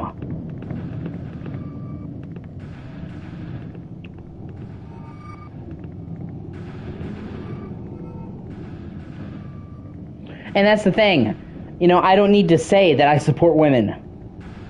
I mean, obviously now I am, but I'm saying I don't need to sit there and constantly say, I support women, I support women, I support women. Because I prove it. I don't just say it, I fucking do it, you know? Say, do. And most of these people who claim to support women, it's just talk. If they saw a woman in trouble, they would fucking look the other way and keep walking.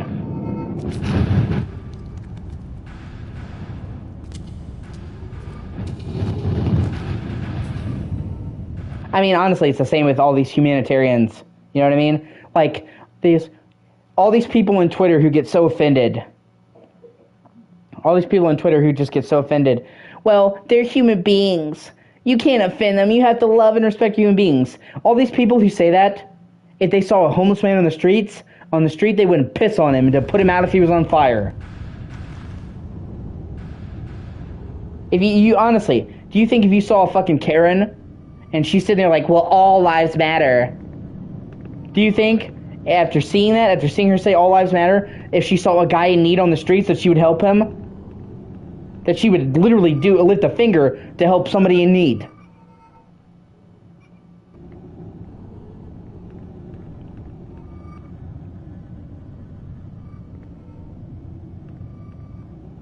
Yeah, exactly. That's what I'm saying.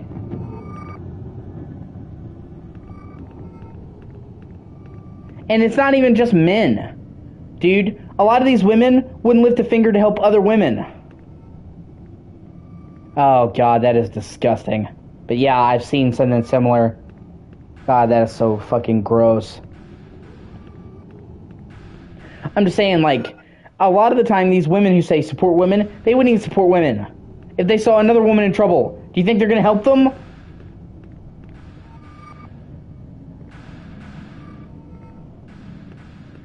That's fucked up.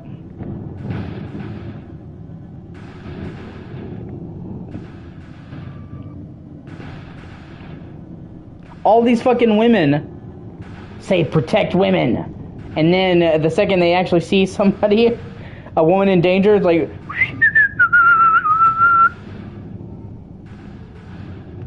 So you thought protect our women, Susan. You're not going to get involved? You're not going to go help your fellow woman? Nope, you're going to keep walking.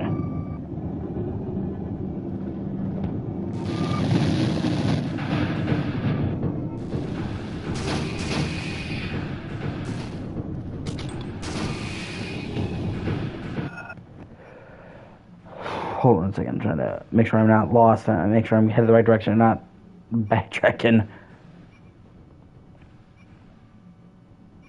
God, playing through this does make me want to play the new Alone in the Dark.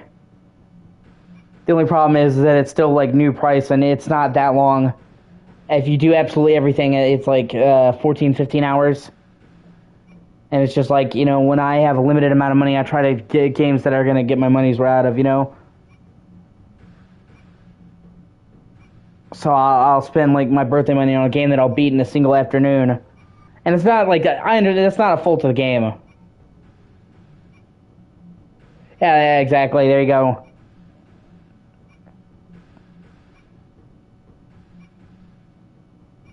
I'm still trying to decide what I want to get for my birthday. Because like I said, I'm kind of leaning towards getting Final Fantasy VII Rebirth. Just because it looks really cool. Huge world, you know, all these quests. Yeah, huge world, all these quests. Tons of content. Dragon's Dogma 2 is also a great option. My dad has it on Xbox. Sadly, he has a digital copy, so he can't really share it with me. But I've also thought about getting, you know, Rise of the Ronin. I keep coming back to that.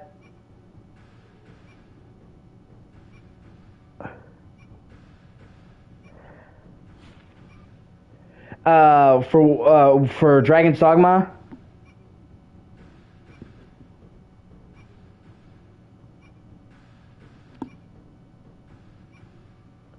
If you're talking about Dragon's Dogma 2, you can turn off ray tracing, and it improves the frame rate, but it is still not anywhere close to a 60 FPS game.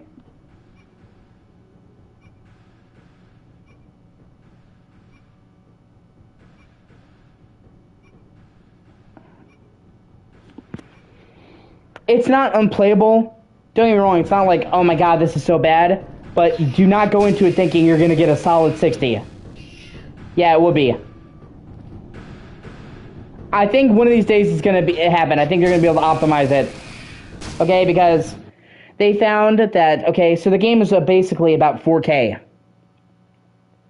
It has the same setup that the Resident Evil 4 remake has, where it's about roughly 4K, but upscaled. So it's like from a low resolution, but it's enough to create 4K. And they found when they turn off ray tracing that, you know, in certain like quieter scenes, they could get 60 FPS. Okay, so I feel like if the game is a higher resolution to be reconstituted to 4K and turning off the ray tracing makes it better, that if they lowered the resolution and lowered some settings, that they could get to 60. So I think it is possible. It's not like a foregone conclusion. Because they already found that just turning off ray tracing allowed them to get to 60 in quieter situations. You know, outside of the city when there wasn't a lot of enemies. So if they can get close to 60 in quieter situations, if they optimized, tweaked some settings, yeah, and they lower the res, I'm sure they could get to 60. You know what I mean? even if they had to go down to like 1080p, I would still prefer them to go to like 1080p to get a solid 60.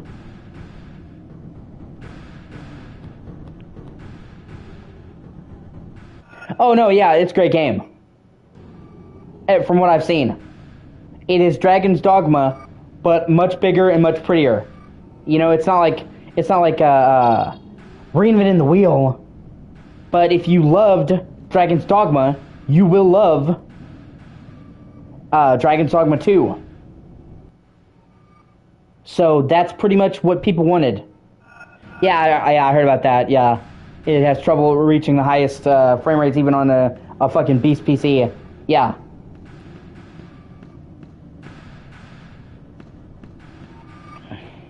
It also goes to show the fact that they're adding 60 FPS to Starfield. Yeah, fucking de novo. The fact that they're doing 60 FPS to Starfield, you know, in the patch May 15th, confirms what I said all along. When they first showed off Starfield, and they're like, "Oh yeah, it's 30. It's just 30." They're like, "Well, the game is so graphically demanding, it can't run at 60 on Series X." And even then, I said that's bullshit. It can't run at 60 on Xbox because of Bethesda shit optimization. Bethesda is shit at optimizing their games. And like, they don't fucking tell me that it's just so graphically intense that it just can't run at 60 no matter what. And look, I was proven correct. Okay, they optimized the game, improved it. Even on PC, it runs better now. They lowered some of the resolution, and now they're gonna have a solid 60 mode, which proves that it can't be done. It was they didn't optimize it, because now that they have optimized it, boom, 60. You know what I'm saying?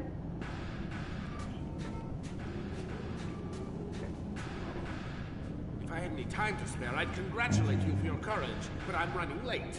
And it's also way too late for you, like for the others. Nothing can stop me now. Look what you did to your brother. Obed? But...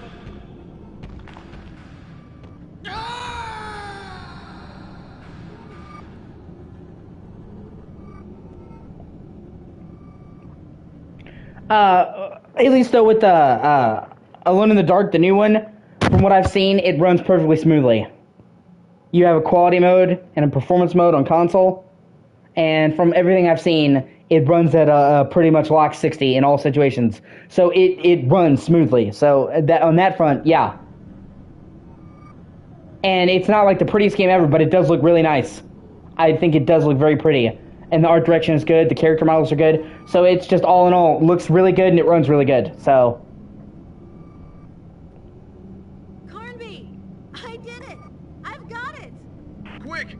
Get back up here! All hell's broken loose! I can't get back up. I have to find some other way. You go on. We'll meet up later. But I can't! Go! I'm ordering you. You're ordering him? Where do you get the fucking testicular fortitude to order him?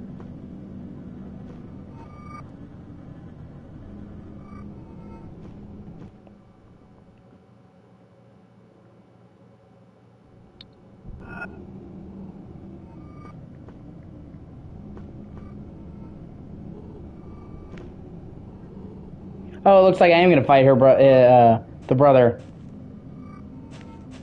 Yeah. I mean, now that I'm playing on, on modern system, no. I on either save file, I didn't save once.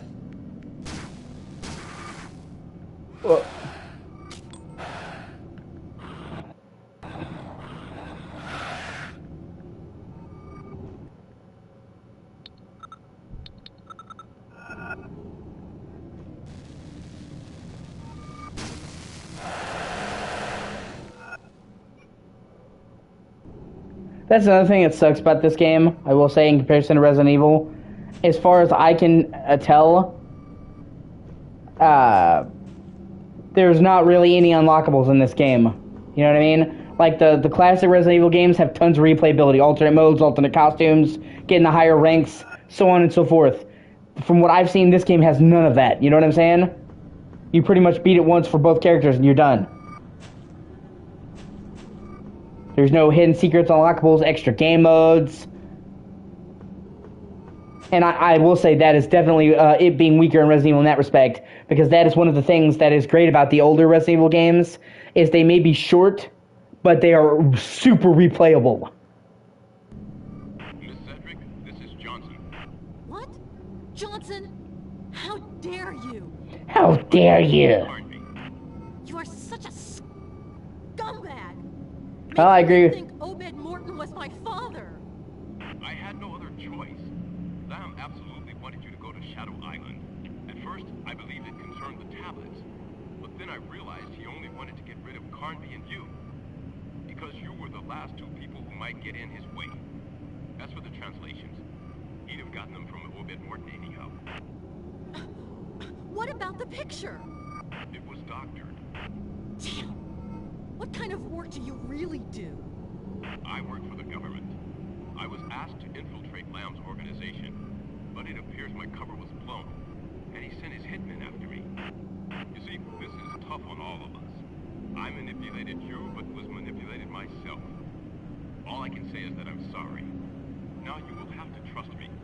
I'll try and get you out of there in an hour or two. In the meantime, hang in there. I don't need your help. Over. Well, I love that. I'll try to help you. Well, fuck you. In this case, Eileen's anger and sassiness is more than justified.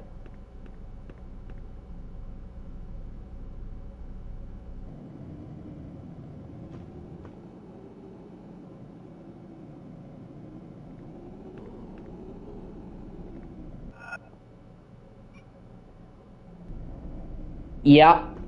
Although I think things are going to play out a little bit differently now because I have a lightning gun! Call it the fucking Gator Zapper.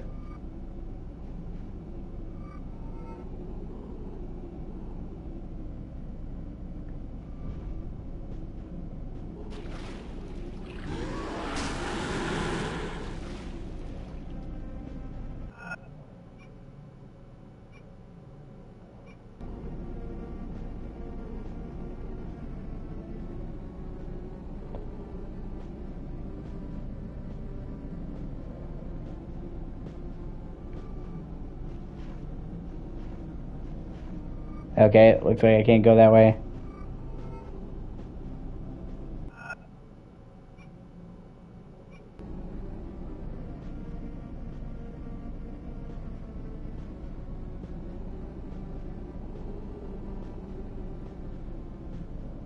Also, you know, like I said, them not showing you where on the map you fucking are in the manor is the dumbest thing ever. There's no fucking excuse for that.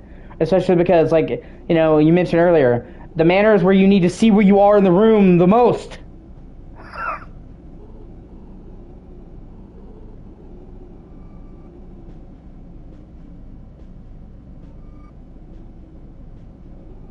And it makes no sense. You know what I'm saying?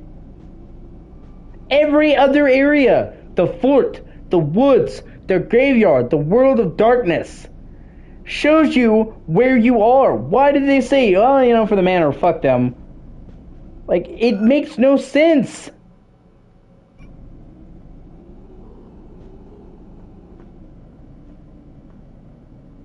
That's kind of weird that entire room is just one gator.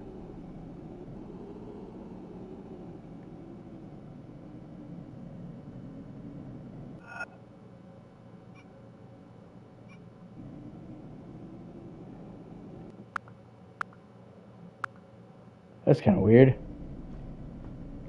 Like it went off screen there.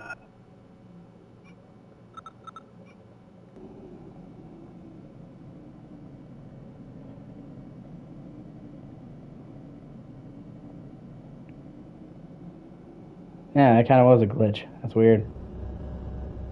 Eileen, Johnson here. For Christ's sake, Johnson, if you're really with the government, warn your superiors, call in the army. Do something. I can't. I've no authority anymore. Lamb burnt me. Carnby told me Lamb had the translation. I gather you know what that means. Yes, that he has the power of opening the gates of darkness. The gates of darkness. I discovered Yeah! Lamb has located Sticking out your cat for the Rizzler. You're so scary. No, that's not possible. Tell me this isn't happening. the helicopter pilot tells me we'll reach you before sunrise. I'm begging you, don't give up on us now. I want to break your jaw so bad there's no way I'm giving up yet. Ah, that's funny. Like, my hatred of you, Johnson, is the only thing that's keeping me going.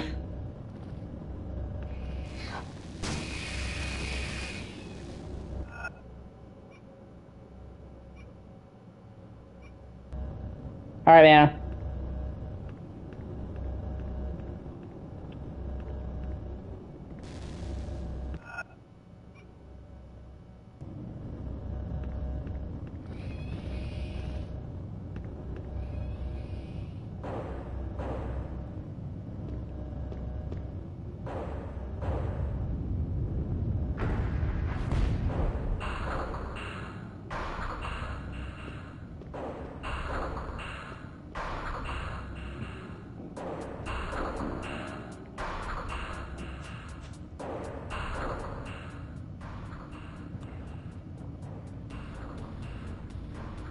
Oh, shit. Girl, my little baby girl. Stop! Don't listen to him. Shoot!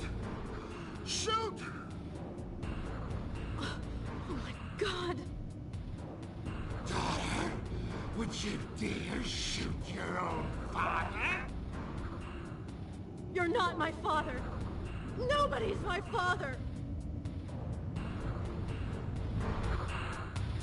You're not my father. Nobody's my father. What do you think? You're fucking immaculately conceived, Eileen? What are you doing?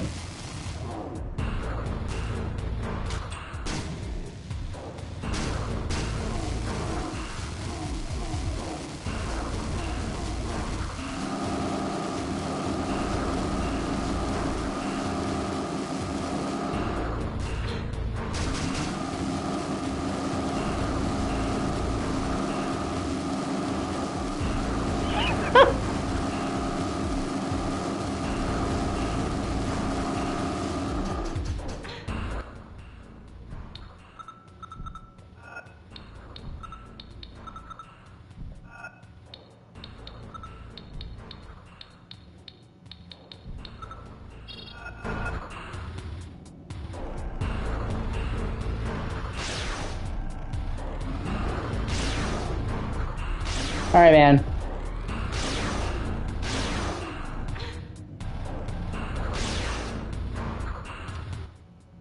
Wait. It basically turned out that Eileen is Jesus. Because she fought the brothers, and they, like, got absorbed into each other, and he was just like, he's like, you wouldn't fight me, I'm your father, and she's like, you're not my father, nobody's my father, and like, okay, I guess Eileen was immaculately conceived.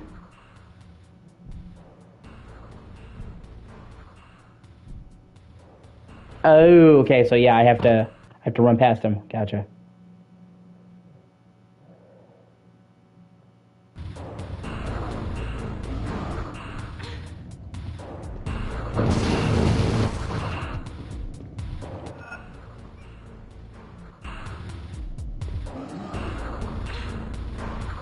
Damn it.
We have to stagger him, I guess. Hold on, let me see.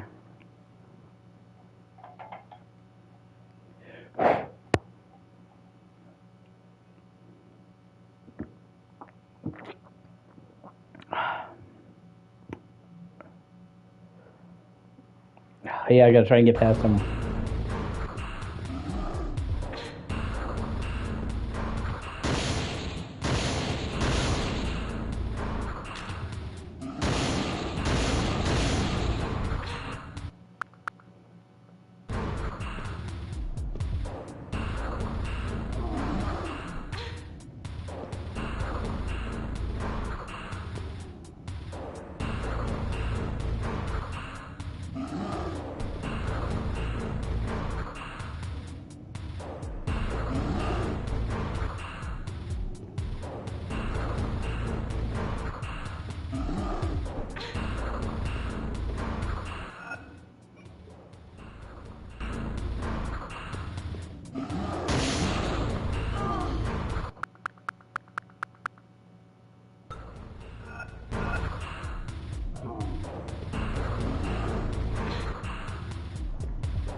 Okay, this is bullshit.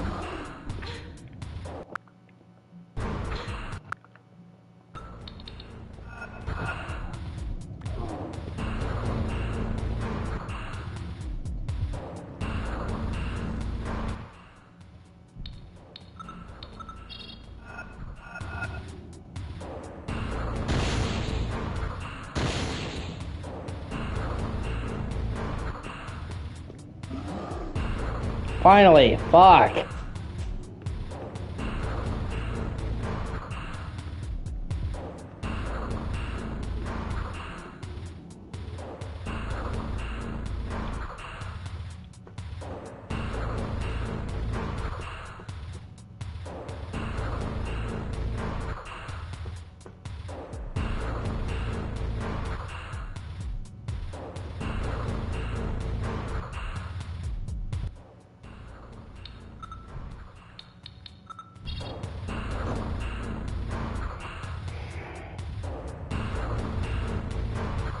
I have the statue.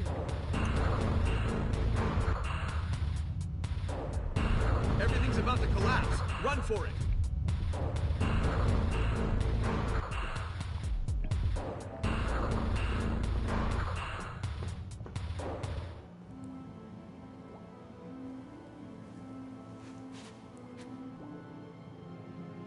I saw a helicopter on the west shore. You haven't a second to waste. Hurry, because the sun will be rising soon. And you? I can now fulfill my destiny. And I wonder, how does she get her jacket back? Now go.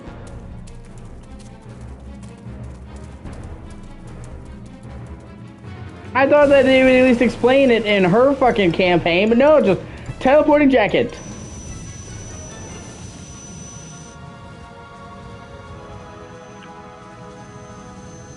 Come on, climb in.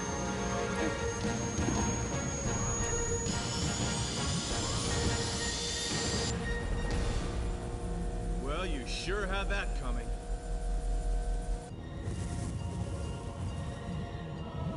He is the motherfucking Guardian! Look at that!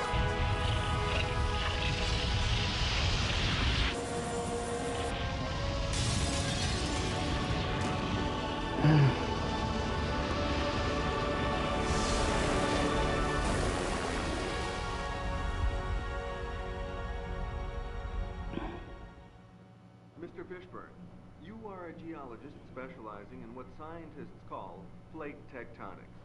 Could you tell us more about what happened? Shadow Island was situated precisely on the crest of a minor fault line.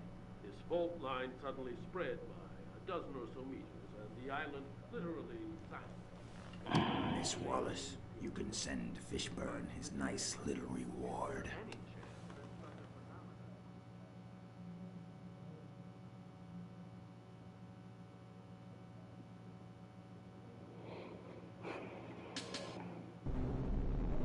Alone in the dark. Yeah, that ending is just... I like this game, that ending is like the definition of anticlimactic.